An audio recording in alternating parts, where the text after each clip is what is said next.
Professor? Professor Yakutani?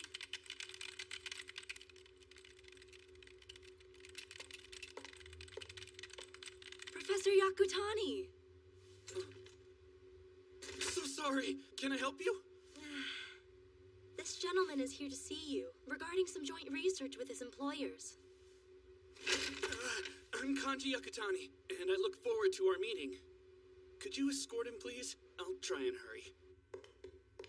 Professor Yakutani seems to have quite a bit on his plate. Yeah, way too much. It can't be easy on him. But his research is nothing less than world class. It's gonna save a lot of lives in the years to come.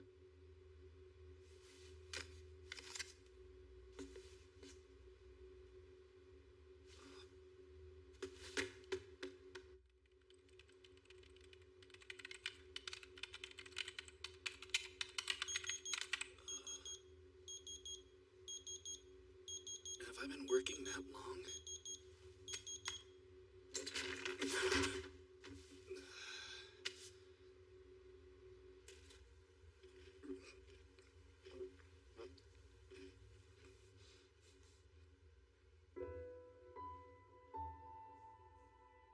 Abby, you okay after this war night, Bubba?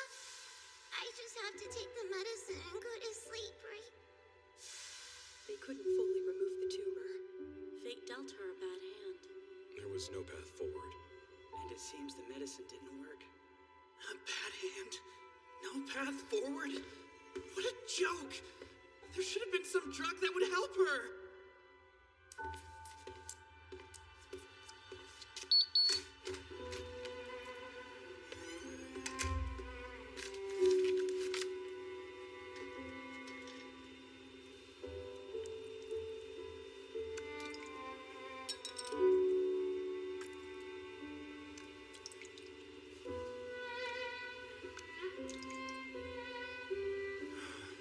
Done. Start time 3:42 a.m. End time 4:42 a.m. Got it.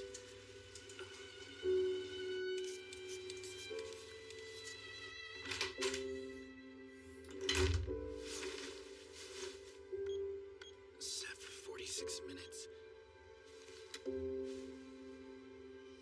How long has it been since I met with a patient face to face?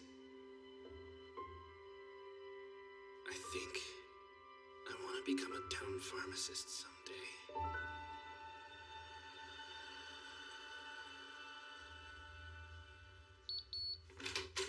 Good morning, Professor. Hope you got some sleep. What's on?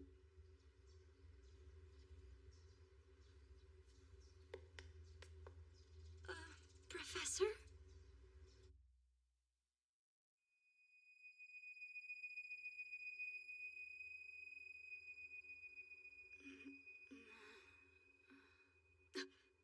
Master Pharma, you finally woken up! Don't strain yourself. You were struck by lightning and you haven't fully recovered. Do you remember that? What? Lightning?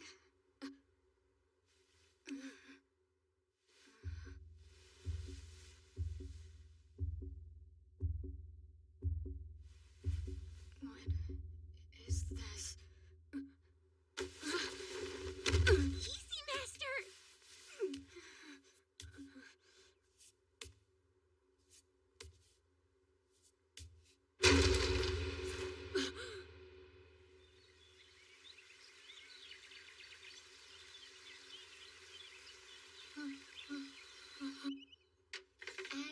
Master Pharma?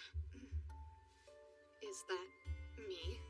Yes, that would be you. You're Master Pharma de Medicis. Master Pharma, sure. Sounds like the name of a drug company. Am I dreaming? Or remembering a past life? Wait, does this mean I died at the office? I must have finally worked myself to death. Could it be that your memories have gotten all jumbled up? I think so. I see. Then I shall have to reintroduce myself. My name is Charlotte, at your service. But call me Lotte, as you always have. Okay, Lotte. fingers are getting tingly. I'll go make the preparations.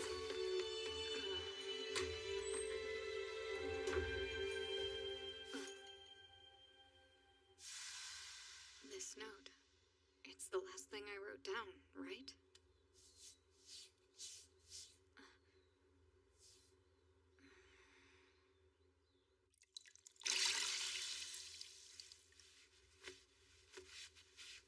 Master Pharma, your arm! Could it be that you've been branded with the holy mark of the Panactheos? Oh no, that's from the lightning passing through my skin. It's a type of burn called a Lichtenberg figure. Wait, what are you praying about? That mark, it proves that the Panactheos offered you his blessing and protected your life from the lightning. It's only right that I offer up prayers of gratitude to him. Thank you so much. Panactheos? Thank you God of so fear and chaos? It's such blasphemy! The Panactheos is a god of medicine, welcomed and beloved by all for the many gifts he bestows. A medicine god? Oh, Panactheos. Correct. But surely you hadn't forgotten even that, had you? Oh no, I'm still just in a bit of a daze. So if you wouldn't mind, could I confirm a few things with you? Okay. The House of Medicis stands among the great aristocratic houses of the Saint-Fleuve Empire, home to many royal pharmaceutists. And your esteemed father, Master Bruno de Medicis, has earned for himself the title of Archduke. I see. What does that mean? The rank of Archduke is reserved for nobles who demonstrate an outstanding level of ability, a higher honor than even the title of Duke. And furthermore, the Master is president of the Imperial School of Pharmacy. Really? There's a school of pharmacy. This is Master Bruno, and to the right is his wife, Mistress Beatrice. Your younger sister, Miss Blanche, is pictured sitting on her lap.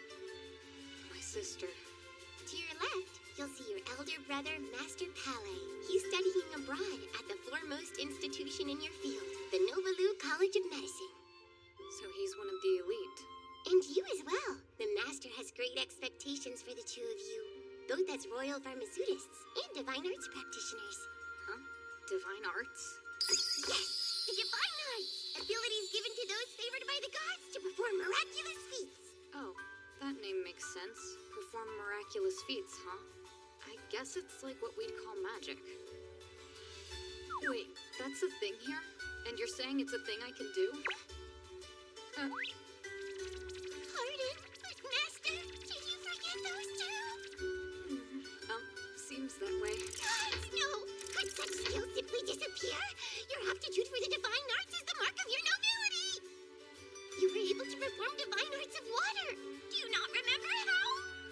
I guess I don't. And if I never do remember, what happens? I can hardly bear to imagine the possibility. In the worst case, you could be stripped of your noble status and driven out of your family's estate in shame. Right, got it. I'll try to remember. Now I just gotta remember the divine arts of water. From what I was told, the first step is to imagine the form of water. The form of water? Like the molecule?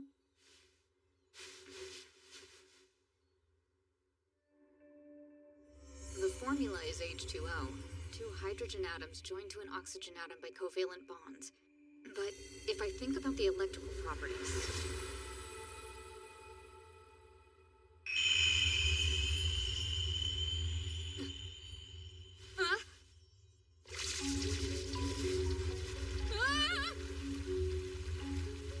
Whoa, where is all this water coming from, and how do I turn it off?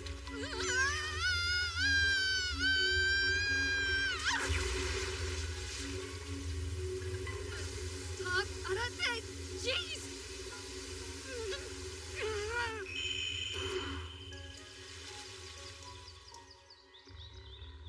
I stopped it. Master Pharma! Lotte! Thank the gods! You remembered the divine arts! Sorry, are you wet? I'm soaked through! However, the water from your divine art is so wonderfully brisk and refreshing, and your timing spared me the trouble of watering the herb garden for today.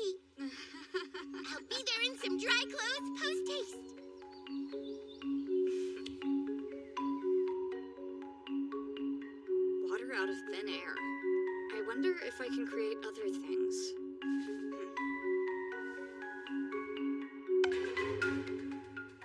Gold, sodium chloride, sugar. I can produce elements and compounds, but not mixtures. I create substances using my left hand and eliminate them with my right, as far as I can tell. At least, I can if I know their chemical structures. Come in. You successfully remembered the sacred arts. Good job. I'm so glad you did it. Thanks. And with that, I'm sure the master's mind will finally be... Please, Master Pharma, tell me you didn't lose the entirety of your medical knowledge when the lightning struck you. Try to remember it. Be careful. The master likes to test you, and he tends to spring quizzes on you over the dining table.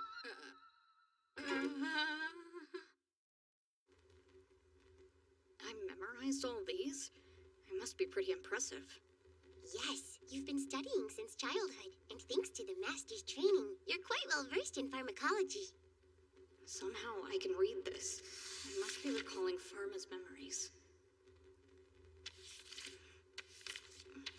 Gee, seriously? The medical texts here look like ones from centuries ago on Earth.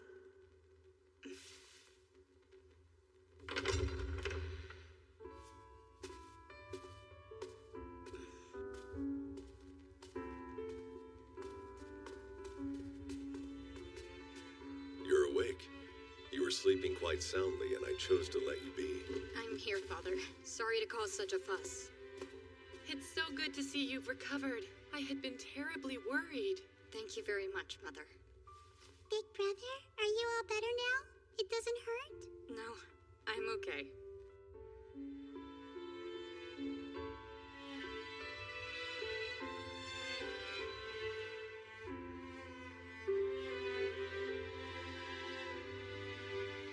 Pharma had a wonderful family. I'm going to have to live out this boy's life too from now on.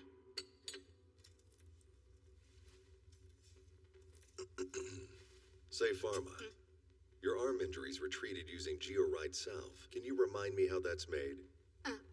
Right, of course.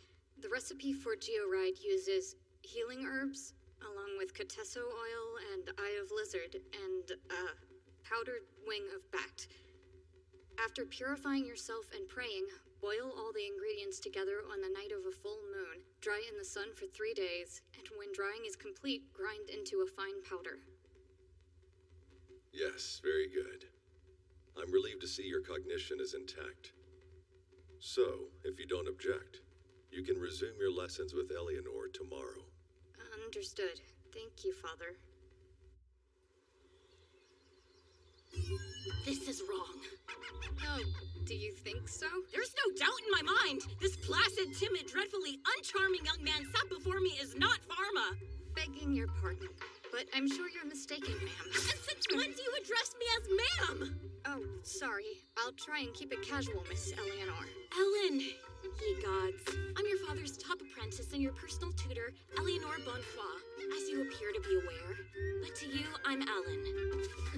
It's clear to me that you're not yourself today.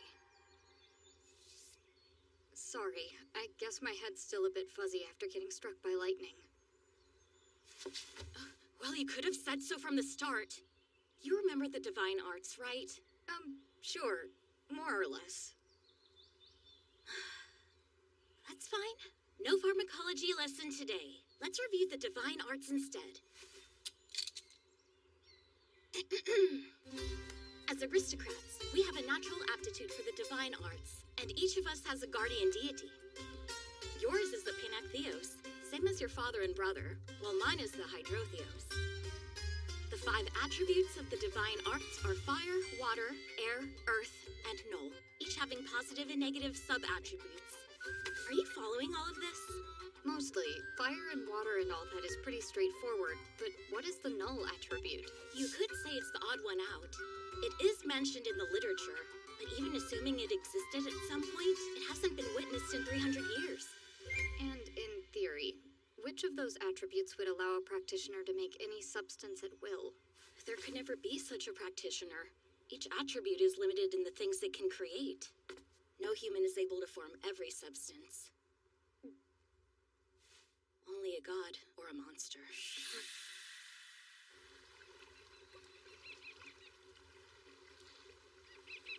Good. This will be a fine spot to practice. Pharma, did you plan on practicing the divine arts without your wand? Wand? Yes, the rod that amplifies your divine power and lets you control it. That's your divine wand. Oh, of course. I saw it hanging by my bed. Sorry, I forgot to bring it today. For this lesson, I'll let you use mine. Now point it downstream and launch a spear of water. A spear of water? Right, your brain is still foggy. I can demonstrate.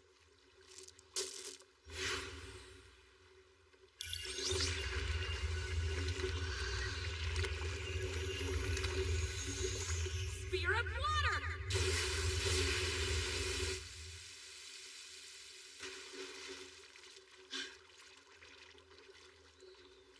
That's amazing! It really did look like a spear. It's not a very difficult art to use. I've watched you do it yourself. You have?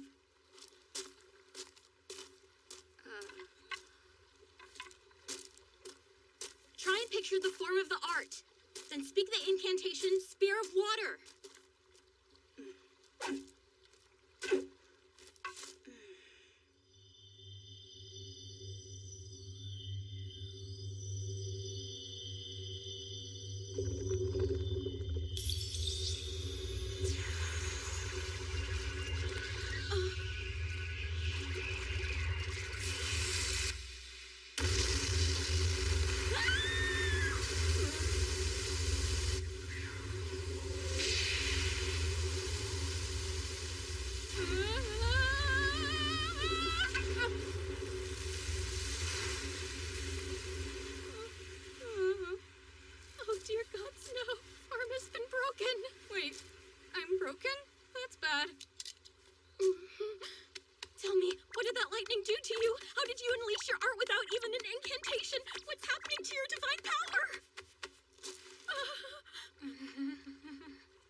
Ellen, are you okay?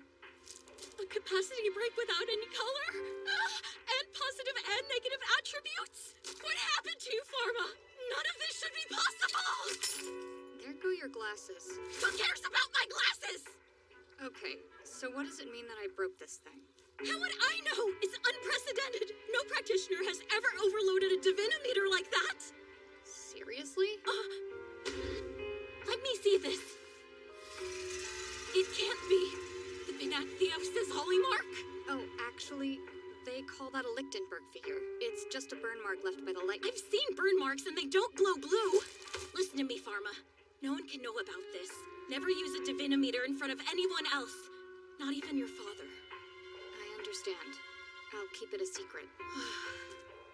Let's end our lesson for today.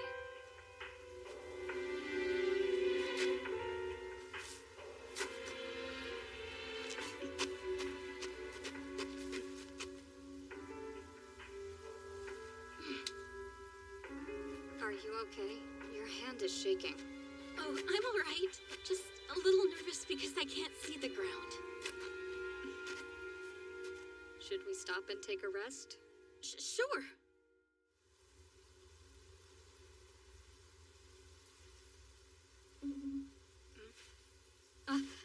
Hey, Ellen, since you're missing your glasses, try this. Use your hands. Oh, Pharma. I'm serious. It looks dumb, but it actually helps. Make loops with your fingers and look through them. Smaller, like the eye of a needle. It works!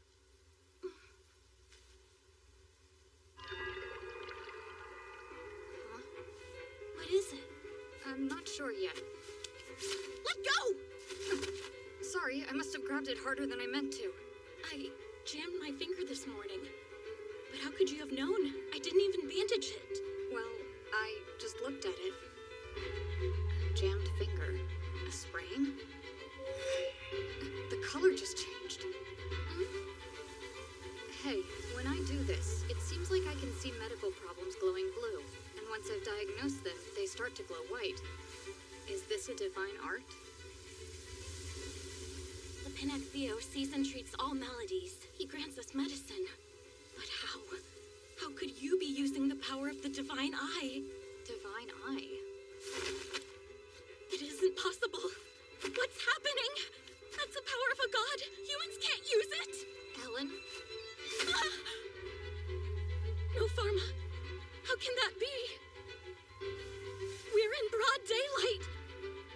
Where's your shadow?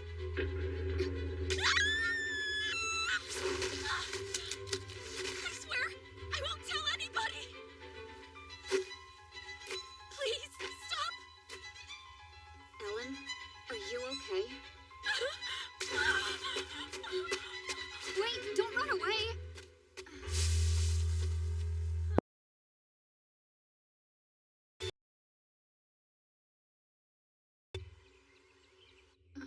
Miss Eleanor isn't coming today? Well, it sounds as though she has a high fever and can't tutor you. What's more, she won't be coming back. Do you have any ideas as to why?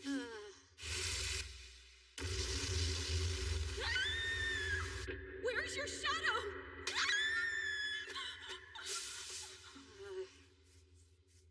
Not at all. Maybe the fever is causing her confusion? It's ridiculous. Guiding apprentices is part of Pharmaceutis training. What's gotten into her? Pharma, Sir? I'll need you to take this potion and let her to her immediately. Yes, Father.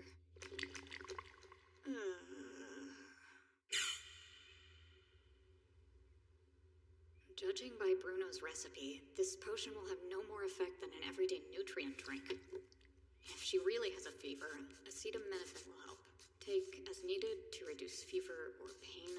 Wait 4 to 6 hours between doses.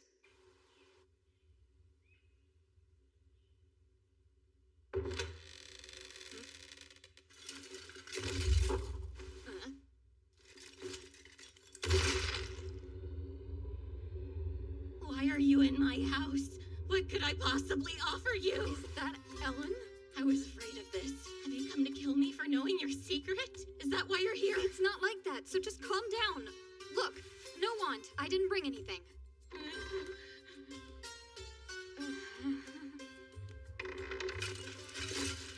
If that's the case, what are you doing here? My father sent me to come check up on your well-being. And since you said you have a fever, he asked me to bring you this potion. Master made that especially for me? He went to all that trouble when he knows I can easily make fever medicine? Oh God! It's poisonous, isn't it? No, don't be silly! Here, I made this medicine. It's different than Father's, but should provide quick relief. And that's salve for your jammed finger, with instructions on how to use it. Oh, dear gods, no! Are those poison? The answer is still no! I have no intention of hurting you for any reason. The truth is, I'd actually prefer that you keep tutoring me. But why me? You have no need for further instruction in divine arts or pharmacology. What could I teach you? You're an incarnation of the Pinac Theos. Actually, I'm pretty sure I'm just a human being. If that is your explicit wish, then it is my command. I swear on everything I have, nobody could pry your secret from my lips. I'll never tell your father or your family, so I'm begging you, please spare my piddling, insignificant little life. The truth is, I have no clue how to use divine arts on my own. Listen, Ellen. I need you. You're so important to me. Huh? You need me? I need your knowledge. That makes more sense. It seems the knowledge of divine arts is passed down orally. The de Medicis library has no materials on it, which means I have no hope of learning it on my own. I don't even know how to control my own abilities yet. I'd prefer you treat me as though nothing much has changed, not like I'm your superior. Of course, if you know your mind is made up and I can't change it.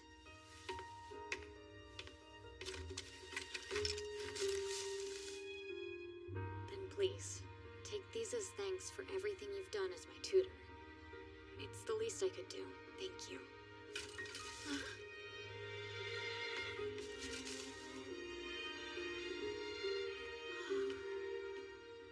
I won't waste any more of your time. Sorry for scaring you. I hope you get some rest. Take care, Ellen.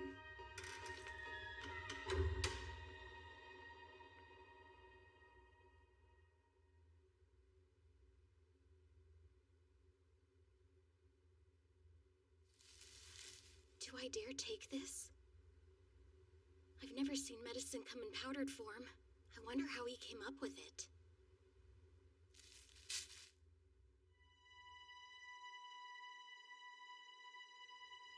Get a grip. I'm being silly. The Panatheos is a peaceful deity. I've never once heard of it doing harm to human beings.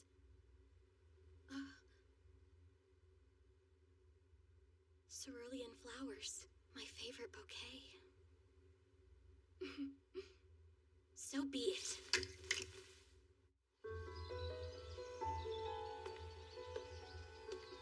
Panatheos! Good morning! Hey, Ellen. Are you feeling any better today? I guess you're still wearing all that armor, so, It's not what you're thinking at all. This armor's a necessary precaution if I'm going to help the Panatheos train. I'll need protection too, you know. So does that mean? Yes, Pharma. It's my honor to continue tutoring you. Thank you so much, Ellen. No need to go to the trouble of thanking me. If you were to lose control of your divine arts due to my lack of instruction, you could literally level the entire city. You're going a bit overboard again. More overboard than your sphere of water. Anyway, I should be expressing gratitude to you. That bitter powder and the salve you gave me seemed to have worked. Even better than I expected. Well, I'm glad to hear it. Your medicine provided instant relief. Even Master's doesn't work that quickly. It was like magic. Don't mention it. And the bouquet, my very favorite flowers. Now to the next stop, a completely deserted island. Deserted island? As I said, we're taking precautions.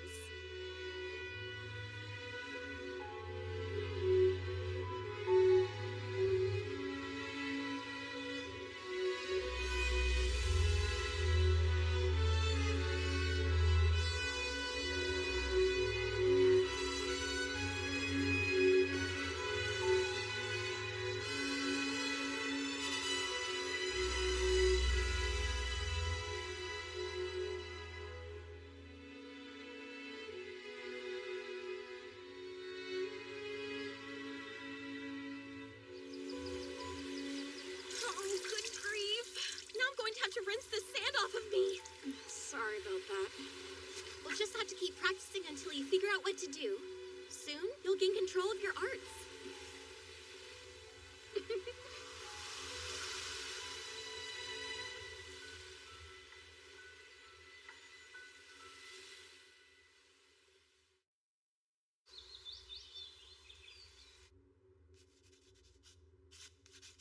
Why, hello, young master.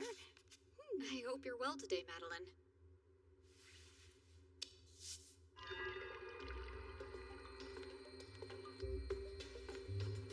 Reflux esophagitis.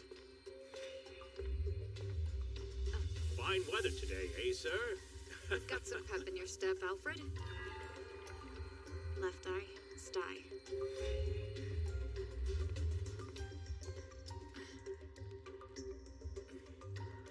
The Master will be returning rather late again tonight. Please inform the head chef. Pharyngitis. Yes, at once. Chronic simple rhinitis. We should speak. I have a Gonorrhoeasis. financial matter to discuss with you. Cedric's knees are getting weaker. Non-invasive treatment might strengthen them. The light fades if a full recovery is possible, but permanent and recurring issues continue to glow faintly.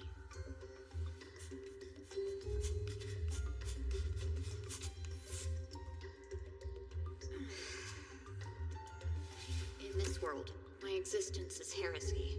If my special abilities or my lack of shadow are ever discovered, I stand the risk of being arrested and executed for them.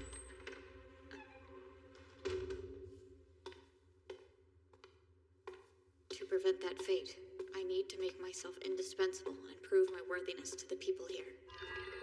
Regatiform eczema.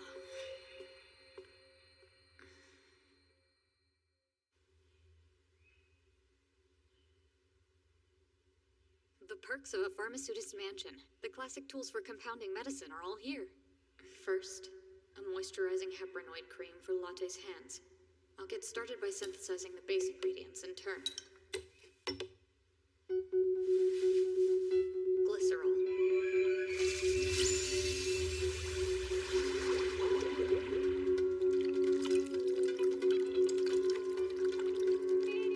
Great, it worked.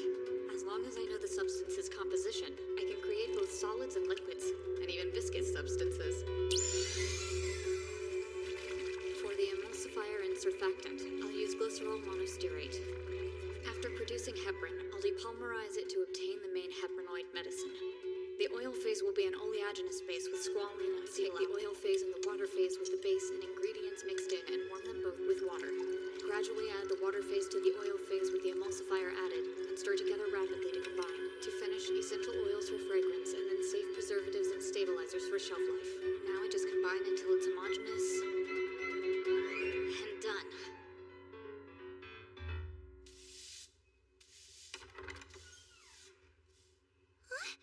You made a present for me? Yeah, with everything you do for us, it's only fair. You said all that scrubbing dries out your hands, right? Rubbing this cream on the dry spots should help. And in places where the itching gets especially bad, you can use the steroid self too. I can hardly find the words, Master Pharma. I'm so happy. My mother suffers from the same problem. May I share these gifts with her? And the other servants as well. I'll be examining each of them and making more for those who need it. Oh, yeah. I have gifts for everyone else as well. Huh?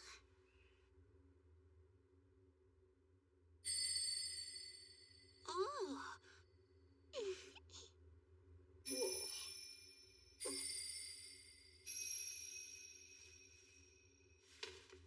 They're all overjoyed, Master Pharma. Your medicine was the greatest gift they could hope for. Yeah.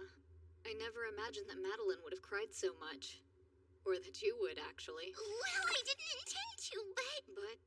As servants, I don't think any of us would dare imagine receiving medicine from our masters. So of course we were moved. But why not? As household staff, you're practically part of the family. It simply isn't done. The master is a pharmaceutist to royals and people of rank. It's not the work of aristocrats to tend to the health of commoners. That's just the way of things. There's no excuse for any patient to be turned away because of their social class. Even if they were willing to examine us, the medicines they prescribe are too costly for common people to afford.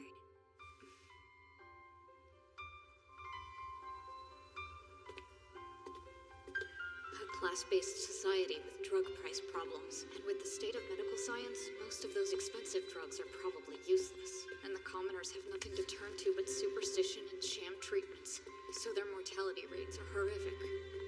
If they could have access to effective medicine. You know, Master Pharma, you'd never examined me either till you decided to make that medicine.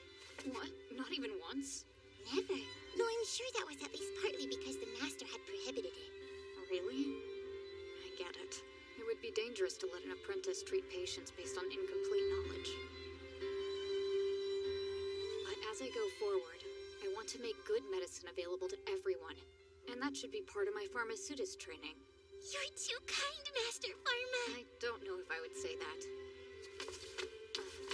You've done so much lately, and you're dedicating yourself to treating people in need, regardless of their social class. You'll be a splendid pharmaceutist. Well, I'll certainly try. Thanks, Lotte.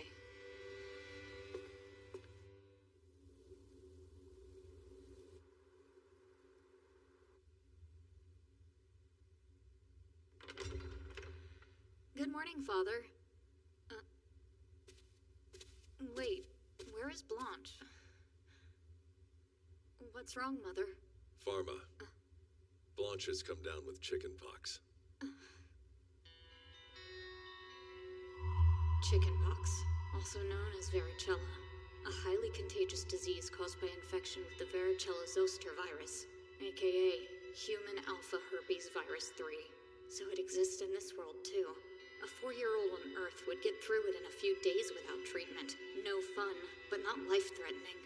Is the disease more dangerous here somehow? She'll need to remain isolated for 3 weeks, lest the illness spread. The poor girl has to be alone for 3 entire weeks? We'll leave a small number of servants to care for her, just as we did with Pharma, those 4 years ago. That means I'm immune. He's dropping hints that I can go see her. But do be careful. Most who recover from chickenpox develop lifelong immunity, but not all, despite what the texts say. Simon. It's true that in rare cases, people can catch chickenpox twice, but even on Earth, that was pretty recent medical knowledge. This man is incredible. I must attend an emergency house call. Exercise due caution while I'm gone. Yes, Father.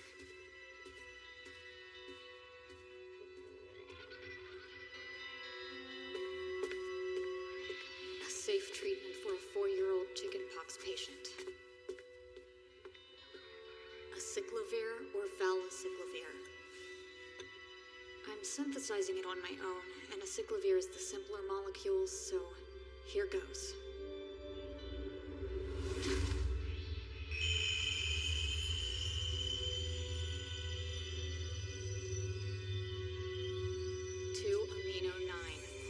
Hydroxyethoxymethyl-1, 9-dihydro, 6H-purin, 6-1. Create acyclovir.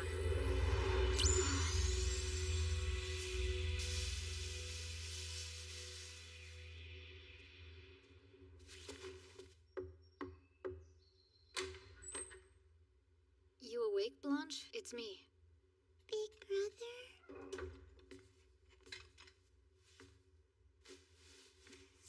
How are you feeling? I feel so yucky right now. I have these little bumps, and I'm itchy. There's the red rash, as expected. Human herpes virus 3. Textbook chickenpox. Big brother, Father said you shouldn't be in here. Aren't you scared that you'll get in trouble? That's why we need to keep it a secret.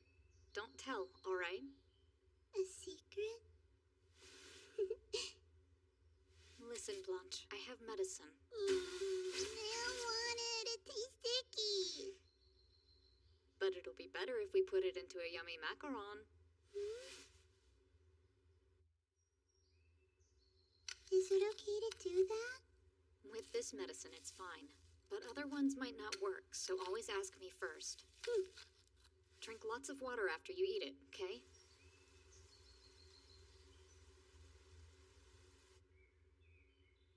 Can I ask you something? Yes, of course. Why did Father say there wasn't any kind of medicine that would make me feel better? Well, there didn't used to be, but I found one in a book that just came out. In one of Father's books? Did he not know? He reads them too, right? Right, but he's too busy to read lately, and this book is still brand new. I want to surprise him. How about we keep that secret too? Okay. I'm so itchy. Wait, try not to scratch it. Breaking the blisters could spread the virus. Virus? Crap. They don't know about viruses or bacteria in this world. Is the virus making me feel yucky? Teach me about it, Big Brother. Well, it's kind of like an evil spirit, but it's so tiny you can't see it. It's a ghost? I'm scared. Oh, you'll be okay. This Azaline ointment will help, and I'll stay here with you a while. Hey, Big Brother, you seem different. Huh? But why? Did something change? Well, what seems different about me? There's a lot. You never come in my room to play, and now you are even though I'm sick. And you've never fed me like this before either. I think you must have suddenly got a lot nicer for some reason. Is it weird that I'm acting different? I'm not sure. But still, it's okay, because I'll always love my big brother. I love you, brother.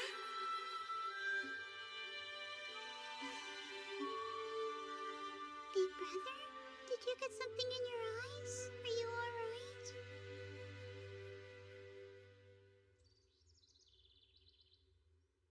How is your appetite? Any pain? No pain, Father. But I am hungry. So you've recovered. That happened unusually fast. Yes, well, it's because... A secret!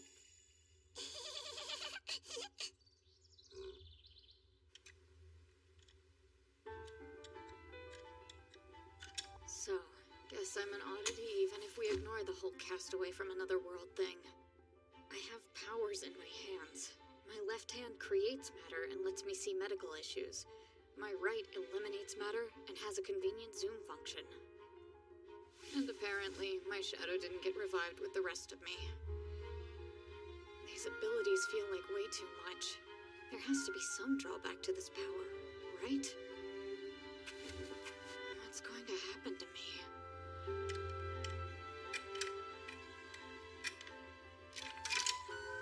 Great, it works. I made a Leeuwenhoek microscope. I can use this to observe things under high magnification, and it's easier to explain than my hand. Viruses are too small, but this should be enough to let Blanche see some bacteria. Young Master Pharma, please pardon the interruption. Come in. The Master wishes to see you, if you'll follow me.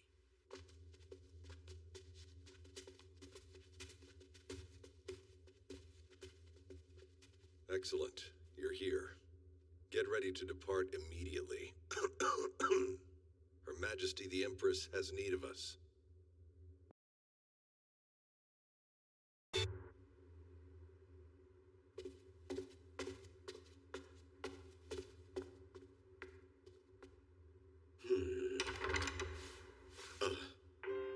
Archduke! Head physician. How is Her Majesty's condition? Not promising. Her lungs appear to have weakened considerably.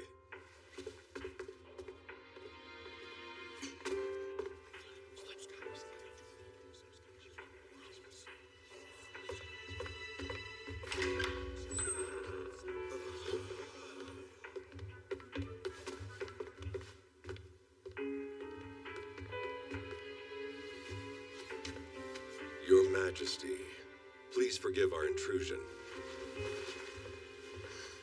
So that woman is this nation's empress, Her Majesty Elizabeth II.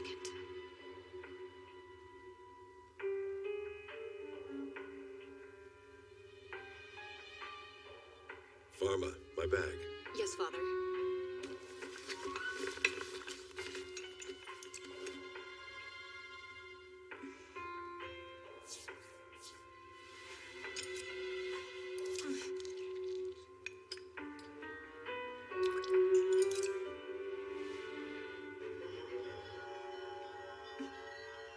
Is this how examinations are done here?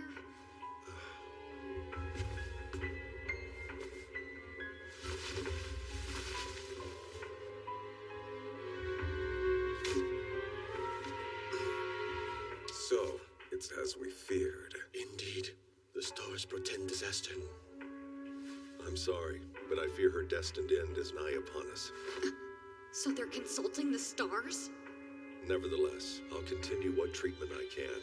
Pharma, I need your assistance. Yes, sir. Treat her, you say? In this world, pharmaceutists have independent prescribing authority. They prescribe and compound drugs. I smell opium and mandrake, used for anesthetic effects. Is it just an anesthesia potion? Majesty, I hope you're in good spirits. Please, Bruno. We gain nothing by mincing words. Tell me, am I beyond recovery? Not in the least, Your Majesty. In fact, I brought a powerful medicine. Please inhale this. The vapors should help your breathing.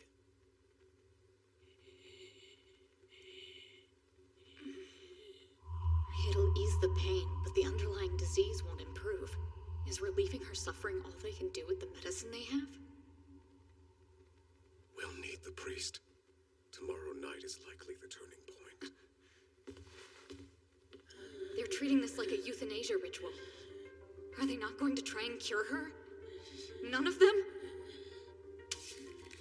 I can't just watch. I won't.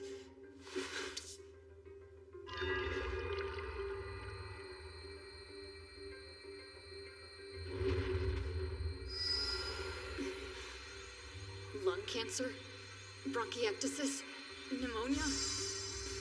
But not simple pneumonia. Is it tuberculosis? That's it. The White Death. Injections are off the table. I'll have to compound something that can be taken orally. Ideally, a 4-drug cocktail.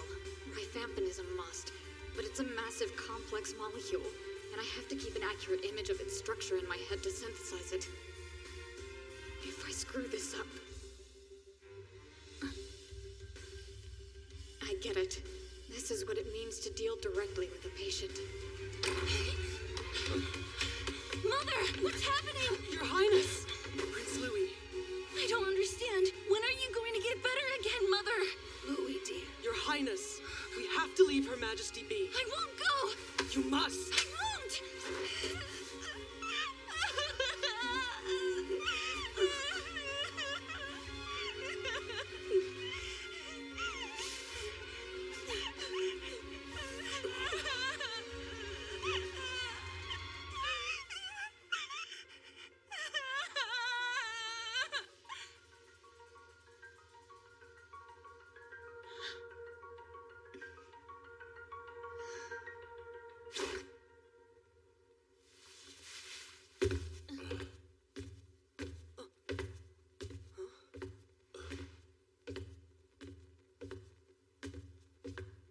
Majesty.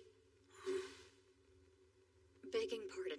May I be permitted to treat Your Majesty despite my station? A new medicine exists for Your Majesty's illness. Pharma, what are you thinking? New medicine? Could there still be some way? Yes. This is no time for such childish jests. Hold your tongue. Bruno, let him... You know a treatment. If that's true, then you must know the name of my affliction as well. I believe so. Very well, then. I shall allow Your it. Majesty. Claude. Before this illness brought me low, I was the Empire's foremost practitioner of the divine arts. Whatever toll the years have taken on my abilities, I trust in my powers of discernment. Now then, young man, in spite of my state, you think there is hope I may yet recover? I do. My thanks. I am in your care.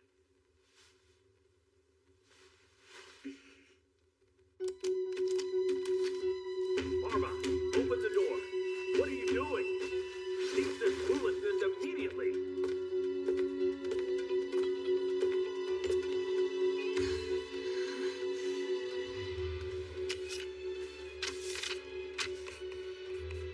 Bacterial infections can develop drug resistance. If possible, it's best to treat this with a cocktail of 3 or 4 antibiotics. Isoniazid, pyrazinamide, ethambutol.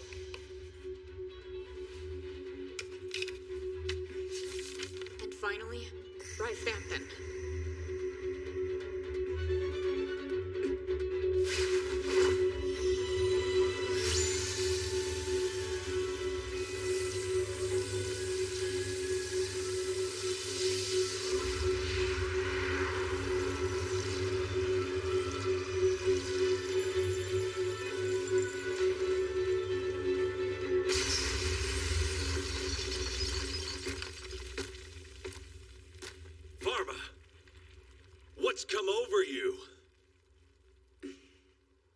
Preparing for Her Majesty's treatment. That's enough. How dare you spin tales of a cure for the White Death?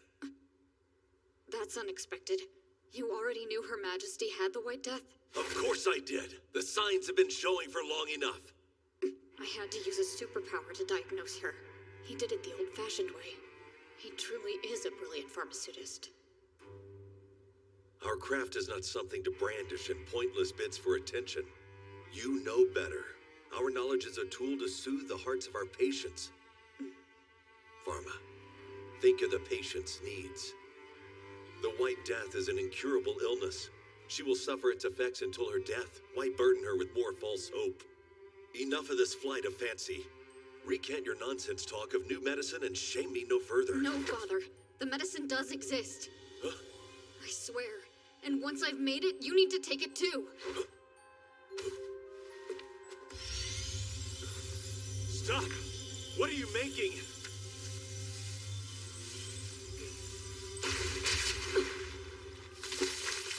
Why would you? Answer me, Pharma. Stop what you're doing this instant and tell me what you're trying to compound. Put your wand away, Father. Using divine arts here could destroy the whole lab. Answer me. If you can't explain what you've made, I'll assume it's poison. Sword dance! Abide!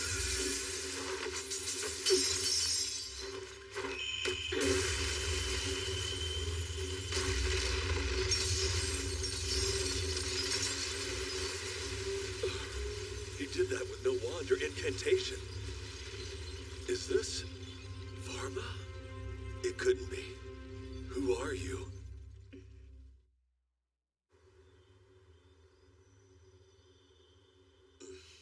I won't leave till you answer. Who are you and what do you mean to do?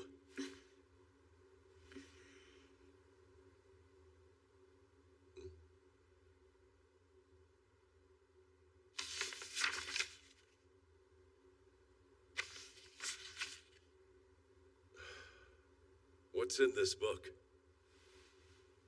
Knowledge of novel medicines. It came to me in a dream after the lightning struck.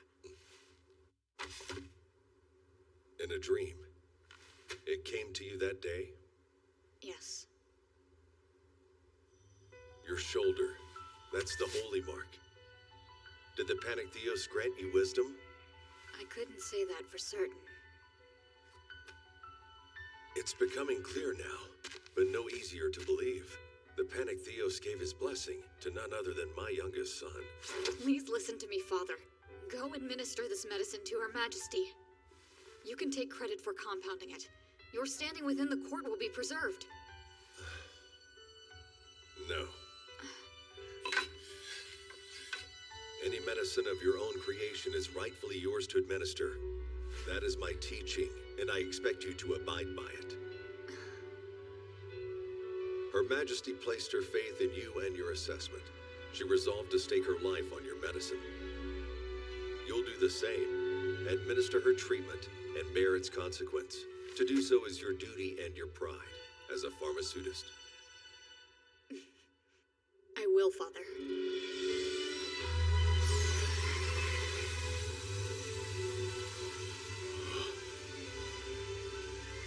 Pharma bore the positive water attribute. He could create water, but he shouldn't be able to eliminate it.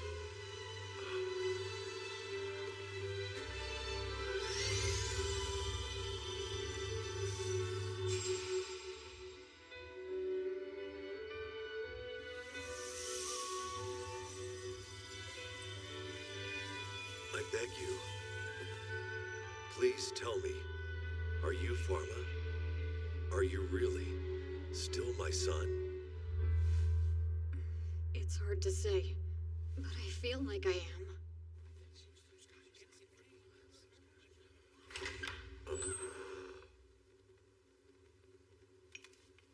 Ladies and gentlemen, sorry for the wait. Why would he come in with his face covered? How could he so brazenly disrespect Her Majesty? Perhaps he's afraid to face you. You were gone for some time. What became of your father? Turned tail and ran? No, sir. Nothing of the sort. The time is hardly of import now. Come closer.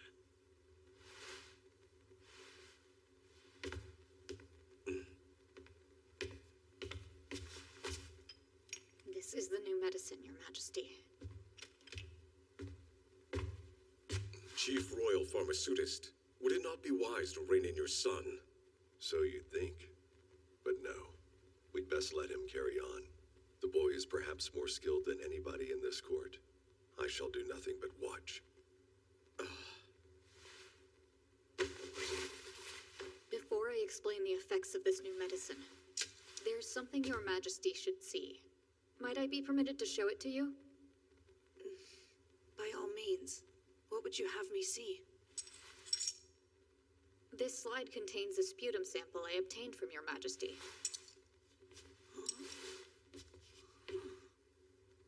Please hold that near your eye and gaze through it while pointing it toward a light source. Huh? Like this?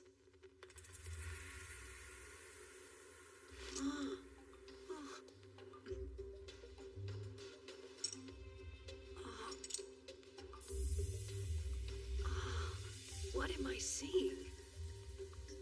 Are these some kind of living creatures?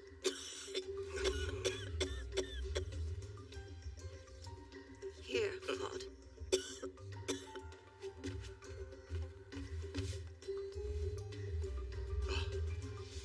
Pardon me. Let's see. What are these things? Bugs? Head court physician, what is it you see? Incredible. They look just like caterpillars. Are these living organisms? Tell us, Pharma. What is this strangeness we've witnessed?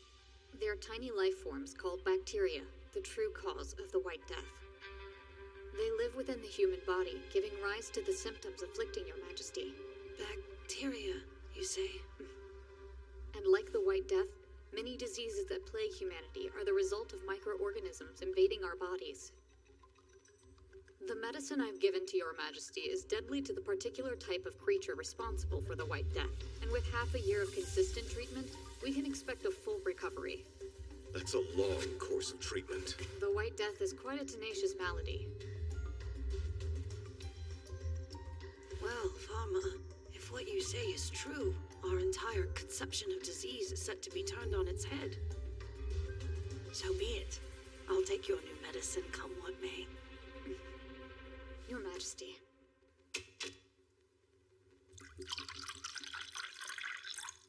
There, it's ready. Starting today, I'll directly oversee the daily administration of Your Majesty's treatment.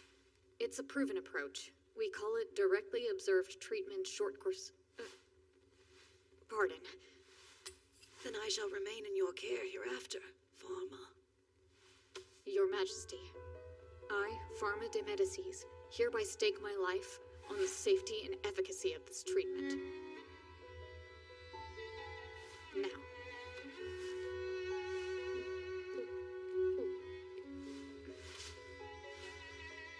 Your Majesty? Yes.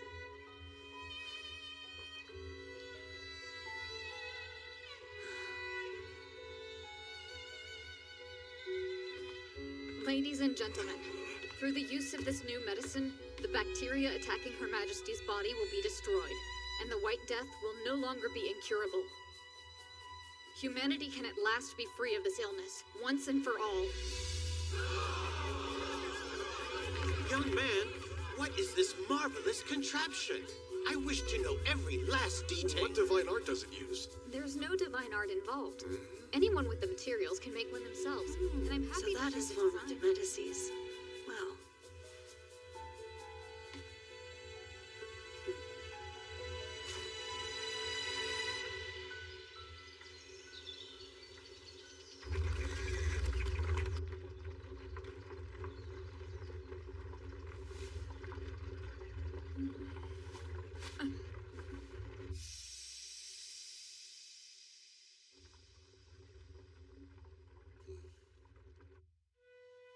Pharmaceutists must be close with their patients. Our craft leans not on skill, but on heart. In accordance with that conviction, throughout my interactions with my patients, I've always sought to understand their hearts. And yet, in the course of rearing my own son, I failed to make any such effort. As to what occupied his thoughts, or how he felt about the life I gave him, I could hardly guess.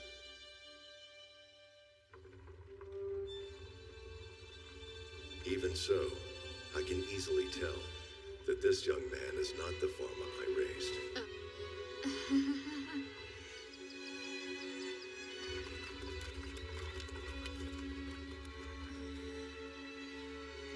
I'm glad to know Her Majesty was able to get to sleep.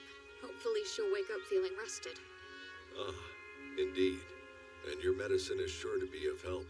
Well, I certainly hope it will be.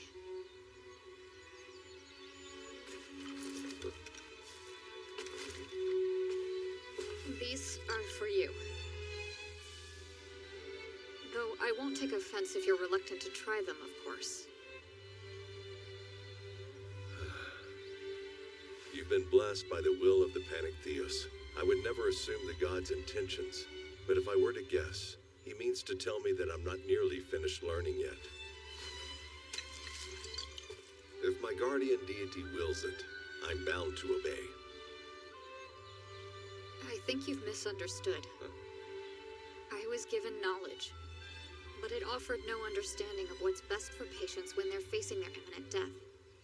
You did. You taught me what the text never could. Though I've been granted these miraculous powers, I'm still only an apprentice pharmaceutist. Despite my abilities, my understanding isn't developed yet. That's why, as someone steeped in the knowledge of medicine, your guidance will still be invaluable to me. Let's pursue the path of medicine, Father. The two of us.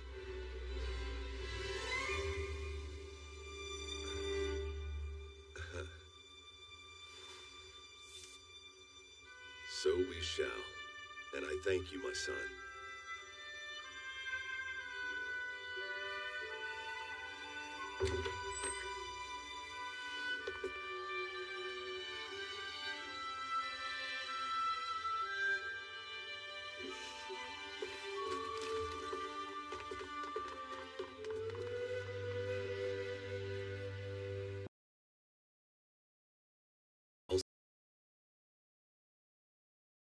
In the 3 months since the Empress's house call, Bruno and I had begun to exchange more in-depth information with one another. Regarding your new medicine for the White Death, a contingent from the Novalu College of Medicine is demanding the recipe be made public. But I'm the only one who has the ability to create it. Yes, I'm aware. I fabricated a reason and sent them on their way. It is a miracle wrought by the Panic-Theos. I doubt there's any point in telling others. Actually, the cure can be produced without the use of divine arts. In time, I will make a production method public. My word. It can be made by regular people? Yes. In my opinion, useful knowledge should be shared freely. The possibility of new discoveries benefits us all. Quite true indeed. Is that also the will of the Panic-Theos? I'd say it's more about my strong conviction to serve others as a pharmacologist. Not everyone can understand your unorthodox way of thinking. From a pharmaceutist perspective, your knowledge and beliefs are heresy itself. I'd suspect more than a few people would prefer to get rid of you. And of course, there are others who may attempt to silence you. It won't just come from pharmaceutist circles. Regarding the Empress's case, rumors are circulating that someone within the palace brought the White Death inside. Brought it inside? On purpose? I fear it could mean someone was scheming to assassinate or depose Her Majesty. But does that really seem likely? Only about 10% of infections actually develop into illness. And there's no way to ensure that exposure leads to infection. 10%? Is that another revelation from the Panic-Theos? Oh, I guess you could say something like that. Well, it's just about time for Her Majesty's appointment. It is. Take care making the trip. Yes, sir. I'll be on my way then.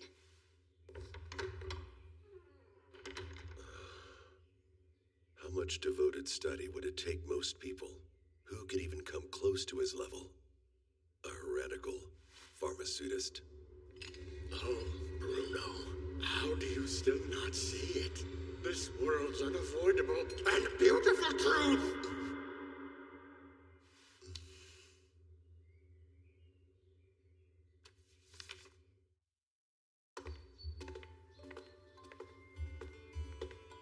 Hey, Pharma! It's that time again. Greetings, Lord Noah. How is Her Majesty? Well, before that, can we talk for a bit, please? That way. Huh? Listen, I got some really tasty gossip for you. Do you want to hear it? No, not really. I can't help but think Her Majesty is trying to decide what kind of reward she'd like to give you. A reward? How can you be surprised about that, you fool? You're the one who saved Her Majesty the Empress's life! And offered examinations and treatment for the entire court! Truth is, no one has ever rendered greater service to our nation! Huh? Okay, just between you and me, what piques your fancy, Pharma? Money? Territory? Status? Oh no, I don't need territory or anything like that. Idiot! You're a noble, so claim anything you can! Honestly, I just don't think that way. There must be something you want. Like assistance with your own goals in the future. I won't tell a single soul. Promise. My own goals? When you put it like that, I'd want to open a pharmacy right here. Huh? A pharmacy that serves all people. One they can trust to provide safe and affordable medicine for everyone. That's what I'd want. What?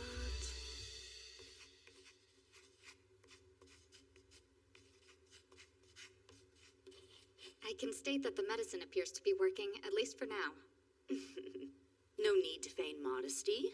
The new treatment is working, that much is certain. My condition has been improving ever since I took your advice. So far, yes. But with medicine, as with people, there are many variables. You can't know what will happen tomorrow. I assume you mean to say that no medicine is an absolute guarantee. Where is the demeanor you showed when you gave your grand speech to the court physicians? I understand. At the time, I was wallowing in the depths of despair, just waiting to die. You spoke so definitively, I couldn't help but believe that I would recover. You struck the spark that rekindled the flame of hope deep in my heart. After I was afflicted with the White Death, and my euthanasia was ultimately decided upon, my authority as ruler, the perception of my power and value, plummeted to the ground. Your Majesty, that's not the truth. After having been deemed worthless once, how can I prove I'm fit to occupy the throne?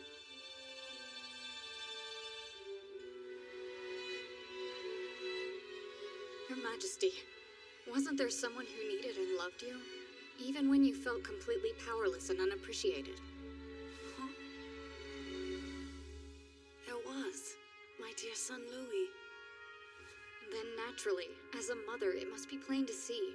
Your Majesty can hardly be called worthless to Prince Louis.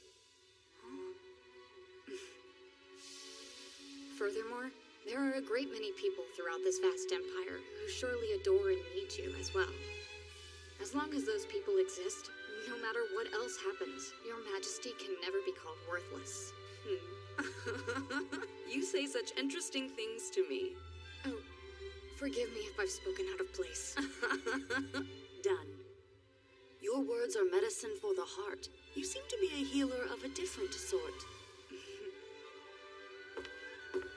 I shall take my leave, Your Majesty. Oh, allow me one last thing. You should know, humans are moving continuously toward death. I know Your Majesty has experienced death once already. I feel certain that you will live your second life with even greater purpose. When I went through it, I was inspired to make the next life I was given even better. I've learned to be grateful for each and every day. I don't know what you mean. Oh, it's nothing too important. Until tomorrow, Your Majesty.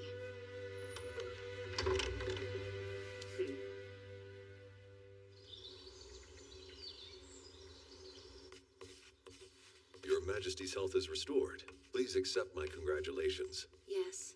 I hope my sudden summons did not startle you. There's something I wish to discuss with you regarding your son. Oh, this is about Pharma, Your Majesty? Indeed.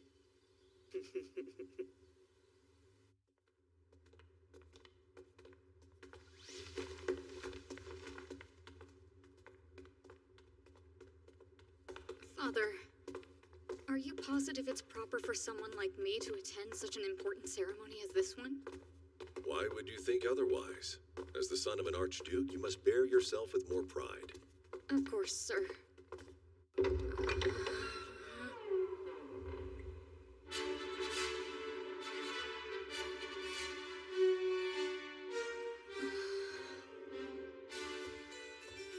Please stand for the Empress of the Great Sonfluve Empire, Her Majesty Elizabeth II.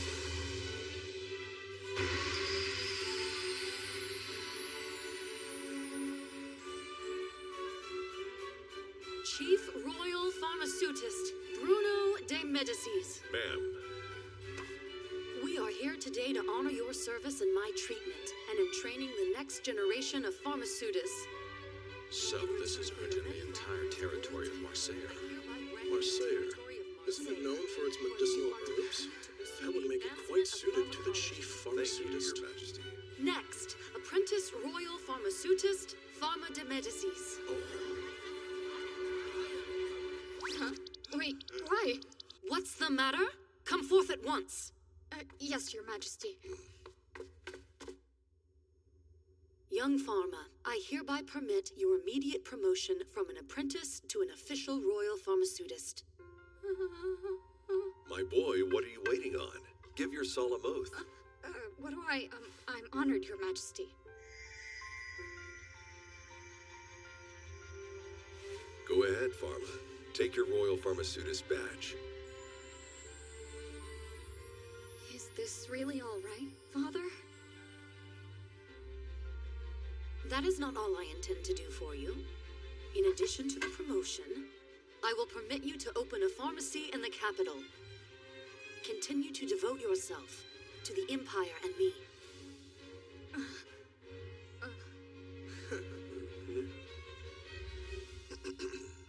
Congratulations, my son. Thank you. Thank you so much, Father.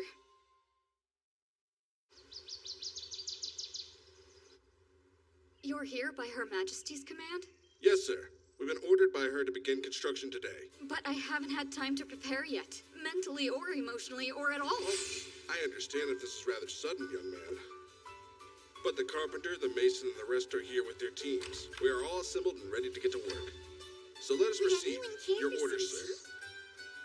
And never you worry. For this job, Her Majesty sent nobody but the palace's finest workers. I don't doubt it, but that's not the problem. A prime location within the capital has already been secured. Let's set about making the blueprints immediately. Wait, I'm designing the building too? Goodness, the craftsmen are here? You must have been eager to get started. Oh, Ellen, you're joining us? Yes, the master summoned me. He'd like me to assist you in establishing your new pharmacy. So, what kind of shop do you want? Surely you've pictured something in your head. We're doing that now? Wouldn't it make sense to visit other pharmacies first and get an idea of what to do? We can't, sir. We must start without delay, or our names will be consigned to history.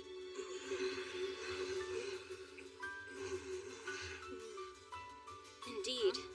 They would be disgraced, and shortly thereafter, killed. No, but I think it's important to consider the customer's experience. It is not to your liking. Simply raise it and build anew. Her Majesty. Good, right?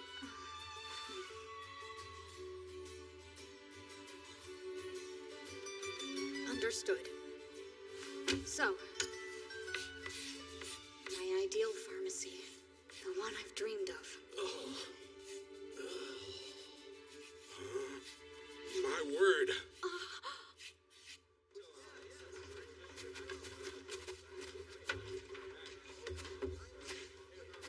Well, thanks to the degree of detail in those plans you drew up, construction's been proceeding without the least bit of trouble so far. So, what are you thinking for the name?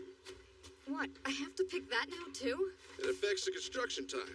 Something like Imperial City Pharmacy. I feel like that might come off pompous. I suppose the most obvious answer would be to call it the de Medicis Pharmacy. But I don't want to throw the family name around to promote my own business. This is my dream. I'm finally starting my own little pharmacy. Well, it looks like in the end it's gonna be a parallel world pharmacy. Who would have thought? An excellent choice, sir. Hey, you're up, sign maker. Ready.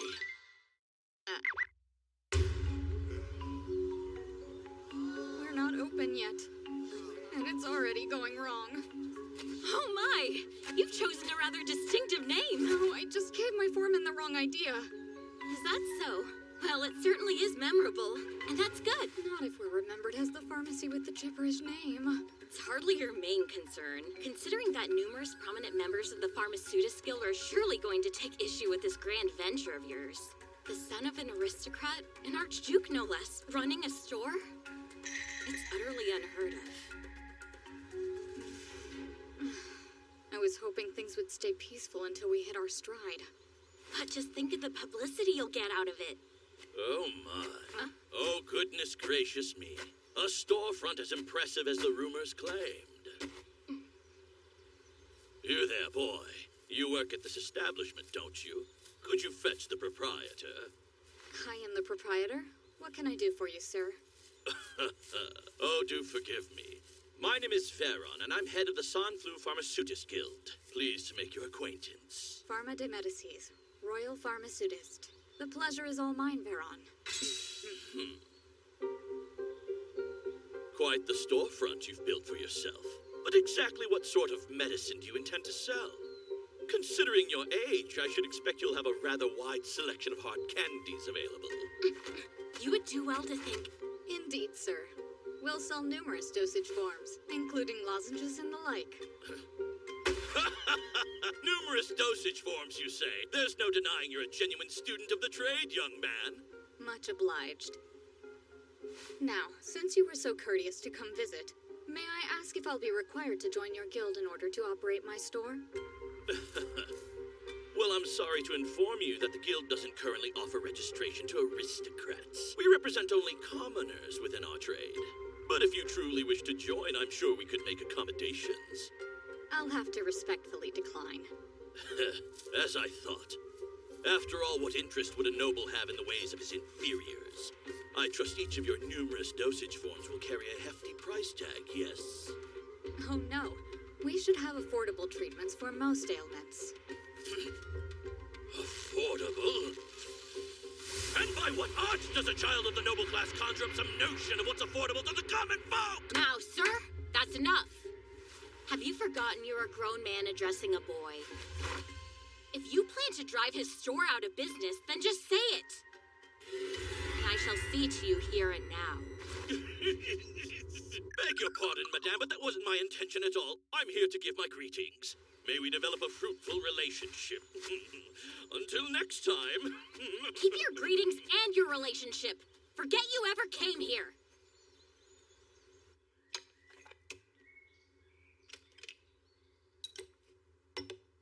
I'd say we're all sorted as far as equipment goes.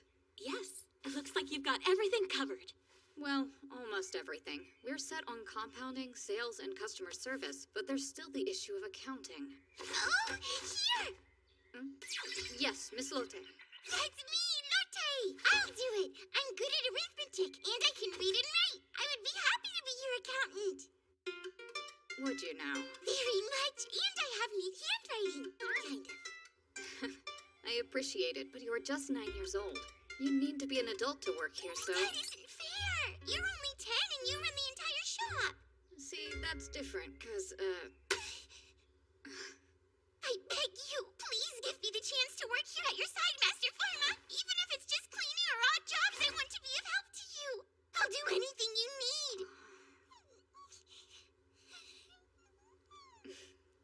I understand. Well, it's always helpful to have someone around for minor tasks and errands. So you'll have me? Thank you so much, Master Pharma! I promise, I'll give it my utmost effort. Don't hesitate to assign me any task or errand, however minor. But before you do that, I ask that you let me show you my dance of gratitude. Well, having Lotte around should get your customers in a good mood the moment they walk in. That's true. Thank you so But still, much. we need someone with the skills to prepare official documents and do our bookkeeping before we can start taking patients. Do you have any candidates in mind? Not one. Hopefully I can find someone qualified and trustworthy.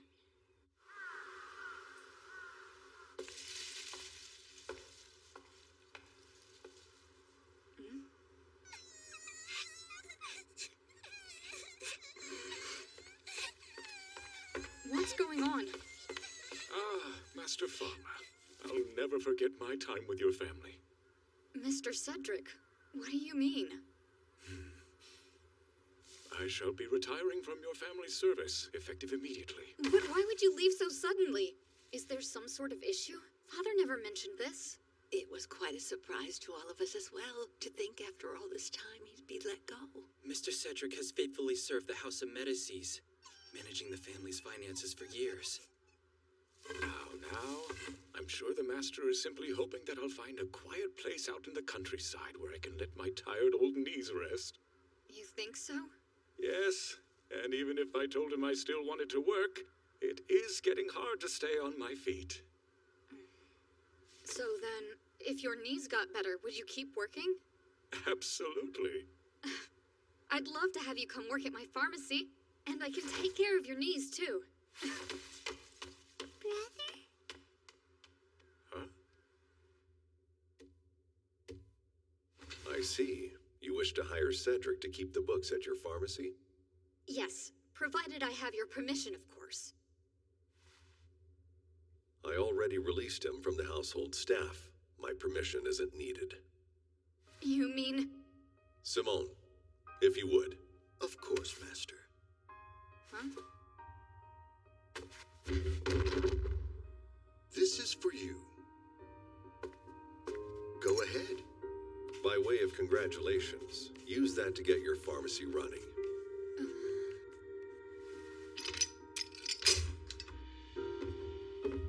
There's so much here. New business ventures come with many costs, some of which arise without warning. It's wise to keep some capital on hand. But how could I possibly accept this much money? My dear son has embarked on a new endeavor. I hope he'll indulge my wish to make a grand gesture in support of his work. Cedric has been an honest and loyal employee. He has worked tirelessly for our family, and he'll serve you well. Now give it your all.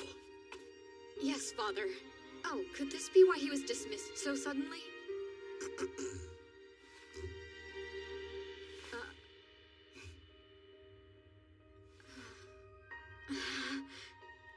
Thank you, Father.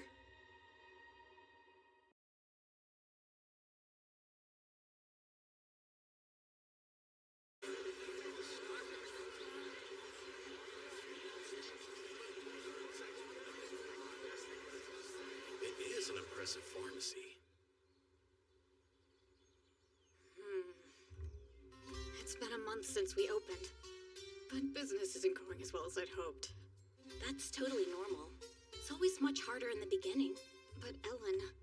Commoners are usually loyal to the shops of the local pharmaceutists they already know, whereas nobles expect to be taken care of without traveling. They'll call a professional to their estate if needed.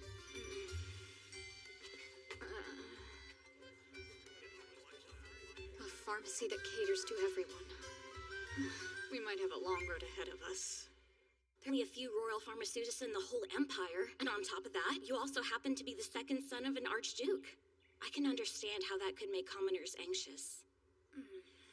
I wonder what we can do to help more people feel comfortable coming into our store. Patients in the greatest need are the ones I want to attract the most. After all, those are the people with the least access to quality medicine. Pardon me, Master Pharma. I recently conducted a survey in regards to the townsfolk's feelings about the pharmacy. You took a survey?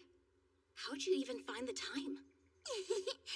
I make it a point to frequently chat with people in the city while I'm out. Here are the results. A survey of 100 Imperial City residents and their feelings about Parallel World Pharmacy. Multiple answers allowed. We can start with the most frequent response given by the residents. The Imperial Seal scares me. Wait, it scares people? The next most popular response, I don't know how to talk to nobles and and I'm worried that I might be punished for slighting one. I don't have the appropriate clothing to enter a noble's shop. It's not like I care what anyone wears here. The nights outside intimidate me. I understand that, but if they looked inviting, they wouldn't be effective guards. The proprietor is a child. Well, I obviously have no rebuttal for that one. Sounds like these issues are pretty much at a fundamental level. What a shame. No one said anything about all of the different medicines we have available. There were also quite a few responses like this. The pharmacy makes claims that their prices are negotiable. I assume that means crazy expensive. But it's not expensive at all. Our prices are fair and reasonable. I see my mistake. I put negotiable with the intention of helping patients to afford their medicine, but instead they were suspicious that we meant the opposite. I think we should specify concrete prices and exam fees and display them in front of the store for complete transparency. I agree. Anything else, Lotte? I never learned to read, so I don't really understand what the signs in front of the pharmacy say. I didn't think of the literacy rate. These are all things worthy of consideration. Let's brainstorm some more ideas. Great thinking. I can see there's still some hope for us.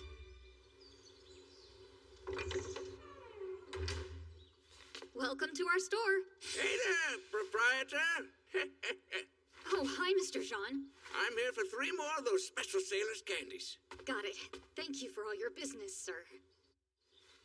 All righty. I'll grab myself some water. That older gentleman. I see he came back. That's right. He's the pharmacy's first regular patron. I wonder when we'll get our second and third regular customers. Young man, that water you make here is exceptionally delicious. So tell me, do you go out to sea very often? Are you talking to me? Yes. In order to prevent scurvy, the sailor's candy contains something called vitamin C, which sailors tend to need while out at sea for long periods. Well, as a matter of fact... Oops, I'm running late again. Someone's waiting on me, so I'd better go. Have a great day and hurry back.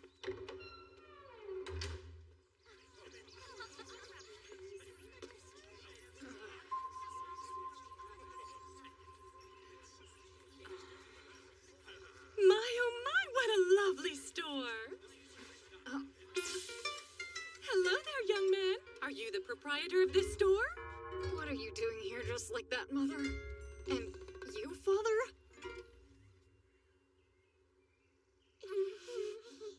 Well, we tried. I was quite surprised that you were able to recognize us even though we were in disguise. Those were meant to be disguises? You know, Mother, you could have just told me you were planning on coming today. We'd hoped to avoid interrupting your business, though. We simply wanted to take a sneak peek and then leave. They were actually trying to be sneaky. Pardon me, proprietor. Yes, sir? May we take a look around your new facility? Of course. Allow me to give you a tour. As you can see, the first floor is the storefront. It has a merchandise area, a compounding lab, and a waiting room for patients.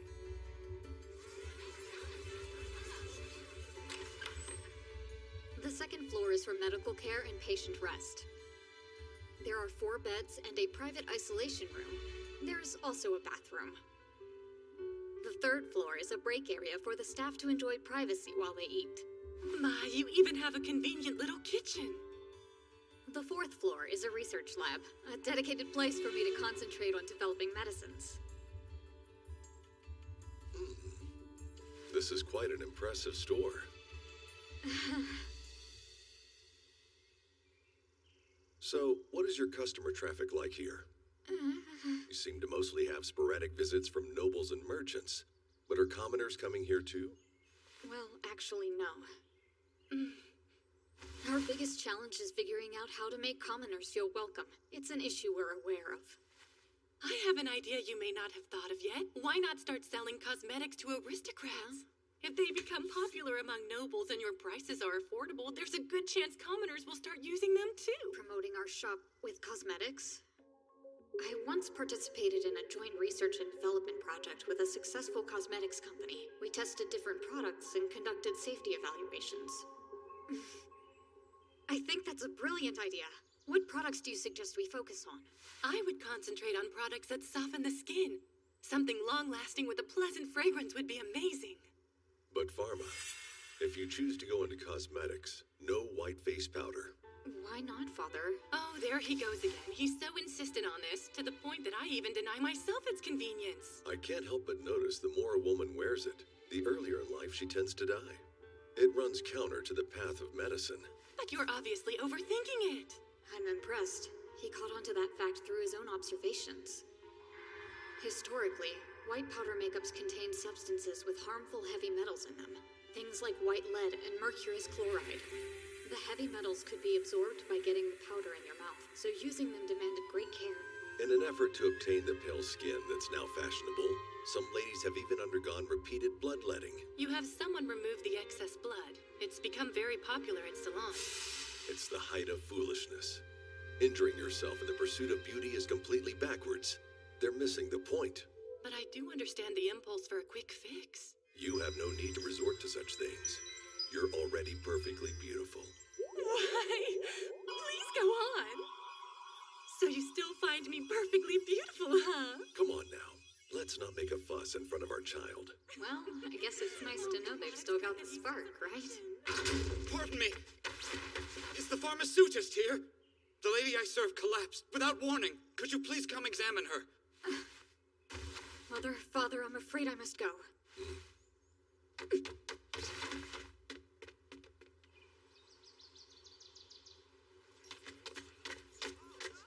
The pharmaceutist has arrived. Make way!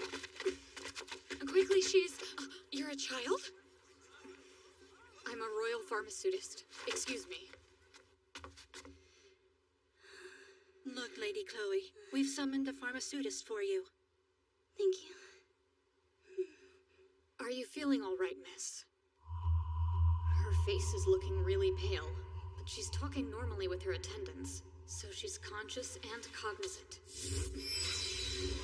Central nervous system is fine. Circulatory and respiratory systems appear normal. Slight tachycardia and mild fever, but no sepsis. Let's back out to the surface. What the heck? Multiple lacerations on the arm. Was she opening a vein? Self-harm? No. The cuts are too small and too precisely centered on the veins. They're intentional incisions by someone versed in anatomy. It has to be bloodletting. You don't appear to be suffering from any ailments, but I believe that excessive bloodletting is making you feel unwell. But how could it? I had a doctor perform it.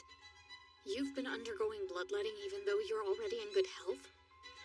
Those repeated incisions kept your wounds from healing, and you've developed an infection. I'm sure I'll be able to help you, so please come visit me at my pharmacy. I hoped to woo the gentleman I fancied, and he spurned me. What he said to me was that he strongly preferred women with pale, delicate skin, so I thought he might like it if my own skin were a shade lighter. Honestly, miss, your current complexion is the very picture of good health. Yet I dearly wish for perfect alabaster skin. I understand, but bloodletting saps your strength, and before long it could very well cost your life, too. Who is that young lady, sir? I believe she's the daughter of the Marquis de Chatillon. He's one of the capital's most prominent entrepreneurs himself. I'm giving you a syrup to help your anemia, and the medicine in the pouch is for your infection. 3 doses of each per day, morning, noon, and night. And in addition, no more face whitening powder. I'm sorry to tell you, but it might be taking years off your life. There's no way I can give it up. If the one for whom I long will never long for me, then what's the good in my so-called good health? Master Pharma, is there anything you can do to help this poor lady? A safe foundation that helps give the appearance of pale skin. I think so. If you could, I would like you to come here again in a week's time, Lady Chloe. That should give me enough time to prepare some safer makeup. With all due respect, Pharma, what in the world have you done to your face? This is pale enough, right? To be frank, I'd say it's absolutely beyond the pale. That shade of white was genuinely shocking to see. I think it's lovely, Master Pharma. This is a prototype for Chloe's foundation. I thought I should test it on myself before I sell it to her. But isn't it a safety issue? The master told me that face whitening makeup is dangerous. And I can't imagine a face more whitened. I promise you it's fine. This makeup uses no dangerous lead or mercury compounds. It's absolutely safe, and the ingredients are easy on the skin. But most every kind of facial makeup uses lead or mercury. How does leaving them out make products safer? They're both highly toxic. What? When the body absorbs more than trace amounts of metals, they cause damage to both the nervous system and the kidneys. If what you say is correct, then cosmetics that use those ingredients shouldn't be allowed on the market. Yes, I agree. And I'll be bringing that up with Her Majesty. Amazing, Master Pharma. Pharmacology is one thing, but who knew you'd be so well versed in cosmetics, too?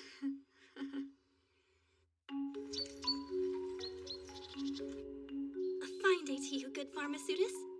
Have you prepared the makeup of which we spoke? Welcome back, Chloe. As promised, your new cosmetics are ready for use. You should start with the face wash and moisturizer. Once that's done, you can apply the makeup itself. From that tub in your hand? It's not a powder, though. Right. I opted to make it a cream, which should be more suitable for use on the face. And it'll protect your skin from the sun. Oh. That seems quite remarkable. How can it protect me from the sun? Well, titanium oxide was one of the pigments I used to make it. Not only does it reflect the full visible spectrum of light, producing a bright white color, but it even reflects the invisible ultraviolet rays from the sun, which tan the skin. Beg your pardon, but this is all beyond me. And lead to a heightened risk of skin cancer. To summarize, even a thin layer can block the sun's rays. Huh? You have a complexion that tends to tan easily, but this cream will prevent the ultraviolet radiation from reaching your skin and keep it pale even when exposed to sunlight. Really? And we'll add a bit of this loose powder to top things off. Just gently brush it on, like so. Why, you're shimmering, Lady Chloe. I used cerussite. You indicated that you were looking for a Snow White aesthetic. That was my inspiration, to create a finishing powder that sparkles like fresh snow under the morning sun. It's incredible. My face has dimension. I've never seen a product like this. Utterly remarkable. Is it to your liking, then? At the end of the day, when you're preparing for bed, you should use this makeup remover. It contains ingredients that will help your skin. Maintain that routine, and you can have the skin you desire without using whitening powders.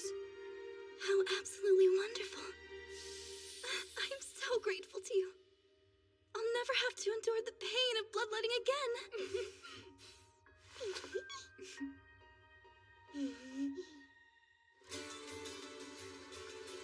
Could I interest you in some samples of our new line of cosmetics? Gentle, safe, and sure to leave your skin looking radiant. Preferred makeup of noble ladies. But at these prices, they're a luxury that everyone can afford. Noble ladies use them, you say? Wow, and they really are affordable. I'll have a set, please. Of course. We appreciate your patronage. Could this stuff do anything for an old lady like me? Yes, absolutely. We created these products because we believe beauty is for everyone. And we would be honored if you would come visit us. Well, that's kind of you to say, little missy, but unfortunately I can't read. It's perfectly fine. We have these simple illustrated guides. So please, ma'am, we'd love to have you. I've seen enough. I must have one of your cosmetic sets. Ask and you shall receive. Who could have imagined a noble shop having such affordable prices? I'm using it as my regular pharmacy from now on. I hired them for a general health consultation, and it was absolutely worth the money. Really? Perhaps I should do the same. Seems like things are really taking off for you lately. They are. It's a good thing. Bit of a strange face to be making when you say that. Well, of course I'm happy to see that business is going well, but there's just one... What? You've sold through your cosmetics inventory again? Lady Chloe. You'd run out when I was here the other day as well. And my friends are eager to try the new products for themselves. Sincerest apologies. The truth is, demand got so high so quickly that production hasn't been able to keep up. We have too many customers seeking our cosmetics, and frankly, our current staff is nowhere near equipped to deal with everything. What a predicament. Well, perhaps you could start an independent subsidiary for your cosmetics line. Subsidiary? Think so? Yes, and I would be happy to finance it, including its own team of pharmaceutists. With you as the proprietor, of course. Do you accept, Pharma? The House of Chatillon has earned a sterling reputation through the course of numerous successful ventures, Master Pharma. And don't fret over the paperwork. I shall see to it without delay. Okay, Lady Chloe. I accept. Looking forward to it.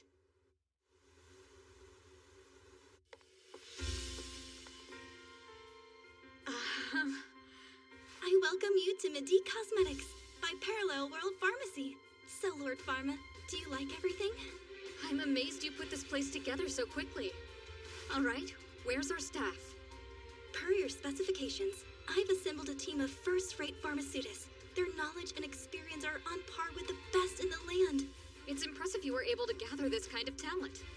They were released from their prior engagements after bearing children, but their skills are top-notch. For a woman pharmaceutist, getting another contract after being released is nigh on impossible. I would consider it a privilege to work for your store. We all would. Wow, Lady Chloe, that was a brilliant staffing decision. We need maternity and family leave. Now that we have our team, it's time that we help them help us.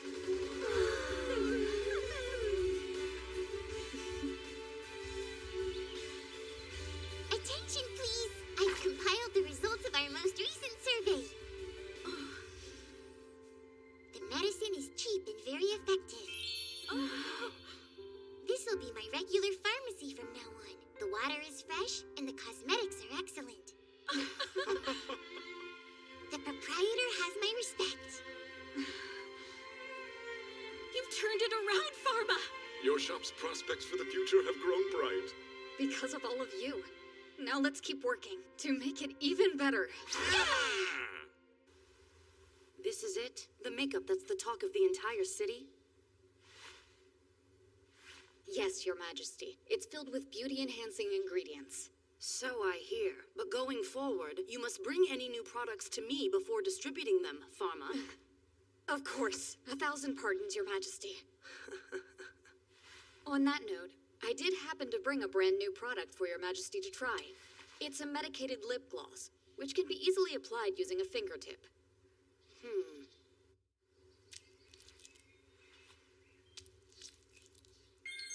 How does it shine so? Look at my lips, how they gleam like succulent morsels of ripe fruit!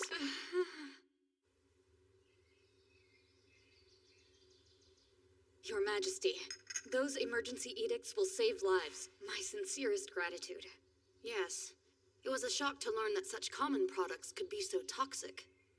However, many have earned their livelihoods making and selling whitening powder, and in the face of these new edicts, they're now on the verge of collapse.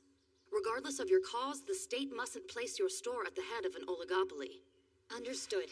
That's why I'm going to share the production methods for a number of our shop's products with Your Majesty. My hope is that the state will disclose them to the public. 'Tis another fine idea. But I shall insist upon one further measure. You must raise your prices. If your store dominates in fine goods, other merchants starve. Those of means, especially nobles, must allow commerce between the common folk. Your Majesty. Indeed, as you command.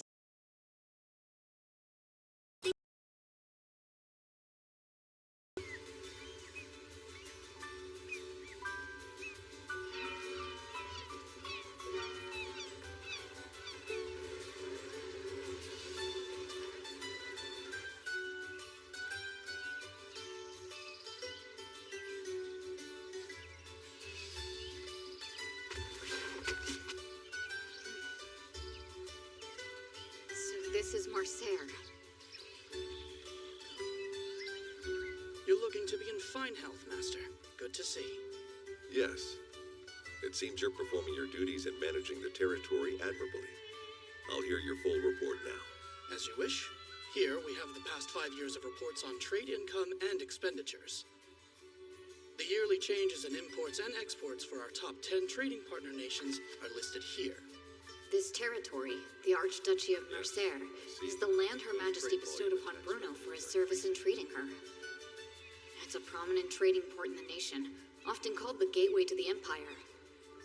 Mercer is also a major producer of medicinal herbs, so its bestowal holds great significance. One issue we have is, that the Netherland East Anita Company have been throwing their weight around. They have a charter from the Netherland Royals, and thanks to the treaty protection their status entails, they've been able to shield themselves from paying their taxes. I consider the free conduct of trade desirable. We should hear them out on what we can. Are you certain, my lord? By keeping tariffs low, we can improve the flow of both goods and people. Pharma. You don't have to hang around, son. Master, there are lovely beaches around to explore. Oh, thanks. I'm so excited about the ocean. I'm headed down to the beach. Bye. Don't go into the water without adult supervision.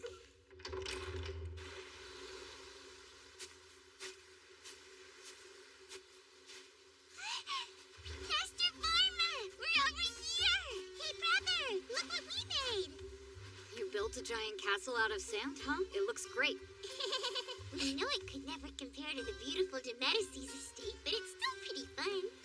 Brother, can I go splash around in the ocean with Lotte now? Father explicitly said not to go in the water. Besides, neither of you know how to swim, right? Aww, just for a little bit.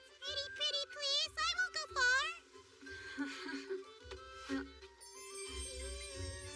Please, Master Farma. I'd actually like to get in and cool off too. I can watch Miss Blanche while she's playing on the beach. Please. We just want to dip our feet in. Please. You can dip your feet in, but your clothes can't get wet. Hooray! Let's go! I hope I don't regret that. Those two seem to be having a lot of fun playing on the beach. Ellen. I guess I'm going to go take a dip too. You have a change of clothes? It's fine. Nobody's watching anyway.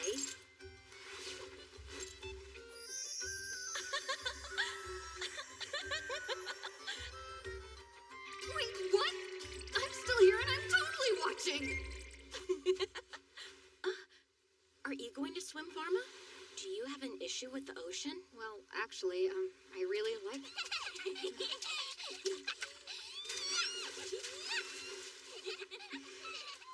Go ahead without me.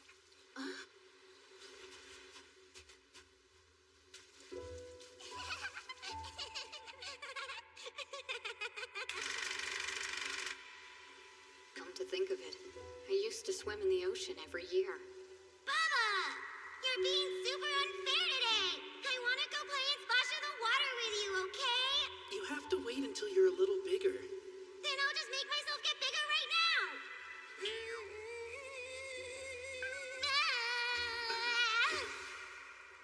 If I make myself bigger by tomorrow, then can I play in the ocean with you? I think that's gonna take longer than a day. How about next year? I can go in the water next year? You really mean it? Yeah, you can go when you're 5. Okie dokie, next year then. Let's make it a pinky promise, Bubba. Right after that, my sister's illness was discovered. In the end, next year never happened.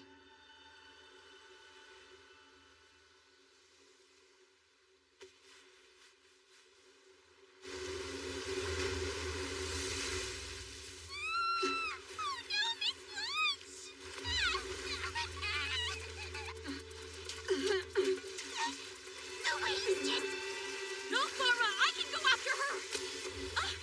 I'm coming, Blanche! The current is too strong! I can't keep up! It's a rip current!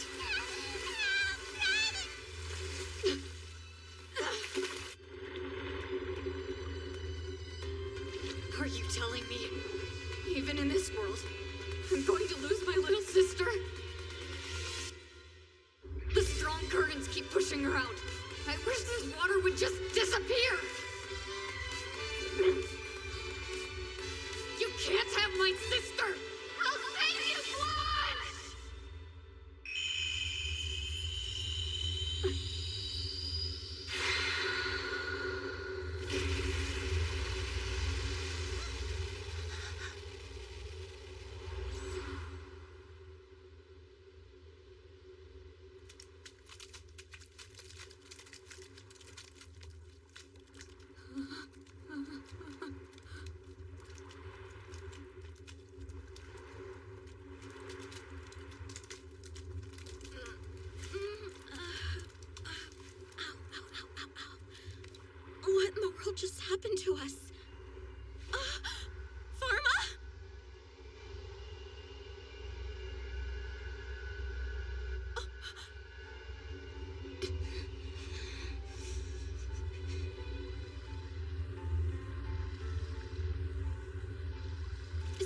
possible that Pharma's controlling the water somehow? No. Even though we're on the seafloor, the sand is completely dry. How can it be? Something's off. What did I just witness here?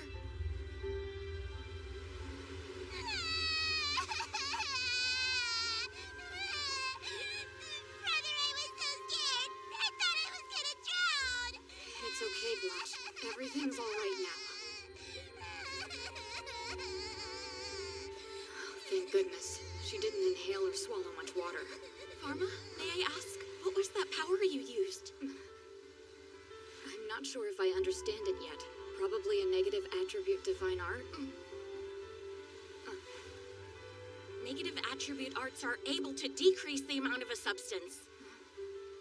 All the water was gone. No divine art allows you to annihilate a substance from the area around you. It's not possible.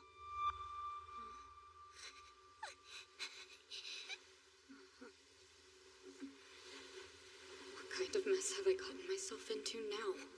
Pharma, I'm truly grateful. What you did was amazing.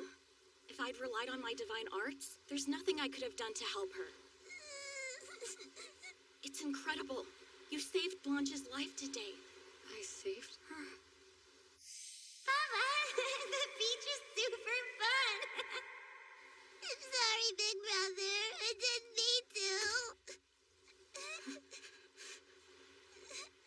At least I could save you. I'm so relieved you're okay.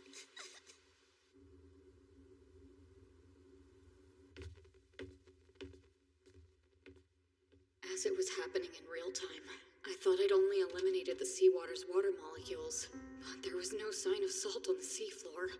So that means I eliminated the seawater itself, along with everything that was dissolved in it. The human body is composed primarily of water.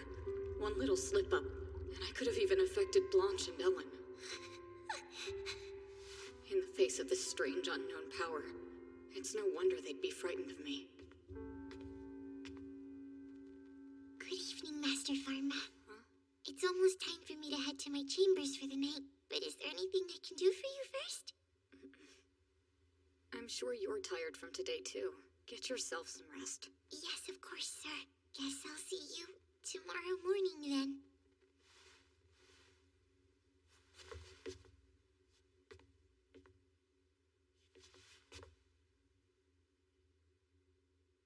Oh, and Master Pharma, about what happened today. I'm truly sorry about that. I swear I won't do it again. Huh? Actually, what I'm saying is, I really hope it doesn't make you too scared of me, I guess. Why do you think it would make me scared of you? Well, I thought you seemed pretty frightened after witnessing my divine art. Oh, no, I wasn't frightened at all. I was in awe of your art.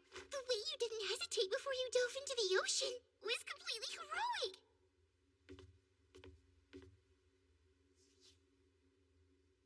I'd like to ask for your forgiveness. Huh? I feel awful. I should have been the one to go after your sister. I'm sorry I didn't. Lotte, trying to save Blanche would be too dangerous for someone who can't swim. I'm glad you made the right decision and stayed on the shore. It's true that Blanche is my younger sister, and she's important to me. But you are too. I consider you to be as close as family. And honestly, I don't want you to ever be in danger. Oh, thank you for those words! I felt trapped, but you set me free! You don't have to kneel before me like that. I meant it! And I'll remember each beautiful word you just said to me for the rest of my life!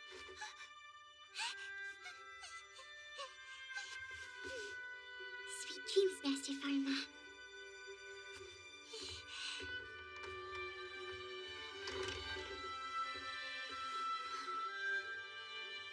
I set you free, Lotte. Quite the opposite. You set me free.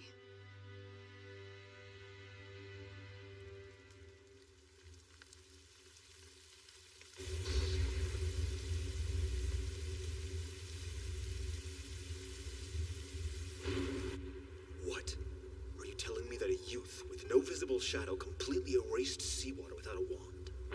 Yes. Reports say a boy at an orphanage witnessed it, in the Diocese of Marseille.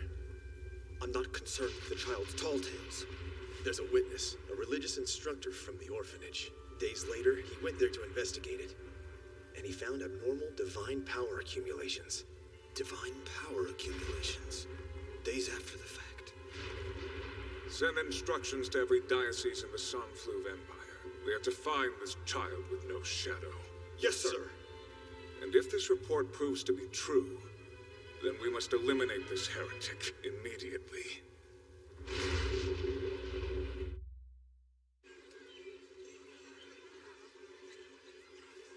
Here's your order. Oh, would you look at that? Thank you kindly, my dear. I know the pharmacy was closed for a week during the trip to Marseille, but doesn't the shop seem busier than before? I would say we're about 3 times busier than before. It looks like we have new customers as well. It's your doing. We're selling such effective medicines to the public. I don't know if we'll have time to close again.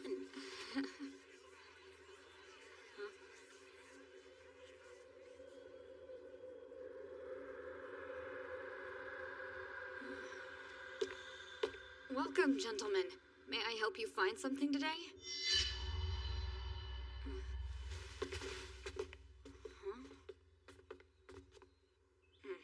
Those men wearing white robes at the pharmacy seemed kind of suspicious, didn't they? It's been bothering me quite a bit. If they needed a pharmaceutist, they could have easily spoken with me. Oh, it seemed like they were only interested in finding you, Pharma. And that reminds me that they didn't respond to me at all when I greeted them and tried to assist them, which I thought was strange. Maybe they weren't there to purchase anything from us. They didn't seem to be looking at anything we had on the shelves. I also think those white robes they're mentioning, they don't match the uniforms of any guild in the city. In fact, they look like the garb of temple priests, but not the ones I've seen in the Empire. So then, do you think we should bring this up with the guards just in case they pose a threat? Good idea. I wouldn't want anything bad happening to the guests, just in case.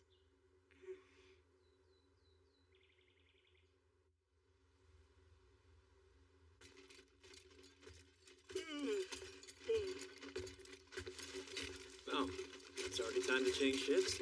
Yep, night duty's done. It looks like another beautiful morning.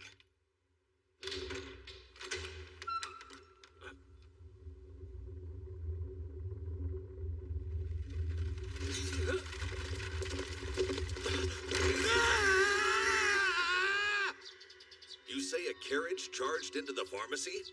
I was on duty, Master. I'm sorry. It happened so suddenly. There wasn't any time to stop it. That's a daring move for someone to make. It was a grave error to commit such an outrage against this estate, and they shall face dire consequences. But, sir, why do you think someone would do such a thing? To obstruct business. There's plenty of competitors who would resent a newcomer selling unfamiliar medicines. We shouldn't expect this incident to be the last. Make haste to notify the palace, and I shall make a report to Her Majesty shortly. Sir, at once. I'll go ahead and check on the pharmacy.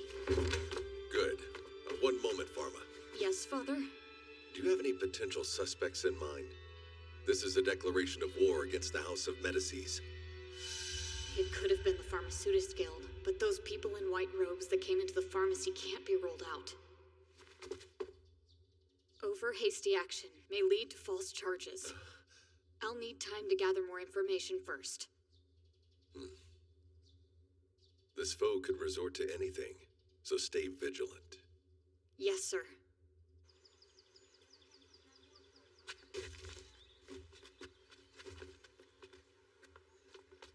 Sorry I'm getting here so late. Master Pharma. What's happening? Have there been any injuries? Everyone's fine, but you can see what kind of state the store is in. A carriage loaded with sediment crashed right into it. The wreckage of the vehicle has been removed from the site, but the store is still full of putrid muck. This is a complete disaster. Purify.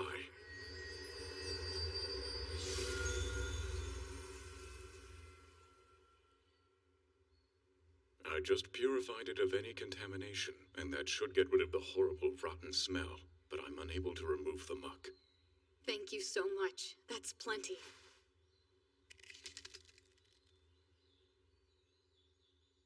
silver lining is that the compounding room was completely unaffected. I called for Lady Eleanor and Charlotte to safely evacuate to Medique. I sent some of the medicines with them as well. Thanks. That was great thinking. If we send the prescriptions over there, we'll still be able to take care of the customers who are already scheduled to come in today. That's such a huge relief, and it just leaves us with some work to... Hello there, Mr. Proprietor. Glad to see you've returned, young man. Although today was quite a disaster, wasn't it? Mr. Jean. I figured you could use a little help cleaning up the mess they made, so I brought a few of my younger men with me. They all talk about how the sailors' candies I get from the pharmacy energize them. So now they're pumped up to handle some heavy labor for you. That's a huge deal. I appreciate your assistance. All right, boys, you're here to work. Let's fix up this pharmacy. You got it, boss. Please, my lord, don't allow this to hamper your generous spirit. That's just life. Some people do horrible things. If you think of anything we can do to help you, let us know and we'll do it. That's right, sir. We help each other because we're a community. And we all appreciate everything you do.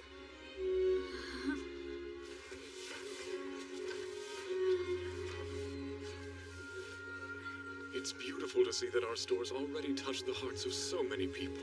Yeah. Thanks to each and every one of you for all you've done for us. Someone please help! There's been an emergency!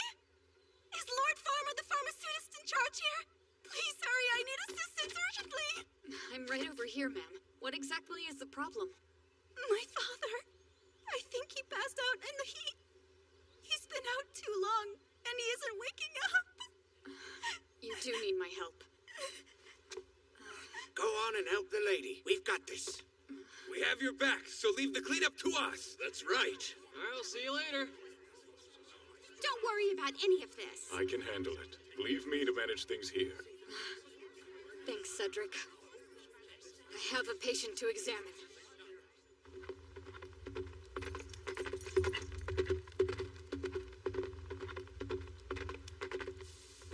It's right this way. We're very close. My father's lying up ahead. Got it. Dehydration or heat stroke, cerebrovascular disease or a convulsion, or perhaps physical trauma. I brought an assortment of first aid supplies just in case we need them. There's where we were, right beyond that hill. Come on.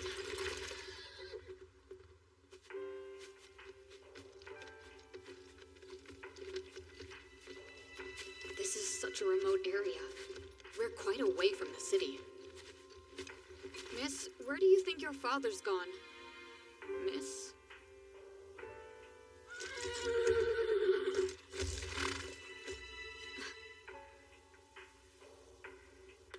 Oh no.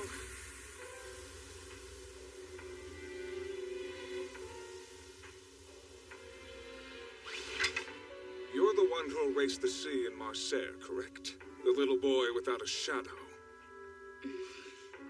You should answer. We're the Inquisitors, young man, and we have come from the Holy Kingdom.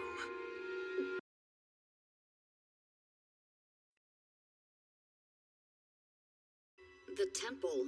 Who are they again? You forgot that too? This is quite fundamental knowledge related to nobility and divine arts, so you need to listen closely. Oh, yes. The temple is the largest international religious group in the world. Its roles include determining newborn children's guardian deities, enabling them to use divine arts, and granting aristocratic status. That's right.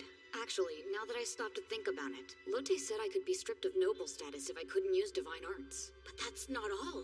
It's also the temple that selects each nation's ruler, and, in turn, gives them their wand and crown.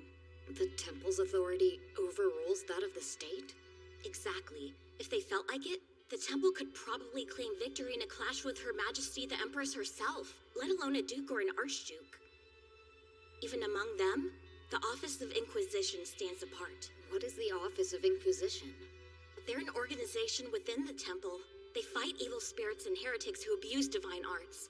The Grand Temple controls one unit, and they're said to be a band of ruthless elites. Sounds frightening. You and I shouldn't need to worry about anything like that. Normal people will never have any contact with them.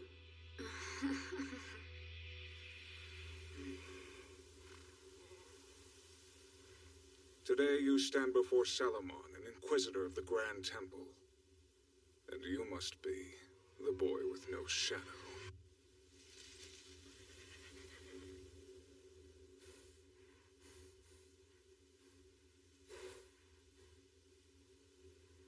You were rather bold to open a pharmacy in the middle of town. And when you carelessly ventured outside in the light of day, you left yourself open for the temple to find you, little boy. Or, rather, evil spirit in the guise of a boy. I assure you, I'm not an evil spirit. Then tell us what you are. I would say I'm human. We won't require a confession to find you out. Raise your hands, then take 10 steps backward. I don't want to make this any worse. Good. Start walking backwards. And binding!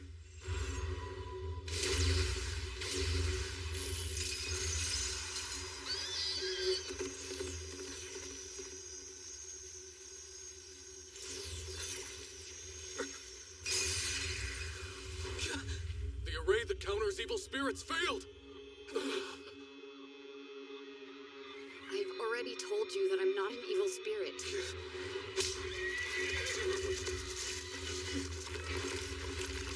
Reveal your true form at once! Dance of flame!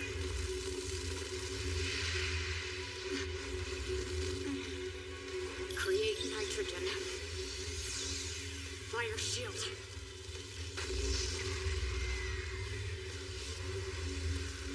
Okay. Eliminate the oxygen, and the fire's extinguished. With no wand? But how? Could it be that his attribute is negative fire? In that case, sword dance of ice!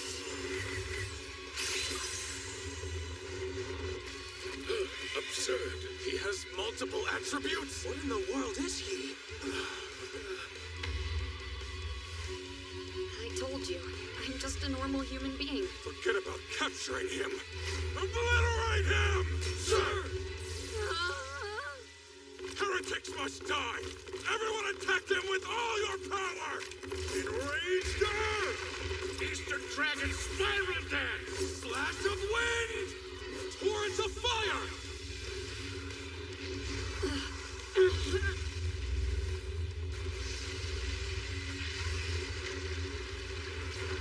Is he down?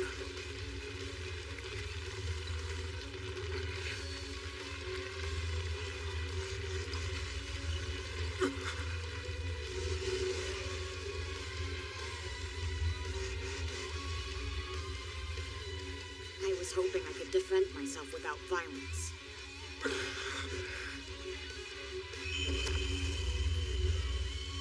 His power's accumulating. It's you! Here it comes! Defensive barrier!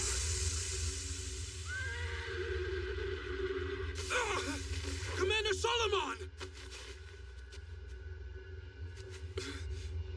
I don't understand what's happening.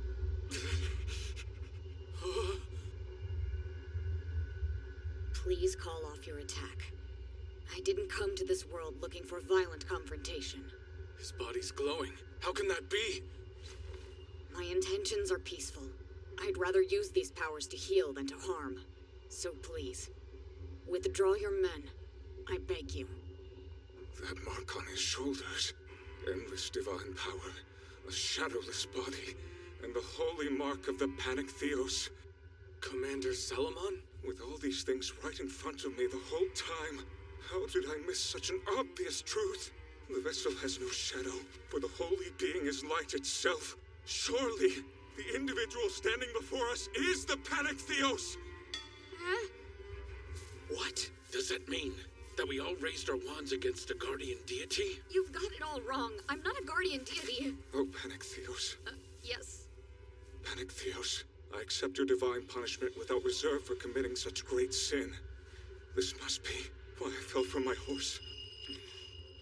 Commander Solomon, your leg! Sooner or later, this wound will most likely result in my death. Before I let that happen, I beg you to allow me to atone with my life. Hold on a minute. Please, let my death suffice to quell your righteous indignation at our blasphemous acts against you. Oh, Panactheos, forgive us. No, don't!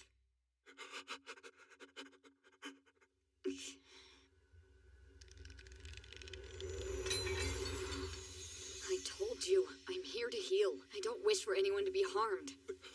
All I'm asking is that you leave me and my pharmacy alone. There's no need for anyone to die. His upper shin is broken, and blood is gushing from the wound. Taking the fall from his horse into account, it's an open fracture. There's the white glow. He can recover. Treatment, amputation. Now it turned red? What's going on? If I amputate, will it cause a massive infection leading to sepsis and death? In that case, treatment, reduction. So that's the solution. But who should perform the operation?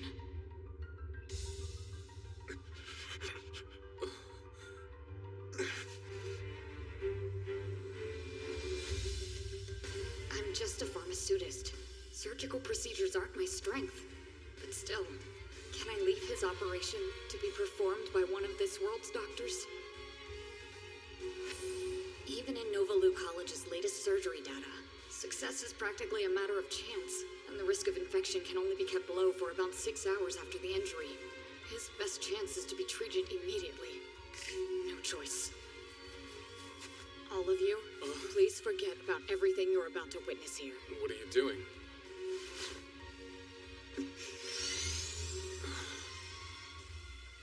I'm providing emergency first aid. Place the patient up on this slab, and find a carriage for us as soon as possible. At once! How can it be that you've chosen not to punish our transgression against you? Never mind that right now. It's not the time. Don't concern yourself with anything but your injury.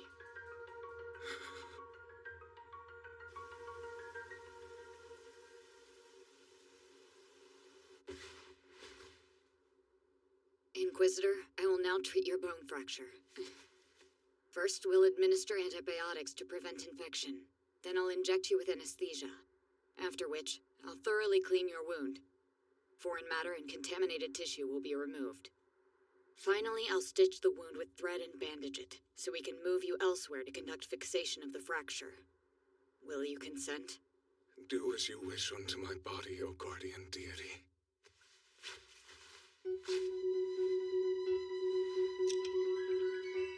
Spinal anesthesia. I'm injecting bupivacaine into your spinal cord. Grit your teeth and bear it.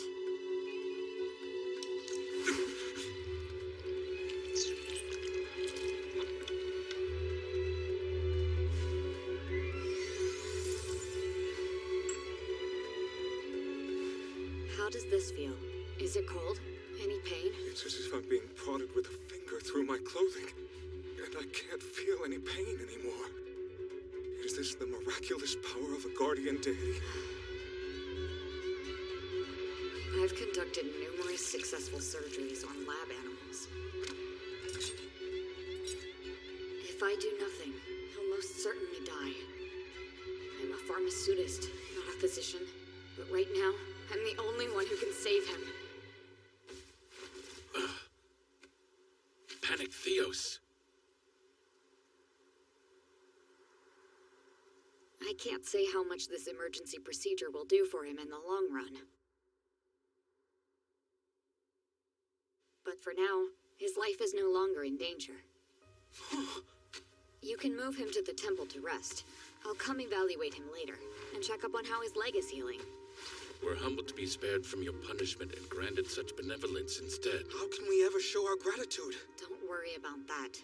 As one who pursues the path of medicine, and as a fellow human being, I only chose to do the best I could for him. Nothing more. More importantly, I'd prefer you keep this between yourselves. As the Panactheos commands.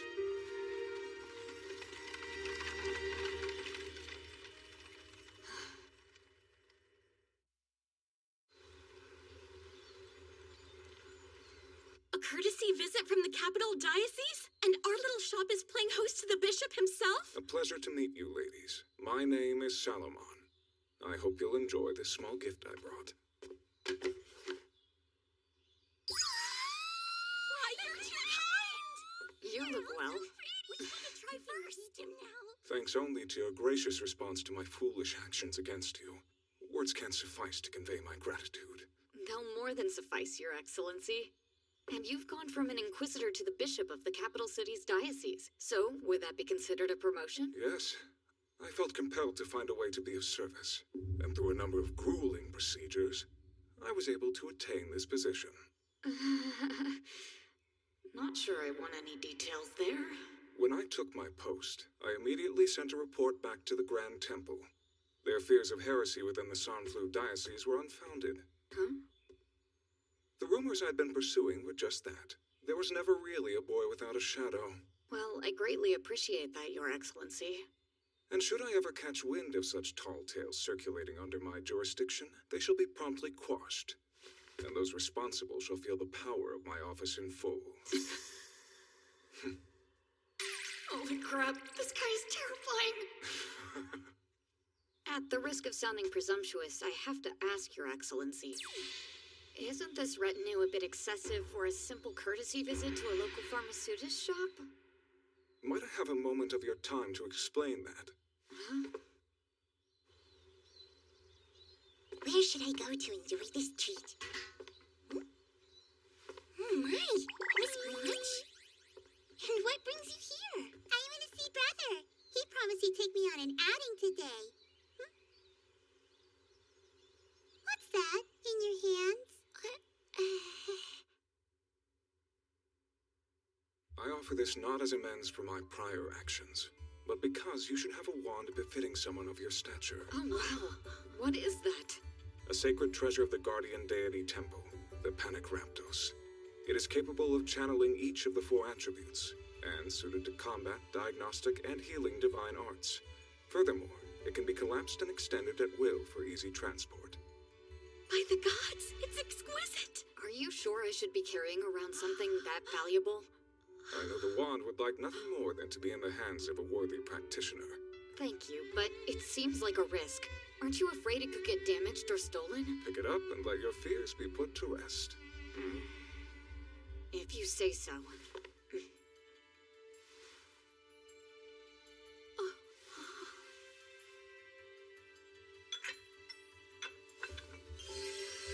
What's going on? Behold its holy radiance. The Panakraptos has acknowledged you as its wielder. Huh? It's so beautiful. Even looking at it has left me spellbound. You can hold it if you like. Are you sure? Well then, just for a bit.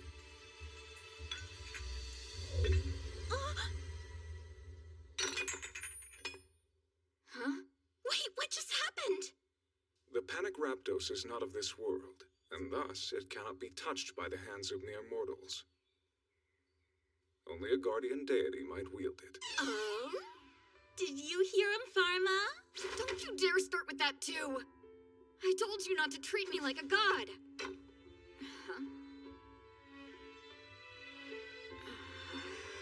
Your Excellency, is this wand capable of floating, perchance? Quite the insightful question. According to the legends, when the Panakraptos is imbued with levels of divine power beyond mortal capacity... It's working! I've never even heard of anyone using a divine wand to fly! You're absolutely amazing, Pharma! So you are. It could hardly be more clear that you are fit to wield this wand. Please make good use of it. I suppose you're right. Thank you, Solomon.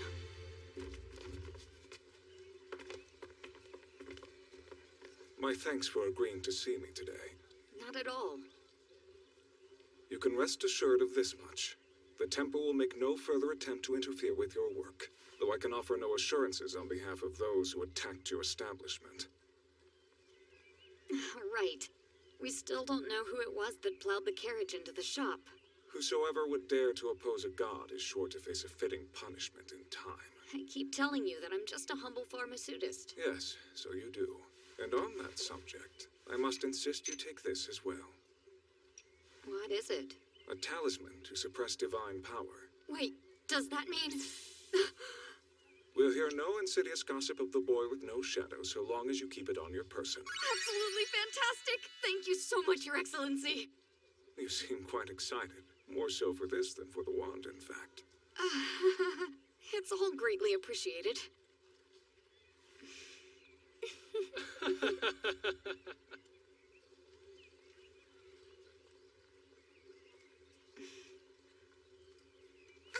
Hi, brother!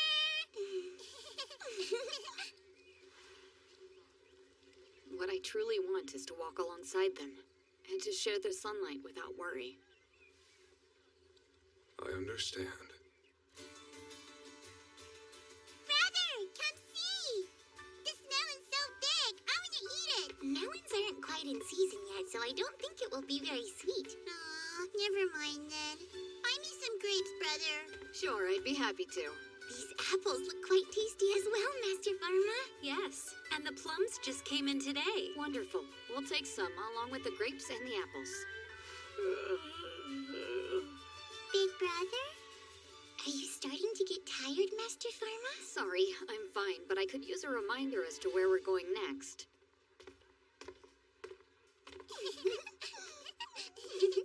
I've sorted things out with the Office of Inquisition, and the customers keep on coming. It might be time to start bringing on more staff.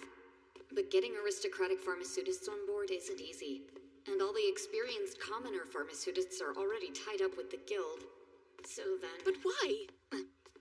Doesn't anyone stock the medicines they make at Parallel World Pharmacy? Every time I've tried to go, it's been packed full to bursting. But I can't get any of their products here. I'm afraid it's out of the question, ma'am. In any case, the place is heretical. Selling unheard of medicines at impossible prices? I can't imagine a less trustworthy shop. But their reputation around the capital is excellent. Indeed. Their medicines are said to be quite effective. You were here, sir. Mr. Pierre. So then... Keep in mind, the proprietor there is the youngest son of the chief royal pharmaceutist. As an aristocrat, he has the means to buy a strong reputation as easily as build it. That's ridiculous. Even assuming his drugs are as effective as we've heard, they haven't been approved by the Pharmaceutists Guild. We couldn't sell them here. I have to work within their restrictions. As a commoner pharmaceutist, I have no other options in the capital. This is just absurd. Must medicine sellers be so stodgy and conservative? I understand your frustration. I'm sorry. Brother! The shopping's all done now. Let's go home. Right, let's. And then we can all have tea.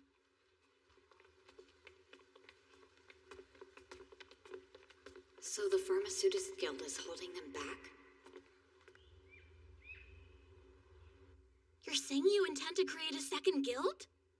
Right. I think a separate Compounders Guild would be helpful. It would allow commoner pharmaceutists to sell our products. And do you know of any stores that would take part? There's us and Medique. It's a start at least. Let's see here. A guild must consist of at least 2 member shops, so we have enough. Once it's established, I'm sure other shops will want to join. I'd really like to work up an outline as soon as possible. Speaking of, could you help me get the paperwork started? Of course. It would be my pleasure.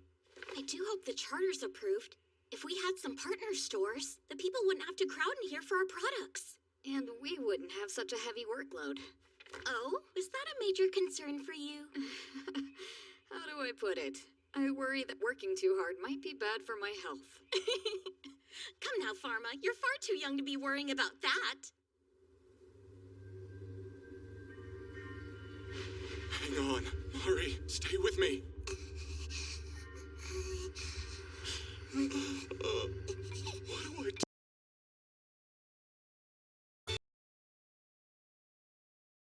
Confound it!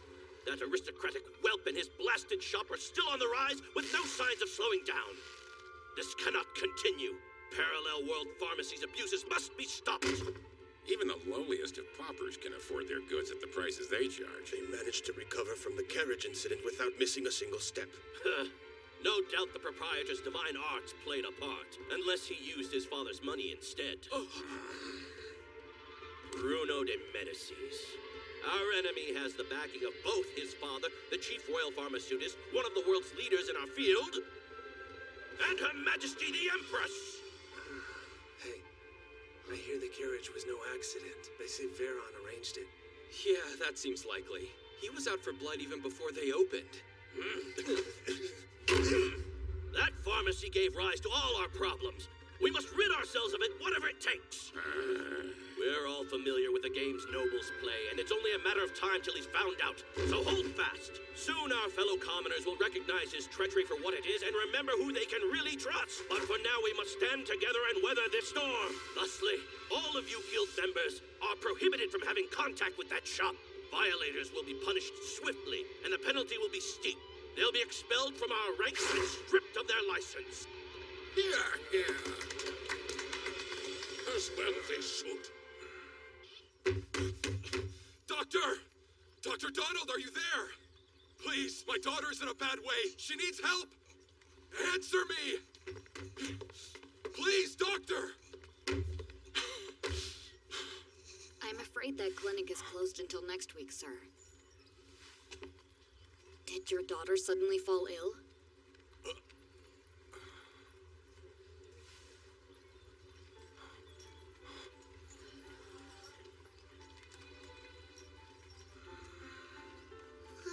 I beg your pardon. I'm a pharmaceutist working at Parallel World Pharmacy. My name is Pharma, and if you'd let me, I would be happy to examine your daughter. Thank you, but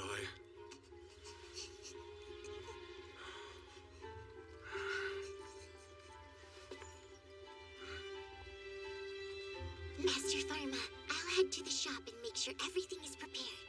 Thank you, Lotte. This way. Please follow me.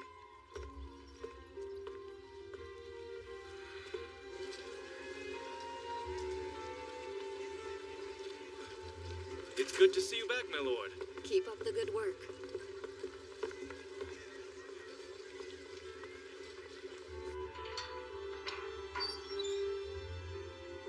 Through here, sir.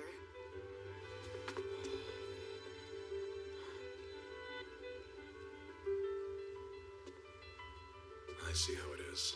People of my standing have to come in through the back.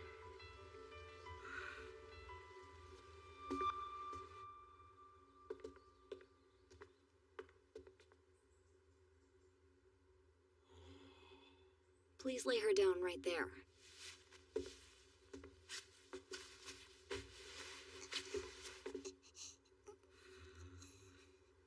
Also, put this over your mouth and nose.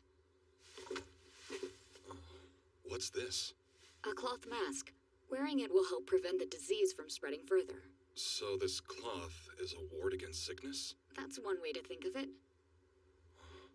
Then the reason you brought us through the back was... Yes, sir. To avoid spreading it to the other customers. So it wasn't because I'm a commoner.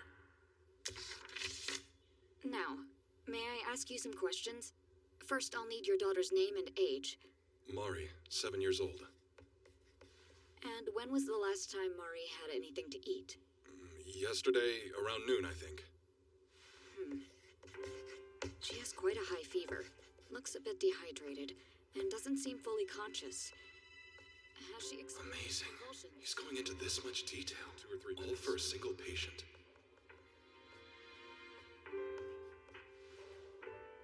Do you happen to know Mari's weight? Her weight? No. Well, we can take care of that here and now. Could you step onto this little platform with Mari in your arms, please?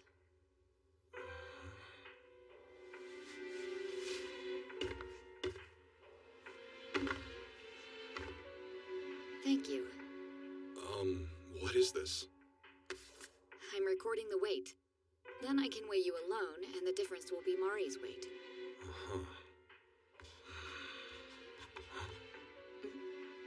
Once I've calculated her weight, I'll be able to determine the proper dose. If we give her too little, it might not be effective. But too much could cause side effects. At commoner-run pharmacies, we offer all adult patients the same dosage. And for children, we simply cut the dosage in half. It's standard practice. Very good, thank you. One last thing.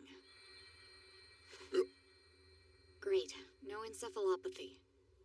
Are you using a divine art? Oh, yes, that's exactly it. I've diagnosed Mari's illness, sir.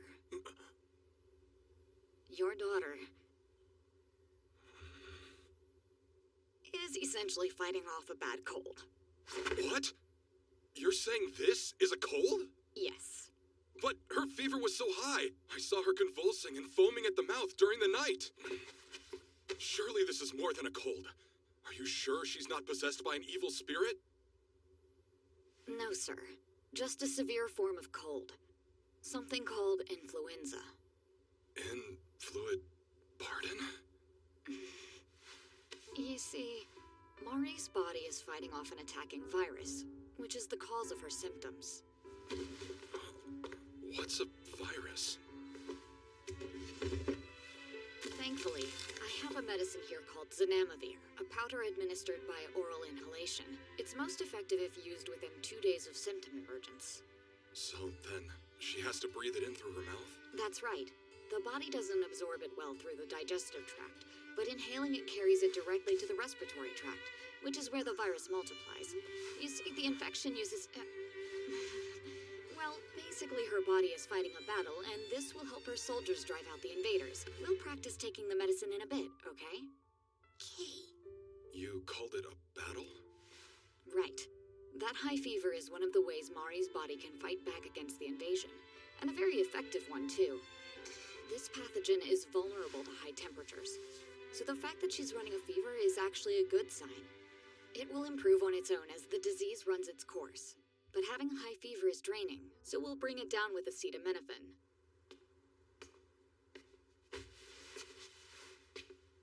Keep an eye on her, and have her sip some cold water once she seems up to it. I'll be back to check on her soon.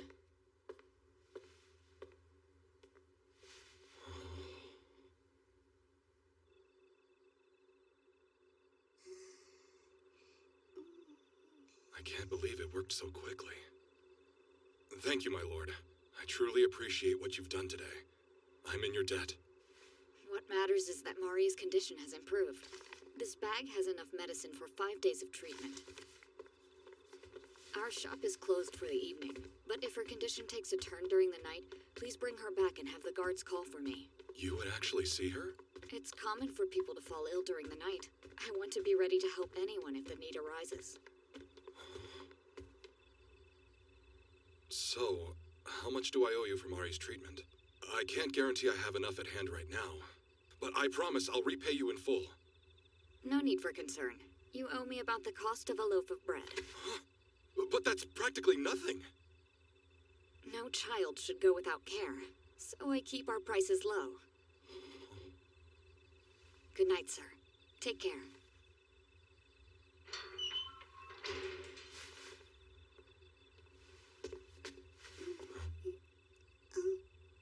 Wait, Dada? Relax, sweetie. We're going home. Parallel World Pharmacy. I see. Why the guild can't keep up.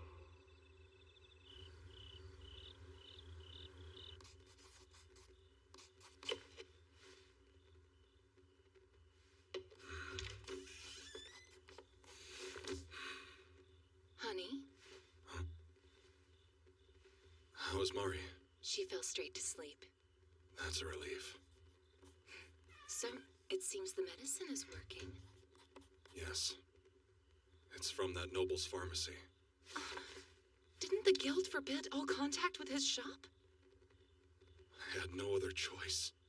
If I hadn't gone there, Mari might not have made it through the day. And it was truly incredible. The owner's knowledge is second to none, and he attended to Mari himself. He was brilliant. Everything a pharmaceutist aspires to. For all my experience and the confidence I had in my own abilities, in the end, I can hardly compare to that boy.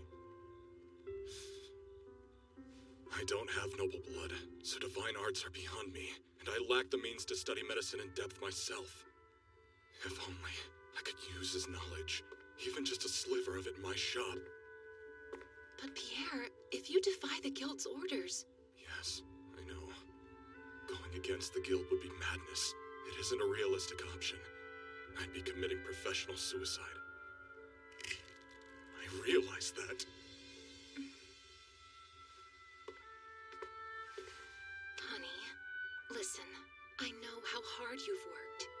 poured your heart into this shop, done so much good for so many people. I really believe that. Of course. Thank you, dear. So please, take pride in what you've built, and don't do anything rash. Right. You're already making the world a better place, and Mari's still so young. And of course, there's the debt we took on to open the shop. I know that. I understand how much is at stake. But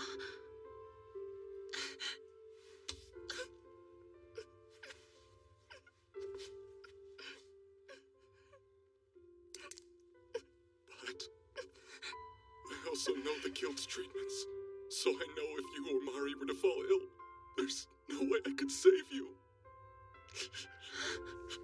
Oh, Pierre. Forgive me.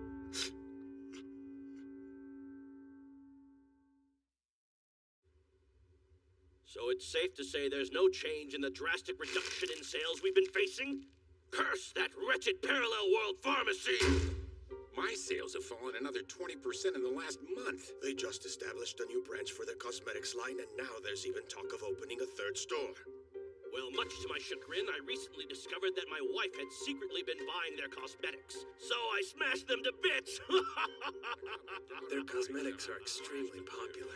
My female customer base was snatched away. That's not all, unfortunately. I've heard people saying the new bishop goes to Parallel World Pharmacy practically every day. The Empress and the Temple are backing them? How could we compete? That makes them basically invincible. Pierre, as proprietor of the Ray of Sunlight shop, what are your thoughts? You're asking me? Your pharmacy is suffering the greatest financial losses since it's in the closest proximity. What is your opinion on the matter?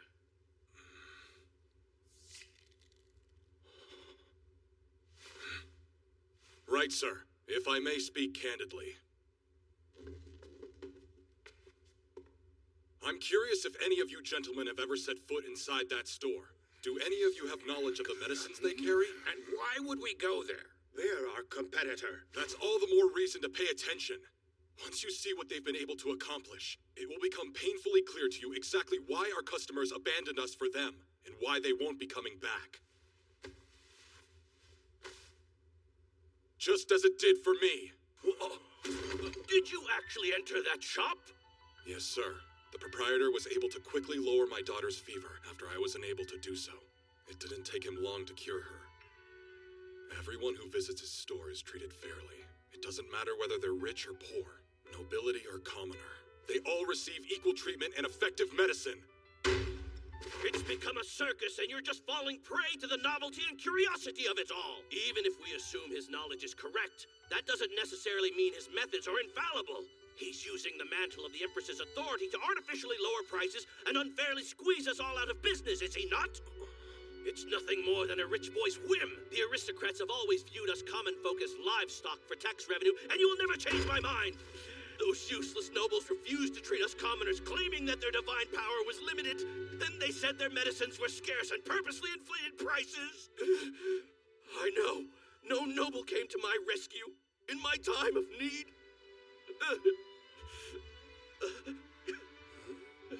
Mr. Veron had to bury his child. I see. Why trust a kid who's just having fun? No one can predict when he'll adapt to aristocratic society and abandon his pharmacy. We can't be so easily replaced. We've spent years working in service to build our reputations, and we've provided quality medicine to the common folk. Then this intruder shows up and turned our community inside out. If all the customers keep gravitating to him because everyone believes his pharmacy is superior, then it won't be long before we'll wind up having to shut down our businesses. But if that were to happen, and this little brat disappeared, then what? I think the truth's obvious. We'd literally have nothing left. The medical infrastructure for commoners would collapse. We can't allow it. We must excise this intruder. Who would that help? We shouldn't excise his shop from our city. We should be learning from it instead. That's rather audacious. How dare you speak those words as a guild member? Contrast what we do with what that shop's doing. We sell patients herbs we don't understand and make claims that are practically fraudulent to do it. Is that not a disgrace to our profession? We don't know what else we can do. Our predecessor's knowledge is absolute. Some patients do make a full recovery, but for all intents and purposes, most of those cases are pure coincidence. And others die. His shop is different from our businesses in almost every way. It's logical and forward-thinking, and it truly considers the needs of the— Shut your mouth! That's enough out of you. If you despise the way we've managed to do things around here so much, then you can get the hell out of this guild right now!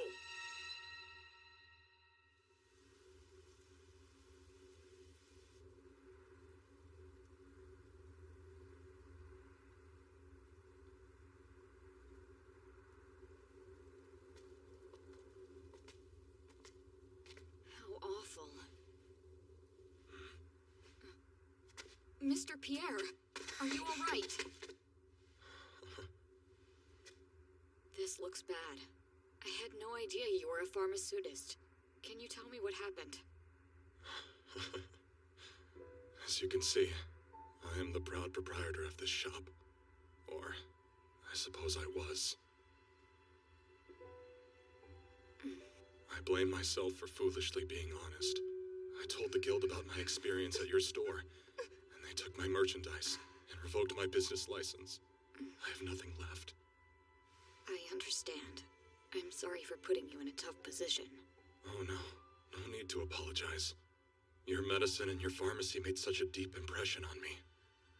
My hope was that the guild might change for the better and learn something beneficial. But now, I've been expelled from the guild. I can't do business here anymore. I'm thinking of moving to another country and starting over from scratch. Because I know I can't give up being a pharmaceutist. Does that mean if you joined another guild, you could continue to do business here in the city? Yes, but the pharmaceutist guild here is the only one to work with. And commoner pharmaceutists are required by law to belong to a guild in order to do business. So, there are no options. I see the issue. As a matter of fact, sir, I recently received Her Majesty's approval to establish a brand new guild. It's called the Compounding Pharmacy Guild, and it deals exclusively in novel medicines. If you were so inclined, I would be honored to have you as a member.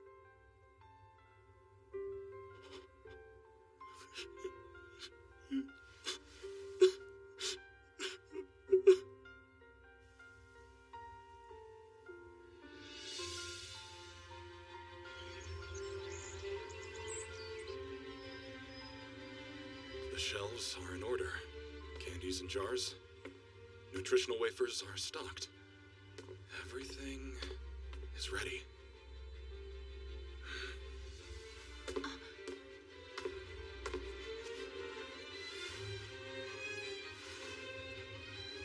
But, am I good enough? Will customers even come here? Will they accept a shop that isn't Parallel World Pharmacy and a proprietor that isn't Lord Pharma? Hey, Dada, don't be scared.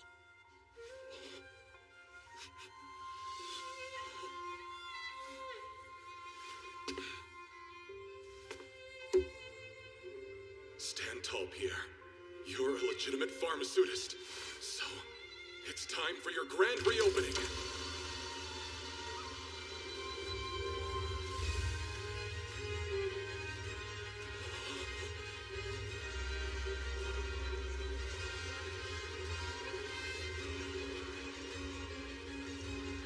I hear it's Parallel World Pharmacy's first partner store. It's supposed to have the same medicine in stock. They've all come here, to my shop, where I get to deal in the world's best medicine. It's a new day.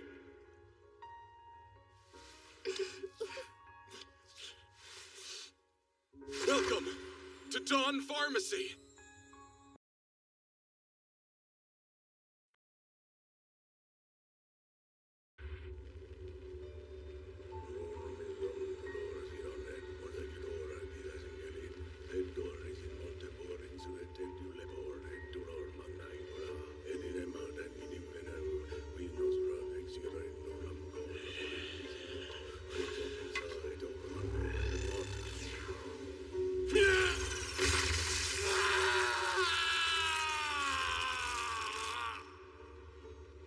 don't understand. You established multiple treatment methods. You're renowned as a genius in the field, Camus. So why? Oh, Bruno. How do you still not see it? This world's unavoidable and beautiful truth. Even those you heal are bound to die in time. And regardless of all the death that surrounds us, people will be born anew and continue the cycle. So that's it then? That was your reason for conducting those gruesome human experiments? Our kind and our world are far too resilient to be destroyed by my meager endeavors. And herein lies the beauty of it. You understand, don't you, Bruno?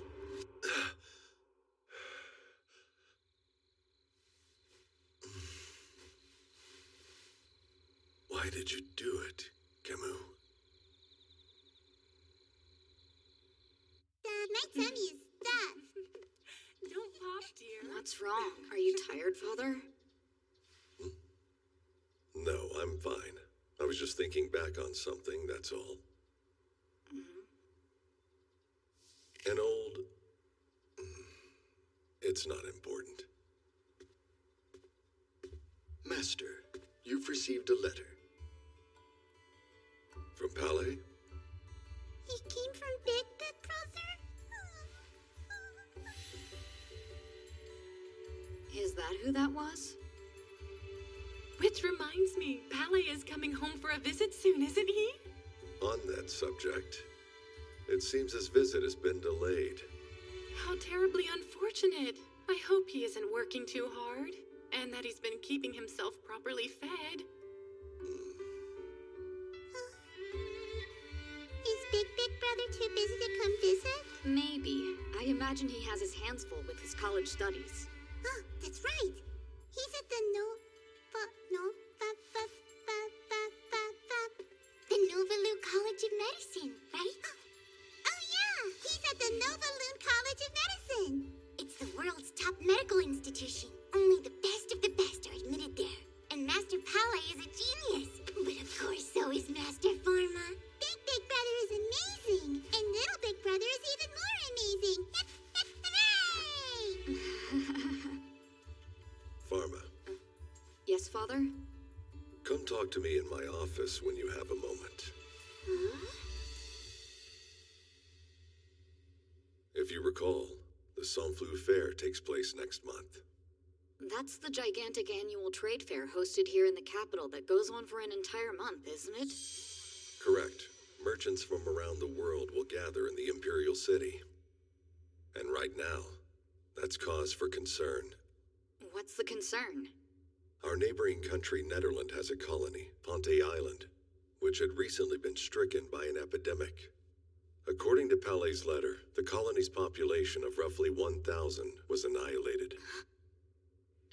Every last one. Was it something endemic to the island? Or environmental poisoning? For now, I could only speculate. Novalu sent a team of their best researchers to retrieve tissue samples for investigation. Then 2 of them died as well. So, it could be highly contagious? The epidemic died out along with the last of the colonists. However, there are still Netherland trade ships loaded with cargo from Ponte, some of which are en route to the Saint-Flou Fair. You're saying they might have contaminated cargo, and it's on its way to the Imperial City now? To further complicate matters, there's only one port they can use. They'll be disembarking at Marseille. That means it's coming through our family's territory. Can we get access to the researchers' remains, or the samples they were studying? Everything was incinerated with fire divine arts. I expect the samples are ash now, and the bodies reduced to charred bones at most. That would be the safest measure to take. Bacteria and viruses are inherently vulnerable to high heat, but still, if they went that far, then this world's top medical experts thought the situation was unmanageable. The progression of this disease was unlike anything I've seen. The first researcher developed a high fever, then headaches and vomiting. Lumps formed on his neck and in his armpits, then he fell into a coma. And on the 7th day of symptoms, he perished. The second case progressed faster still. Purpura all over, and necrosis in his extremities. They say his fingers and toes turned black. Their laboratory was sealed off, and all travel to Ponte Island has since been prohibited.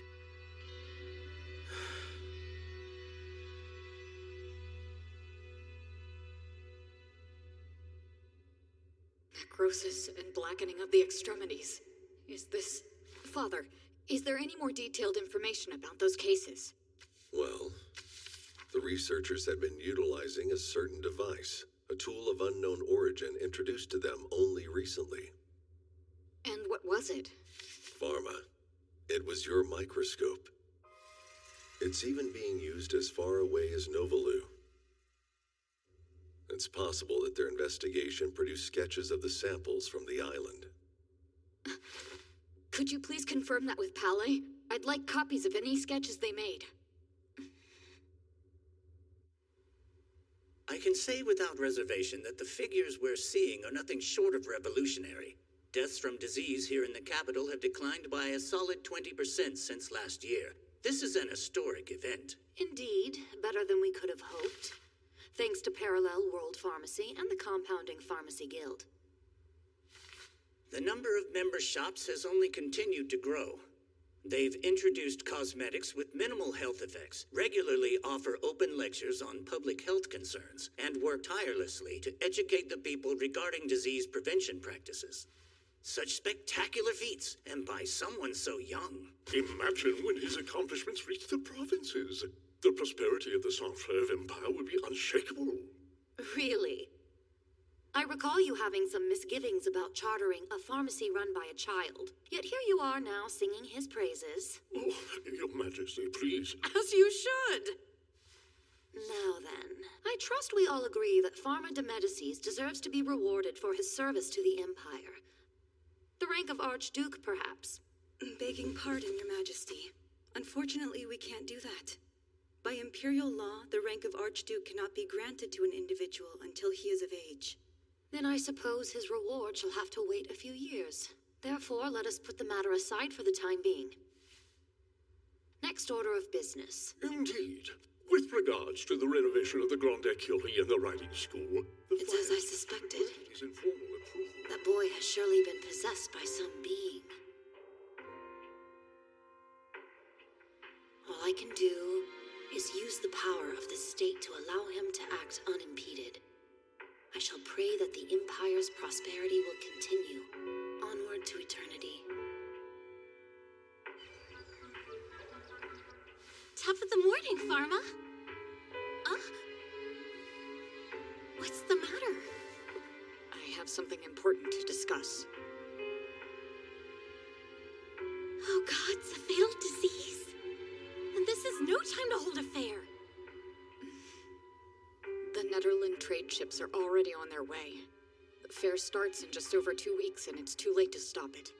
Then what can we do? Well, I have thought of a few things. Pardon the intrusion, Master Pharma. Master Pale sent a carrier pigeon. Thanks, Lotte.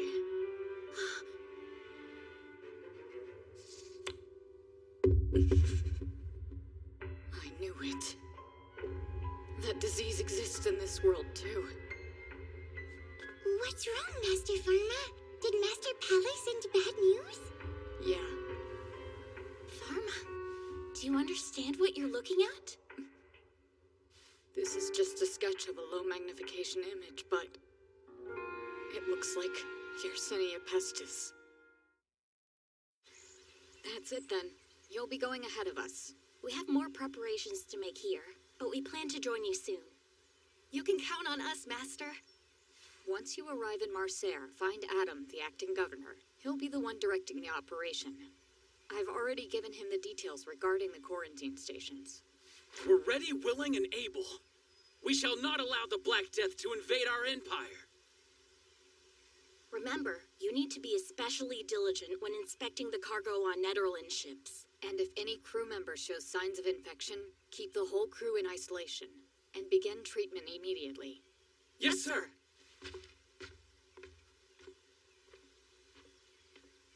Godspeed them. So much rides on their efforts. That's everything we can do by ourselves. So now, we convince the higher-ups. Father, I beg your pardon. Ah, Pharma. And Eleanor, too. This is concerning that unknown pathogen. In light of the purple-black discoloration and swollen lymph nodes described in the report, as well as the rod-like appearance of the bacteria in the sketch, I believe this mystery disease is the Black Death. As I feared, we're of the same mind. Though I know it only through the literature, I'm well aware of the dreadful nature of the Black Death. The last plague was 210 years ago. The bubonic plague, aka the Black Death, a bacterial disease passed from rodents to humans through fleas. There were multiple large outbreaks on Earth. In the 14th century, it's estimated to have halved the population of Europe.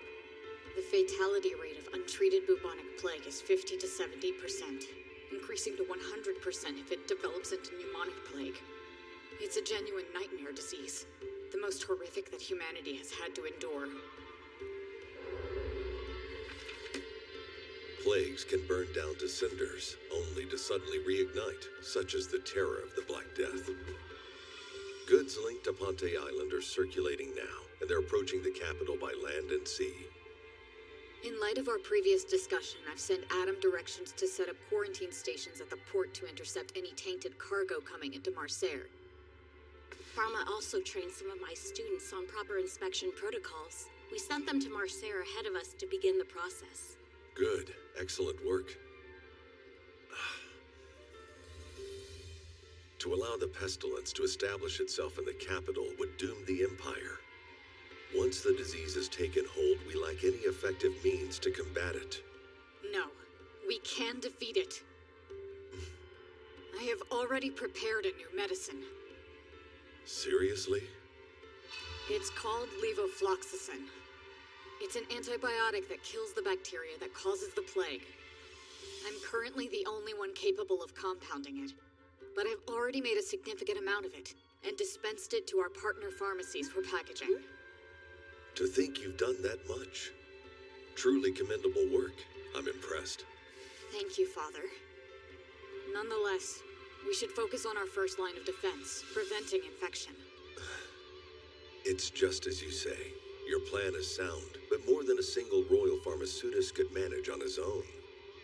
And I suppose that's exactly why you're here. Yes. Let us head to the palace at once. I believe I understand the main thrust of your plan. Very well, it shall now be done. Most gates will be sealed with merchants limited to a few points of entry. We are grateful, Your Majesty. And in addition, I'd like permission to inspect the cargo at the gates. The pharmaceutists of the Compounding Pharmacy Guild are ready to serve. As you wish. Anything else? Yes, Your Majesty. We know that the Black Death is transmitted to humans by fleas that feed on rodents. You're saying we should seal the routes of infection? That's exactly right. Accordingly, to aid in this pursuit, I urge residents to kill rats and fleas on sight and boil their clothes. Then I shall issue such an edict today. Minister, make the arrangements. Yes. Once again, Your Majesty, I thank you for your swift judgment. Say not so, Bruno. It is merely my duty as Empress to look after the Empire and the well-being of its subjects. What's more, you speak boldly, and I place the deepest of trust in your confidence.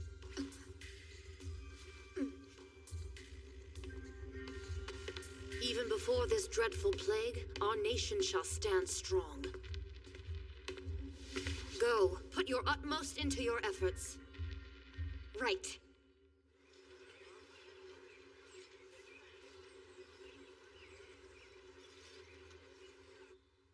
It's a microscope? It looks so different. That's right. This is a compound microscope, with an ocular and a convex lens. It's a more complex design, but it allows greater magnification and a larger field of view. Also, there's less risk of a sample accidentally coming into contact with the eyes or mouth. How go the preparations with the new medicine? They've gone smoothly. The material you provided has been powdered. 1,000 full courses packaged. All member shops and quarantine stations have been stocked. I appreciate it. Though if all goes well, we won't need to use it. And per your instructions, anyone found to be infected will receive treatment. Gratis. It's possible for the bacteria to infect the lungs. In such a case, they can then spread through droplets in the breath. In order to prevent that, we have to administer the medicine to anyone who may need it, without exception. I'll relay the order to the pharmaceutists. All right. I leave this to you. The Compounding Pharmacy Guild won't allow the Black Death to take hold in the capital.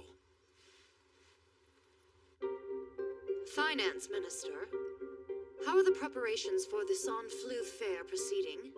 All is well thus far, Your Majesty. As expected, the various guilds and merchants throughout the Empire are fully focused on preparing their wares. And trade ships from abroad continue to arrive in our ports each day. The quarantine stations are operational and appear to be functioning as planned.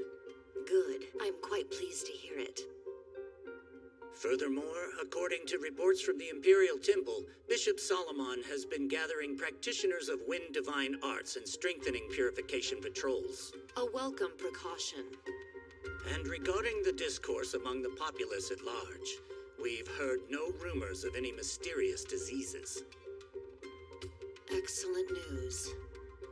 The standing of our empire among the nations of the world hinges upon the San Fleuve Fair, and these safety measures must be upheld. Just as you say, Your Majesty. The economic effects of any major disruption would be... That is indeed a factor, but there is a greater concern still. The eruption of chaos causes unrest and exposes weaknesses both at home and abroad. When faced with the unknown, 'tis a rare soul who can maintain composure and make sound, rational choices as that boy does. Do not squander the good fortune of having him in this moment. Go forth and do what must be done. Right!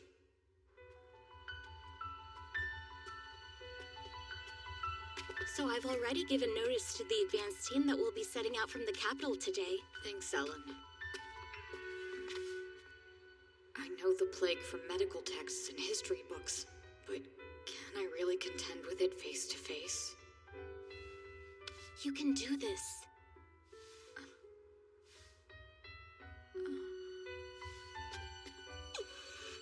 Please let Master Verma's work succeed and bring him home to us safely. Even up to now, your knowledge and abilities have saved many lives. We know the Panic Theos. No. Pharma de Medicis is up to this task. Master Pharma! Give it your all, okay? But not all of your all. Make sure there's still enough of you left for the trip home. Always remember, you're not alone. You have us, and we all believe in you. I'll do what I can. Safe travels! Bye, Master Pharma!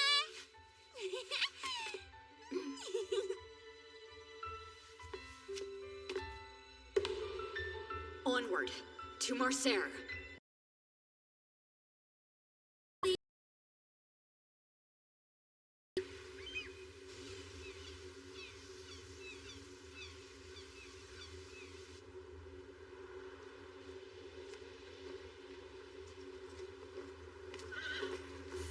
Feels like so long since we've come here. But this certainly isn't how I envisioned our return to Marseille. I know. The danger that annihilated the Netherland colony on Ponte Island could well be stowing away on those ships.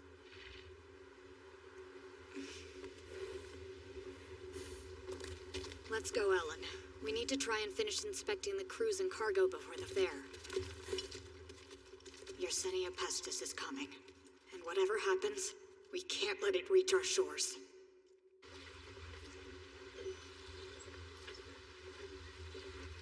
Master, Lord Pharma, we've been waiting for you. Excellent work, you two. How are things progressing?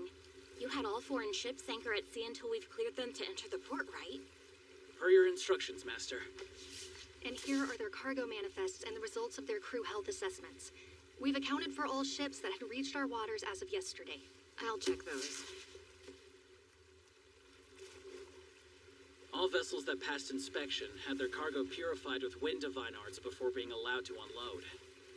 And in cases where we suspect infection despite negative results, the ships remain quarantined with the crew members in question isolated. Understood. Well done, both of you. Ellen, time for us to do our part.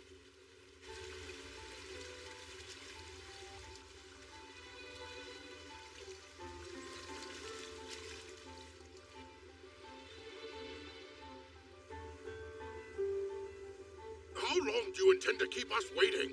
We've got a hold full of cargo to unload. I apologize for the delay, but we're doing all this to prevent a serious epidemic. Who is this ship's physician? That's me, sir. I've compiled the requested information. It's all right here. Thank you very much. In the interest of thoroughness, would you be willing to discuss each item in detail?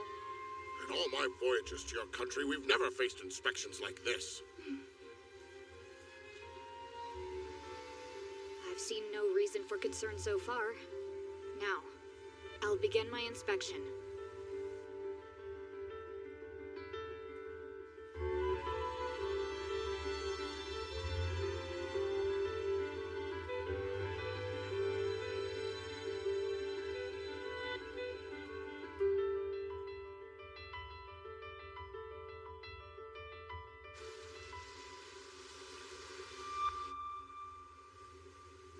I found no signs of infection in the crew or cargo. Lovely. At long last, may we dock our ship? Please present these documents once you're on land. Also, I wrote up a list of prescriptions. For what? I thought you said the crew showed no signs of infection. Yes, sir, but several of them displayed early symptoms of scurvy. Vitamins will be provided at the quarantine stations we've set up in the harbor. Vitamins, eh? Thank you for your cooperation, gentlemen.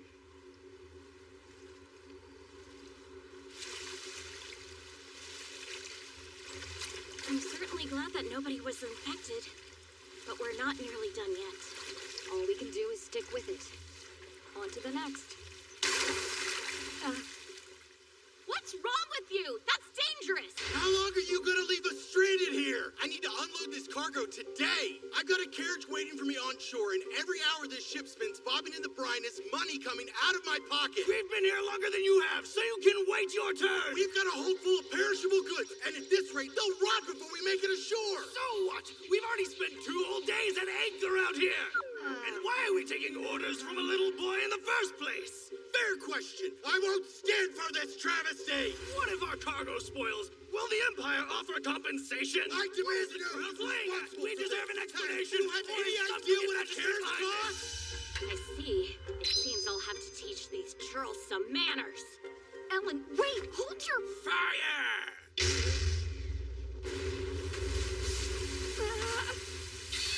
What's happening? I swear that wasn't me. I haven't even done anything yet.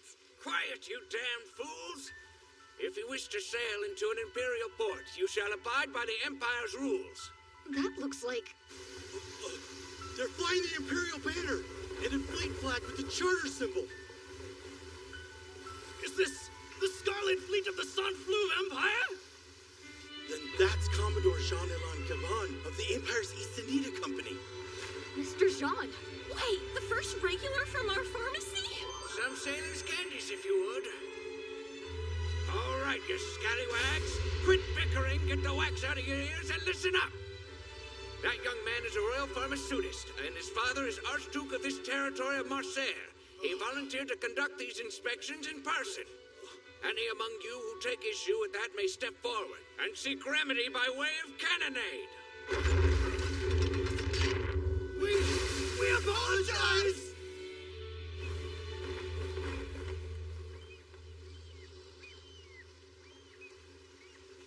Jean. We greatly appreciate it. Why, think nothing of it, madam. Our paths were surely bound to cross out here. I can never stay away from matters at sea. But tell me, dear Mr. Proprietor, when will the shop be open again? Truth be told, I miss it terribly. It won't be long. I'm sure you're well aware, but His Excellency the Commodore is a fan. He loves the sailors' candies. And he's gotten the crew completely hooked. Just as you said, we've had far fewer cases of scurvy to contend with thanks to those. Even at a higher price, they'd be worth it. Next time, I'm putting in a bulk order to provision the whole fleet. That's great. Come by after the fair. We'll be waiting for you.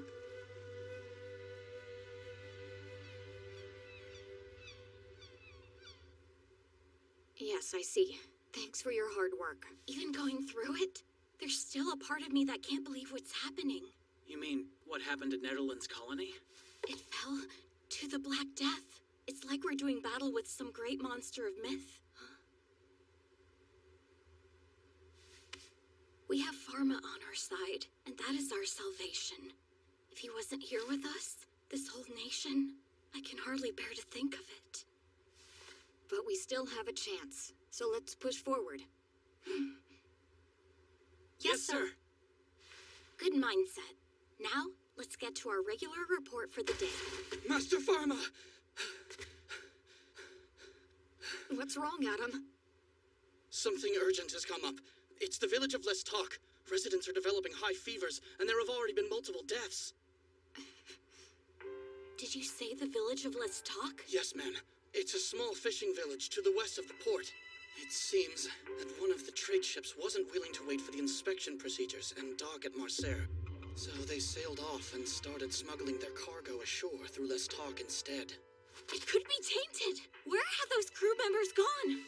They've left the village, but that's all I know. What is the situation in the village? At first, the residents treated it as if it were a normal fever.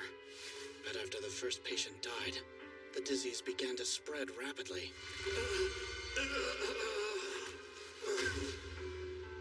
Then you're saying... It's here. The Black Death has made landfall. I'll go at once. What? Pharma, hold on. Surely you don't plan to go into the village alone. From what Adam is saying, the Black Death may have already taken root. And people there are dying. That's exactly why we can't wait. I'm sorry, but I need my protective gear.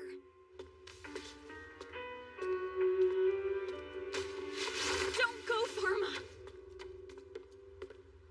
You're the only one who can accurately identify the Black Death. Without you, we can't inspect any of the ships waiting to come into port. Please? I believe you can handle that, Ellen. No, I know you can.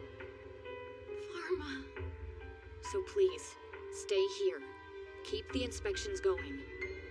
The facilities, supplies, and personnel are already in place. If you all work together, I'm sure you can keep the port safe.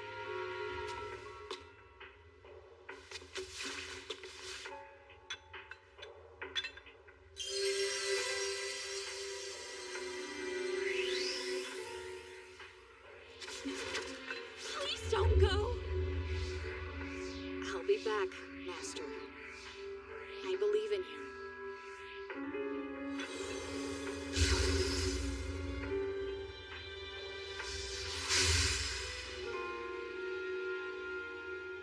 Pharma.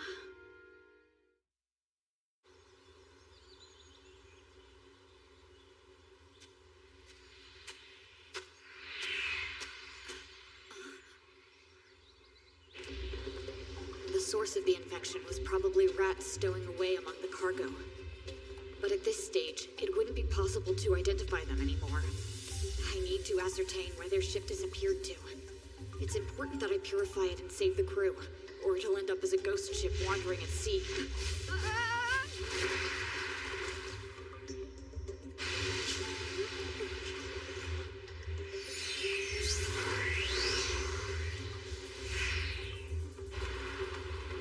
Oh no.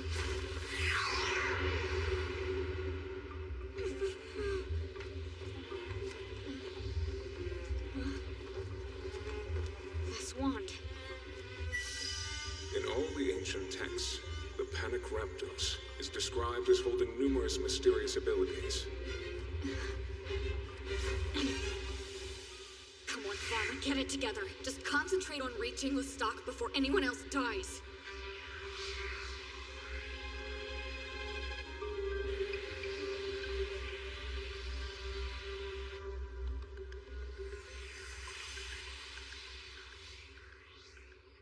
Hurry up! We have to leave now.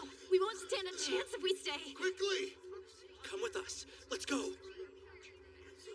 Hey, stop wasting time. If we stay in this cursed village, we'll be massacred by the evil spirit. Hold on. Where'd this kid come from?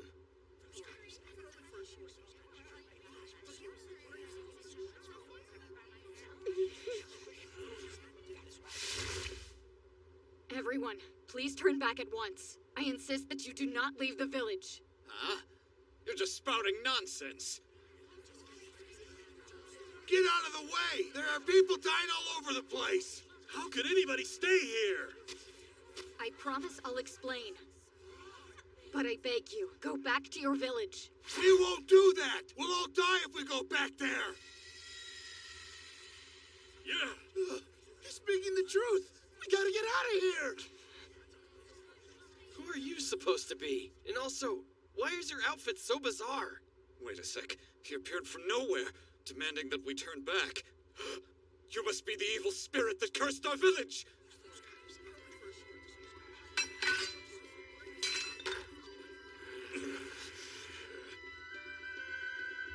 Even if you attempt to flee now, you won't survive unless you eliminate the evil. Turn around. Stop being ridiculous! Only a fool would dare go back there, kid! You haven't seen what we've seen! Please, return to your village!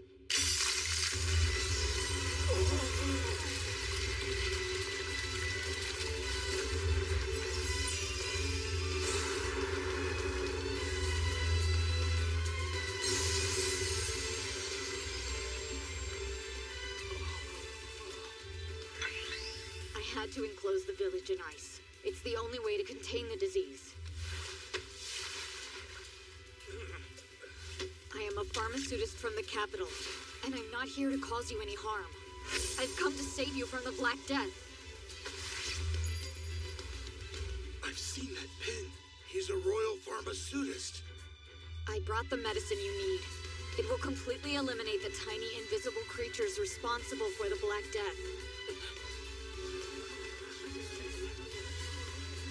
So, are you really telling us none of us will have to die? I can't promise you in good faith that I'll be able to save everyone. But there is a way to keep the deaths to a minimum, and that's by fighting this together. You have every reason to be frightened. But please, stay and receive the treatment I'm offering. Taking the medicine could save all of your lives.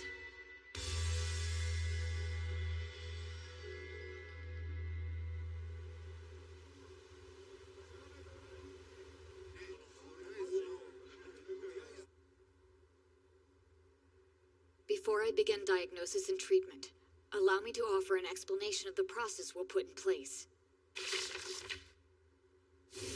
First, I need to divide the village into 3 broad sections. One for severe symptoms, one for the infected, and one for the uninfected. It's a logical plan. We need to segregate those who are infected. Segregate? Isn't that a bit extreme? Please don't worry. It's for triage. We must prioritize who to treat first. It's only a measure to prevent the infection from spreading further. Stop it from spreading. That does make sense. Now, in order to protect everybody's lives, I'll need your cooperation.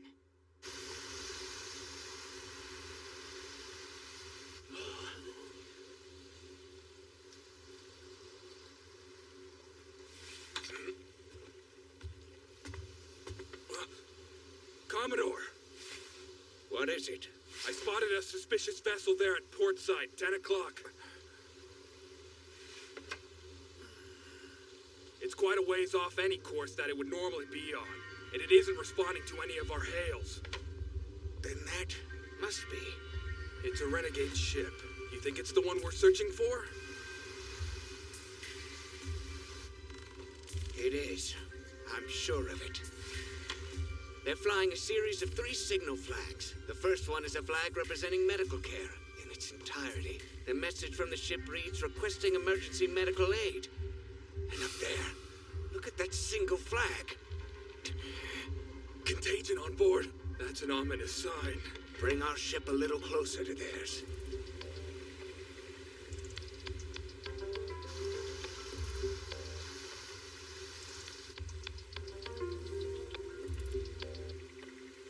Do you see anything up there? Yes, sir. I can see people on the deck. Hey, what is it? They're dead, sir. They're all dead. The ship's deck is littered with corpses. What happened to them? Commodore, how will we go about this? Should we send someone to search the ship? Bad idea. We can't send anyone. It's risky. There's a danger of the disease spreading to our ship. Does that mean we'll be leaving them here? Judging from the situation, there should be no survivors left. And if there were, we wouldn't be able to help them anyway. It's a pity, but we only have one option. We must scuttle that ship.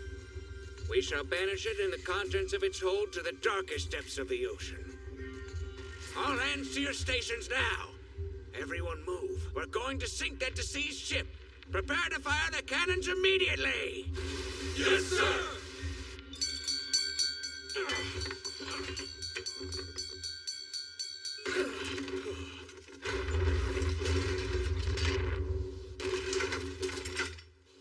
That ship is carrying a disease far more dangerous than any pirates. We'll completely sink it so that no contamination drifts ashore.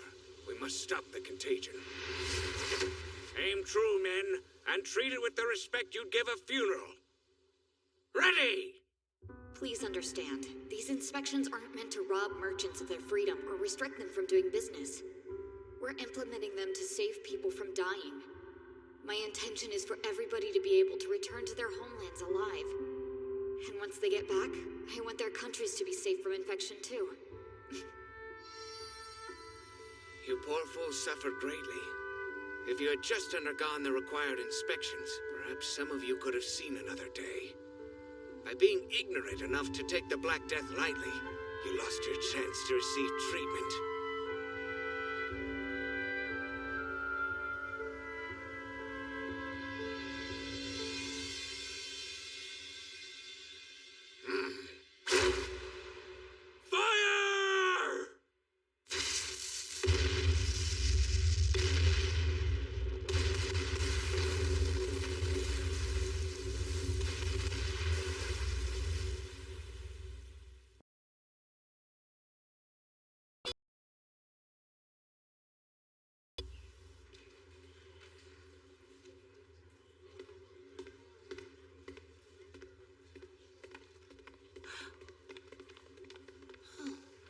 Unfortunately, we haven't the means nor the time. I could speak with the president about adding staff. But simply bringing more people aboard won't help matters. Pardon me. Do you gentlemen need some assistance?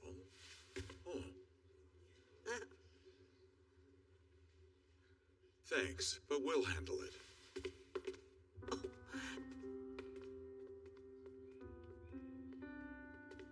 I can't remember when I last saw Professor Blackmold. I honestly thought she'd left the School of Pharmacy. By next year, she'll be retired and her lab shut down. No use getting her involved.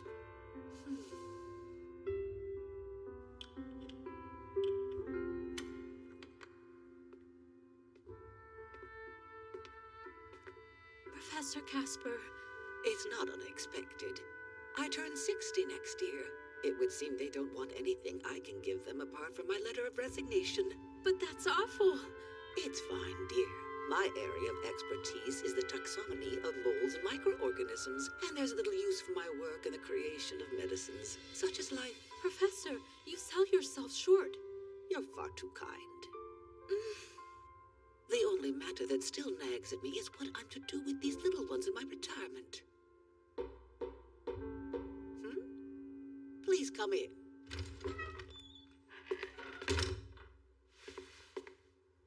Professor Casper, the President wishes to see you.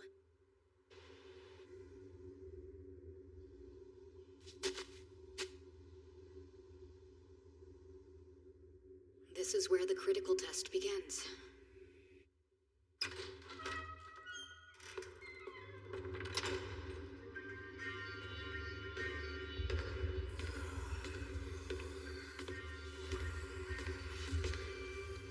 The most serious cases have all been gathered here.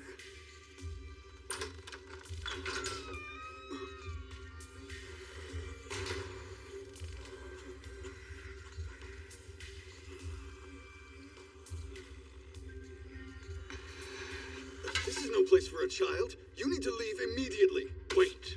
That individual is no mere child.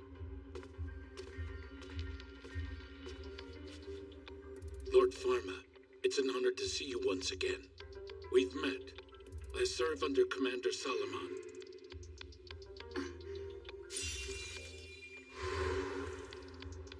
Oh yeah, I remember you. You mean this is the boy you were telling us about? Yes, the Panatheos. More to the point. With your permission, I'd like to start treating the infected. Please, by all means. In some cases, we've been unable to conclusively determine whether the patient is infected. Even with my medical knowledge and an effective treatment in the levofloxacin, I won't be able to do much for the most advanced cases. But I have to do what I can. We'll have all of them take the medicine, split up, and make preparations. In the meantime, I'll conduct an examination of each patient. Yes, sir. Stay strong. How are you feeling? Do you need water? Diagnostic eye. Plague.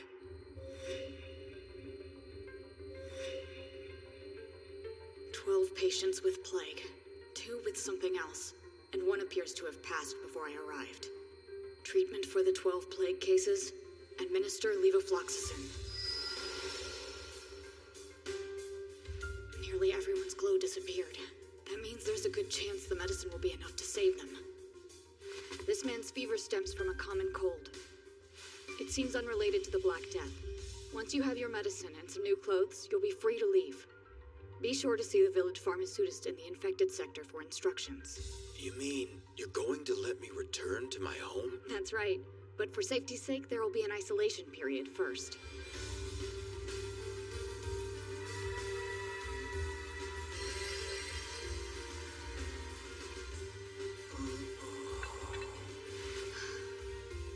I used a divine art that should increase the effectiveness of the medicine.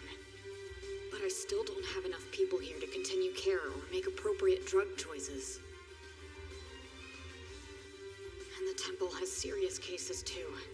I'm just one pharmacologist. Even with my supply of medicine, this is more than I can handle on my own. And with every moment I spend here, the Black Death draws that much closer to the capital. Lord Pharma? We've finished administering medicine to the patients. Good. One moment. All patients have now been given medicine per your instructions. Is there anything else we can do? Let's see. The people who brought this illness are still at large. They're currently on the way to the capital with their cargo. I need you to track them down, incinerate the cargo, and administer medicine to the infected.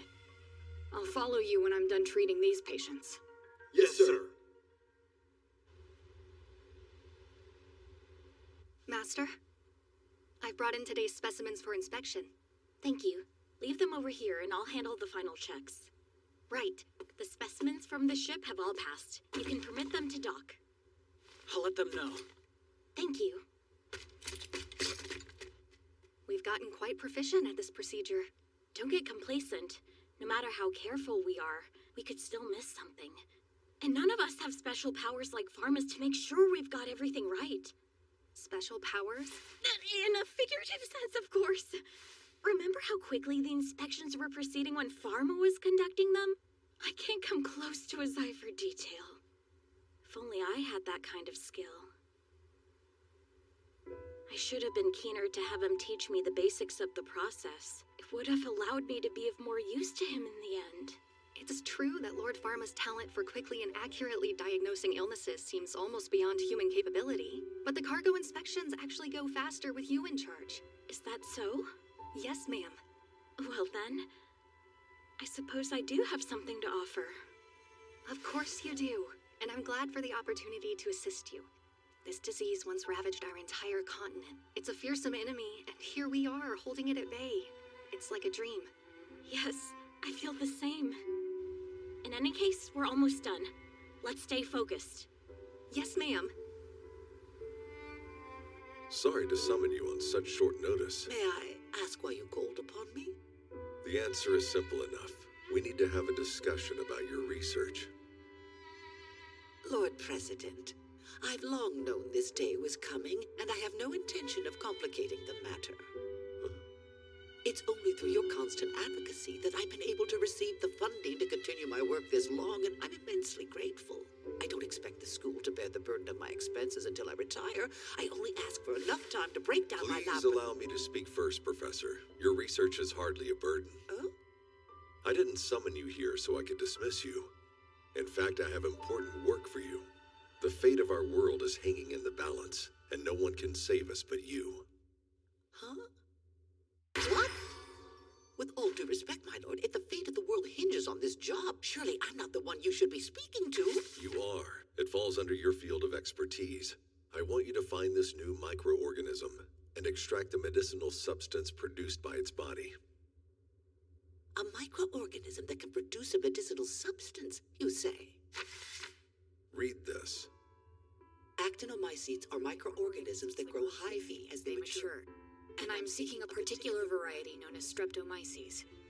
These organisms have the ability to produce medical ingredients that are effective against the Black Death, as well as many other infections. That's a groundbreaking discovery and presented in such incredible detail. What great scholar is responsible for this work? I can't disclose that, but it certainly merits further investigation. Can you help us, Professor Casper? Well, in fact, these little ones, the actinomycetes illustrated here. You're familiar with them? I'm quite familiar. I've been cultivating them for several years in my lab. We have numerous thriving cultures on hand. We do?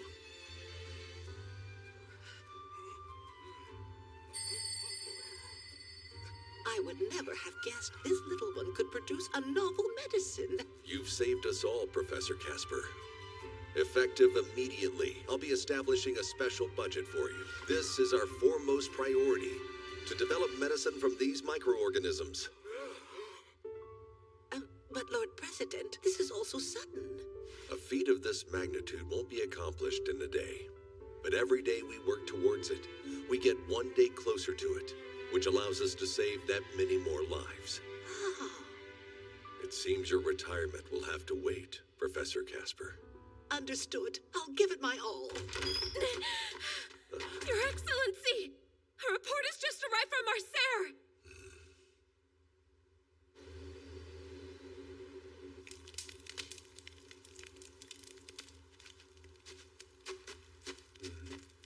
Lord Pharma, Fathers, deepest thanks to you all for working so late into the night. How are things inside? We did manage to see all the patients, but in spite of our best efforts, some didn't make it. Those who did have all received the medicine, and as of right now, half of them are in stable condition. Wonderful news. I'd been preparing myself to hear that none of the worst afflicted had survived. Thanks to your efforts, we can expect a minimal number of casualties. I hope you're right about that. We've most likely avoided the worst-case scenario, but we can't relax yet.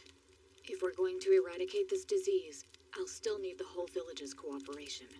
The inside of the ice wall is protected by a divine art, so you're safe here. To increase the effectiveness of the treatment, try to avoid leaving the village for 2 weeks, if at all possible.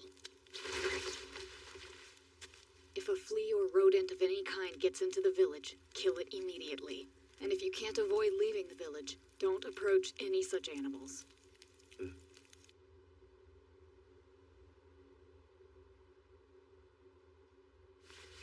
All of you, take care. And you as well, Lord Pharma. Our humble thanks.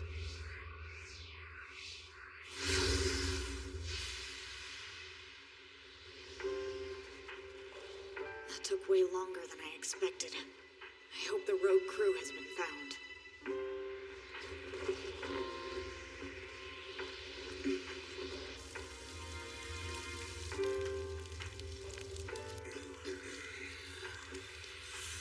Are they a part of that crew?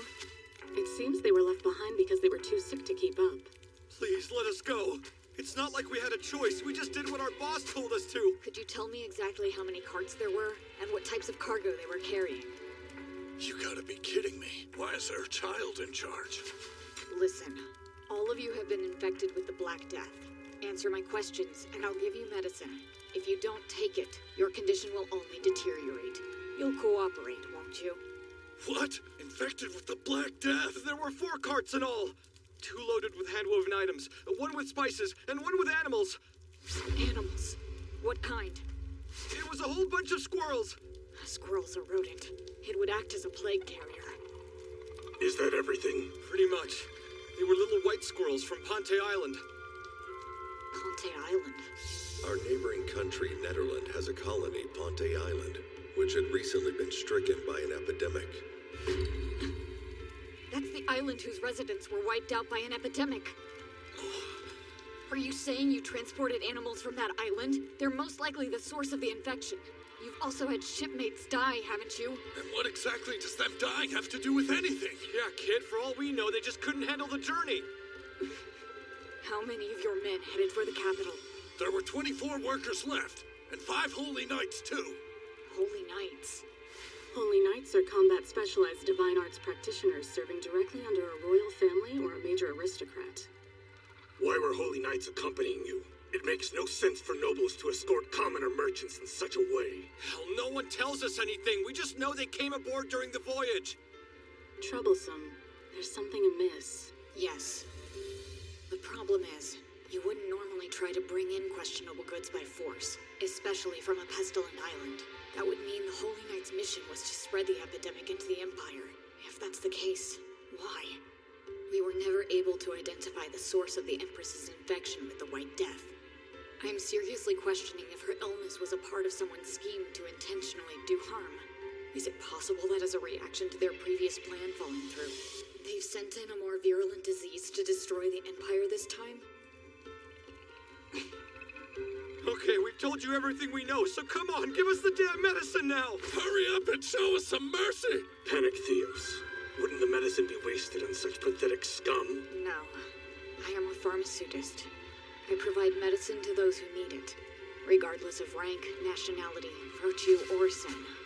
Once they recover, turn them over to the Empire, and leave their fates to the law. If that is the Panic Theos' will, then we will act in accordance with it. Come with us.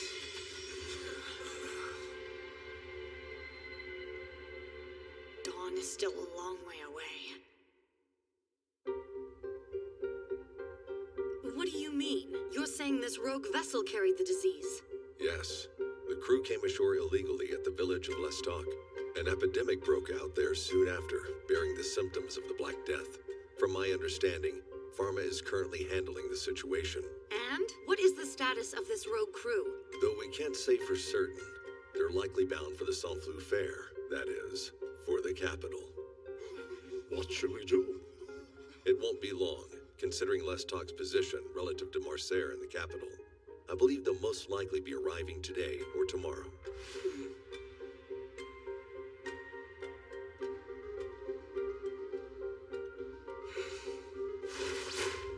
Strengthen the security and inspections at each gate immediately. Particular attention must be paid to Gate 6, facing Marseille. Yes, ma'am.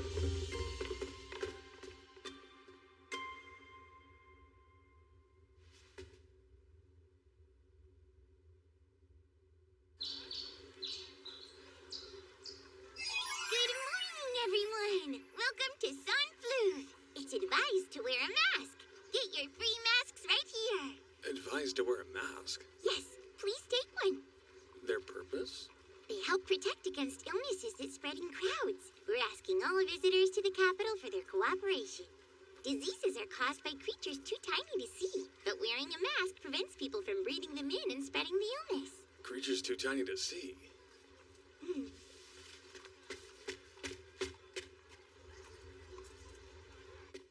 There you are, Chief Inspector Pierre. What's wrong? These are the latest specimens we were able to collect from Gate 6. We need your expertise.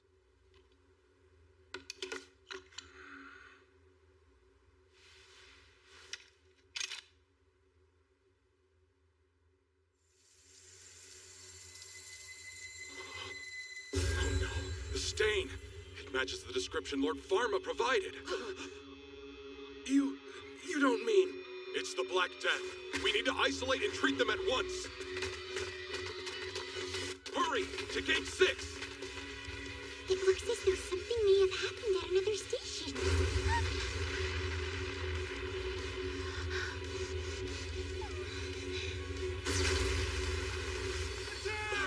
What do we do? The gate is being breached. Raise the drawbridge! Lower the portcullis!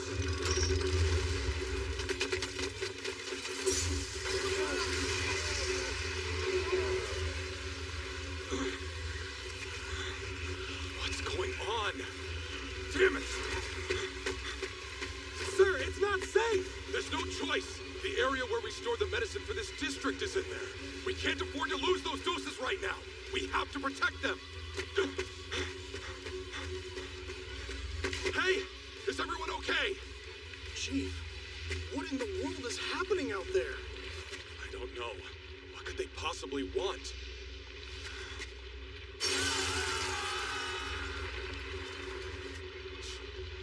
Let's hurry. Where is Lord Pharma's medicine? Right here. Good.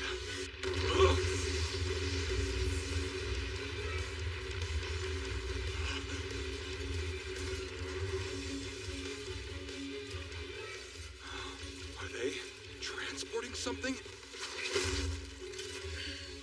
Hey, keep it together. So many of them have already died. No matter. Out you go! Oh. Holy whirlwind!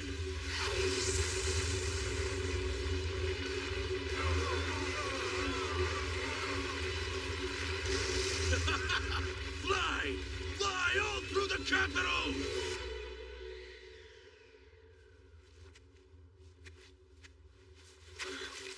Chief, are you okay, sir? Yeah. What in the world happened? Some men seem to have broken through the gate. Then they released some squirrel-like animals into the city. Squirrel-like? You'll see them over there.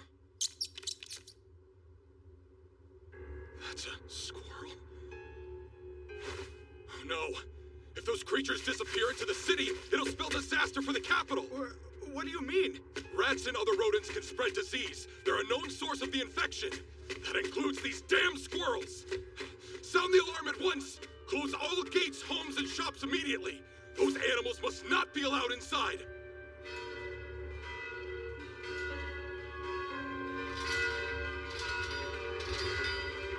The bells!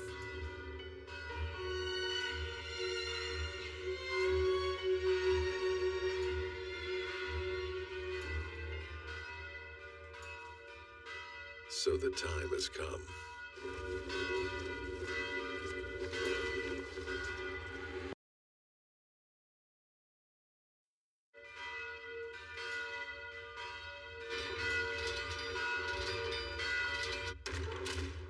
Your Majesty! Your Majesty! What is it? I can hear the alarm bells ringing. We are being invaded by holy knights from Netherland. Holy knights? How many of them? There are 5. Only 5. That's all. What's the issue? Can we not easily crush such a force? Majesty, in this circumstance, given Netherlands' involvement in the rogue ship, we should assume that their mission is to spread the infection. Accordingly, I shall have your Majesty take the new medicine for the Black Death as a prophylactic. Very well. Still, I don't understand it. What is Netherlands' aim in this? It's absurd. That nation has long since been allied with the Empire. Why launch a surprise attack now and with a mere 5 holy knights? Their monarch died, but they've shown no intention of abrogating our alliance. Who is behind this madness? Someone acquainted with the Black Death who has an understanding of the way it spreads. This entire scheme hinges upon that knowledge. By the sound of it, you have someone in mind. I think so. From what I'm told, Nederland did engage a certain commoner pharmaceutist around 3 years ago. His unique characteristics and the treatments he employed match those of an abominable pharmaceutist I myself once knew. Is there a chance you speak of the man expelled from the Novalu College of Medicine? The one and only. He was a brilliant pharmaceutist who established numerous new treatment methods and gained renown as a medical genius. However, at the same time, he also conducted gruesome human experiments without remorse. He was a man remarkably lacking in both humanity and morality. For his atrocities, he was seized by inquisitors and severely punished. He had his divine art sealed away and was cast out as a lowly commoner. Shortly before his expulsion, he was using prisoners of war to test the effects of poison. Poison, you say? Among the objects of his studies were poisons transmissible from person to person. In other words, epidemics. If this vile individual happens to be the same pharmaceutist who appeared in Nederland, he might have some involvement with the demise of the previous monarch. What is this man's name? He's my erstwhile schoolmate. Oh, Bruno. A respected colleague. How can you still not see it? This world's unavoidable and beautiful truth! Camus de Sade. I should have ended his life for the sake of humanity. Jail of the Annihilados!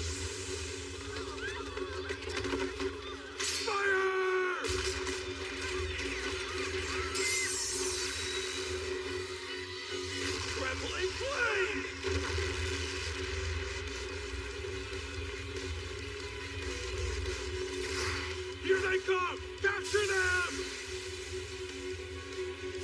Holy whirlwind!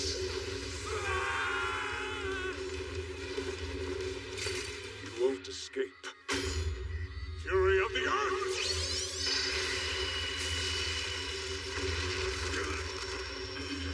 I can't move. Oh, His Excellency, leader of the Archdiocese of the Imperial Capital, Archbishop Solomon! Highest-ranking member of Somfruf's temple? Why would he show up?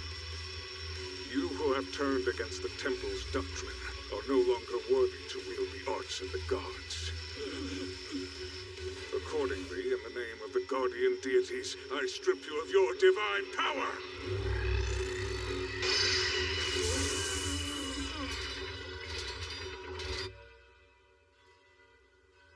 Lord Cedric, what should we do? This bell pattern indicates the city is under attack.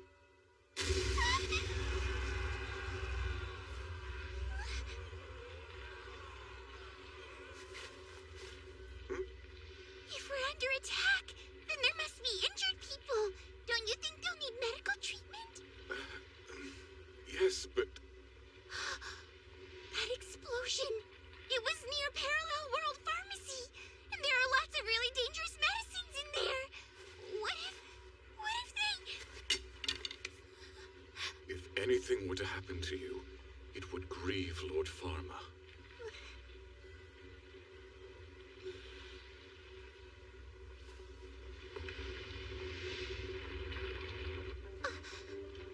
Is that... The quarantine station's been breached. How far has it gone? How quickly has the plague spread through the capital?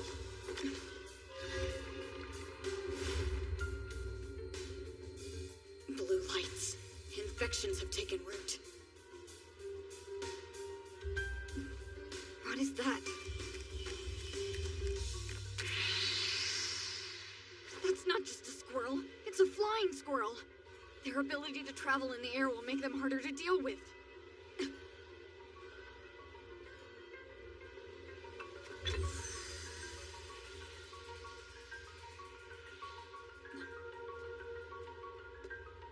There's Bruno.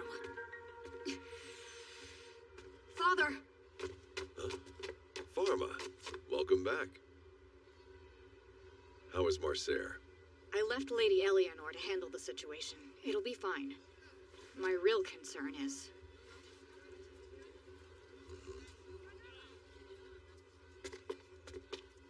What was your objective?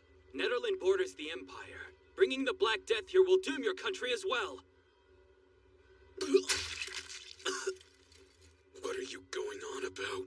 What is the Black Death? Do you not understand the nature of what you've unleashed upon us? Listen, we just did what we were told. We were never given a reason, and we couldn't defy him. How incredibly foolish. He has been holding the populace hostage. He's too powerful. In a mere fraction of a second, that man can snuff out thousands of lives.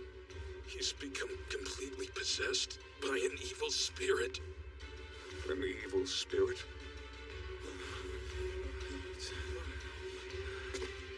Please tell me, does he have dark hair, a burn on his left cheek, and one eye?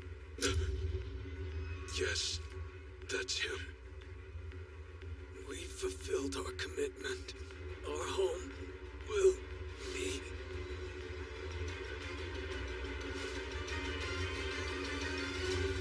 Bury these men. Father, do you think you know who could be responsible for this? Camus Desad, a heretical pharmaceutist with a sick mind. So in the end, that fiend became an evil spirit.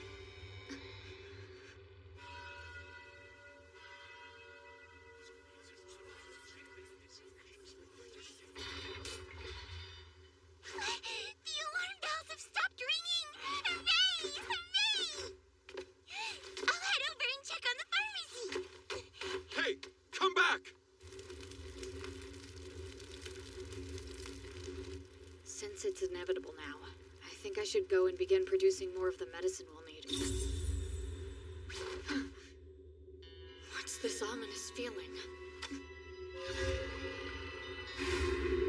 What is that? A black shadow? What's wrong? Sorry, I need to get to my pharmacy. All right. Oh no! Don't stop the alarm. Keep the bells ringing. Camus is in the capital. He's here to witness the results of his experiment in the flesh. I must strike him down, even if he takes my life in the process.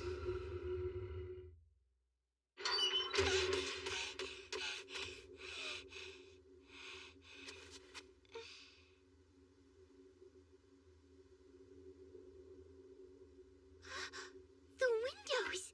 Master Pharma must have returned!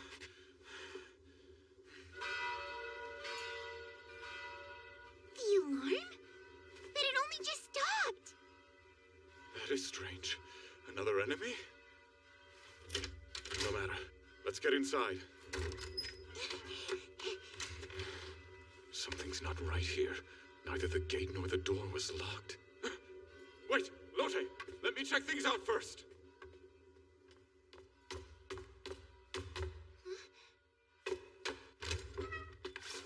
Master Pharma? What? Where are you?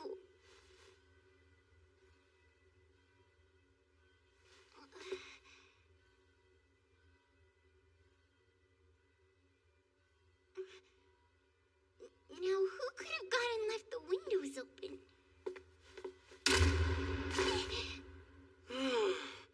Heaven's sake! I told you to wait, Lotte!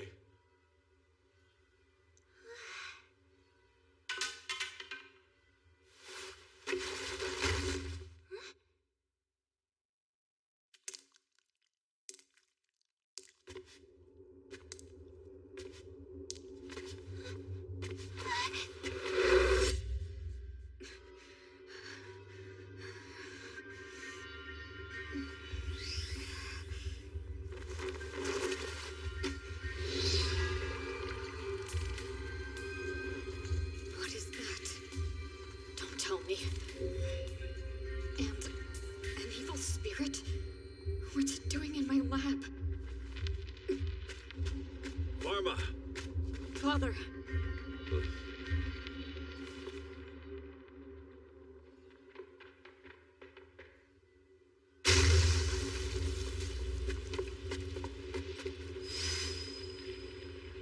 What a wretched feeling.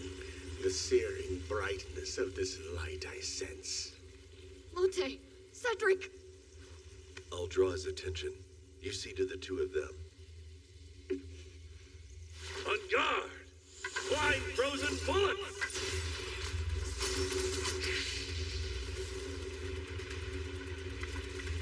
It's been a while. Camus? Bruno, here to stand in my way? A foolish endeavor. You know full well that death comes for all people alike. And that is why we seek to live. A human life is a gleaming, irreplaceable treasure, which we pharmaceutists are bound to protect. Crystalline ice spears! What is this? What has he done to them? Poison? I have to identify it immediately. Crystalline ice prison! Chemical poisoning. Inorganic compound?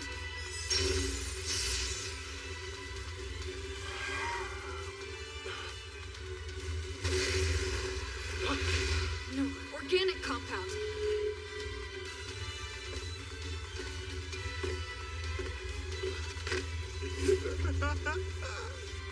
An alkaloid. Fast-acting deadly poison easily obtained in this world. Aconite? Aconitine. Eliminate aconitine. Multiple poisons? How many are there? Tetrodotoxin, saxitoxin, palytoxin, ammonitine, batrachatoxin. You're kidding. Eliminate batrachatoxin. So it was an arrow poison. Oh, Bruno, how can you still not see it? The beauty of the disease, that their afflictions bear them onward to their end. Stop! Camus! You can't! Debilitation, despair, and death. And the ascendancy of those rare few with the strength to withstand the ravages of illness. Through this, humanity grows more resilient. And in that struggle lies the beauty, the very essence of human life. What a wonderful laboratory this is. Laden with poisons that mankind has yet to know. Now they shall learn and take their next step forward. It's time for an experiment. Eliminate white phosphorus! Oh? Don't call it that. Your twisted game is no experiment. For you, there is no cure. You're beyond saving.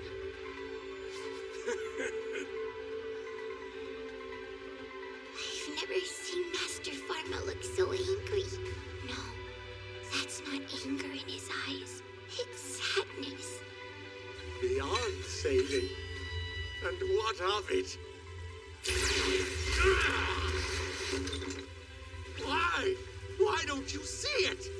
With such power at your fingertips, how are you still unable to recognize the wisdom in my words? I know you seek to understand the truth behind this world, as I've always done, because you're like me, one of the few who can grasp it. You know ordinary people will fear and despise you. They'll seek to destroy you as they did me. None of them, not one, can understand the virtue of my noble cause. In time, you'll find you've become like me, a twisted spirit no longer bound by the paltry laws of humanity. Even if I'm not like them, I choose to preserve their lives!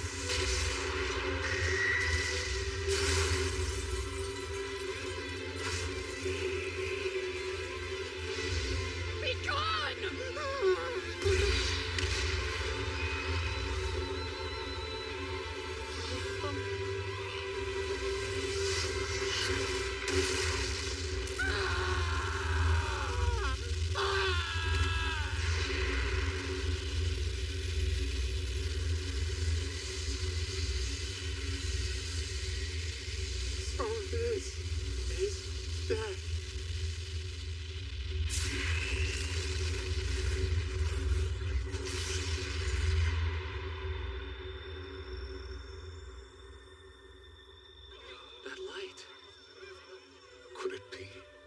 cleansing sanctuary? In legends, the Panic Rakdos bears a number of miraculous abilities. Chief among them is the power of purification. According to the ancient texts, in tandem with the works of the Panic Theos himself, a brilliant light would issue from the wands to cleanse the evil from the air and quell an epidemic. Your Excellency, does that mean... Indeed, this is the power of the Panic Theos.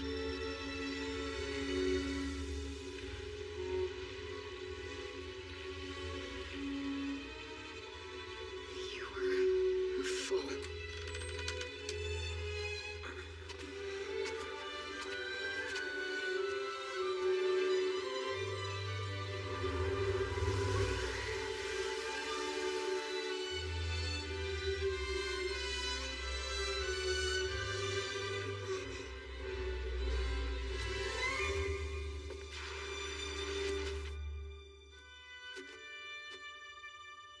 Master Pharma.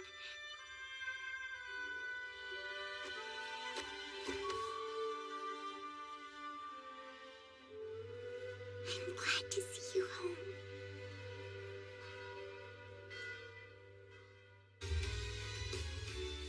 And I'm sure that in the near future, the Black Death will no longer be regarded as an incurable disease.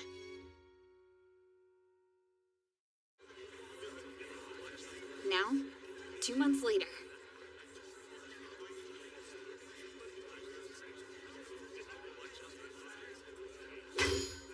This day shall mark the end of the Black Death epidemic.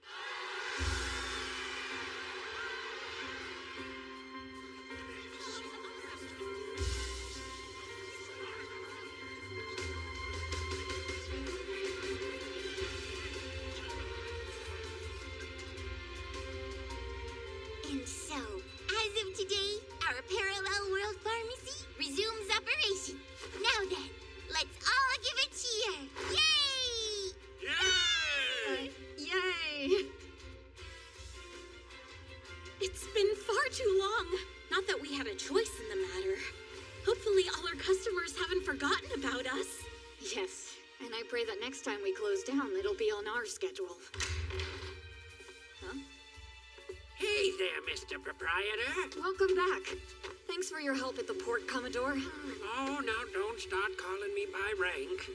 Huh?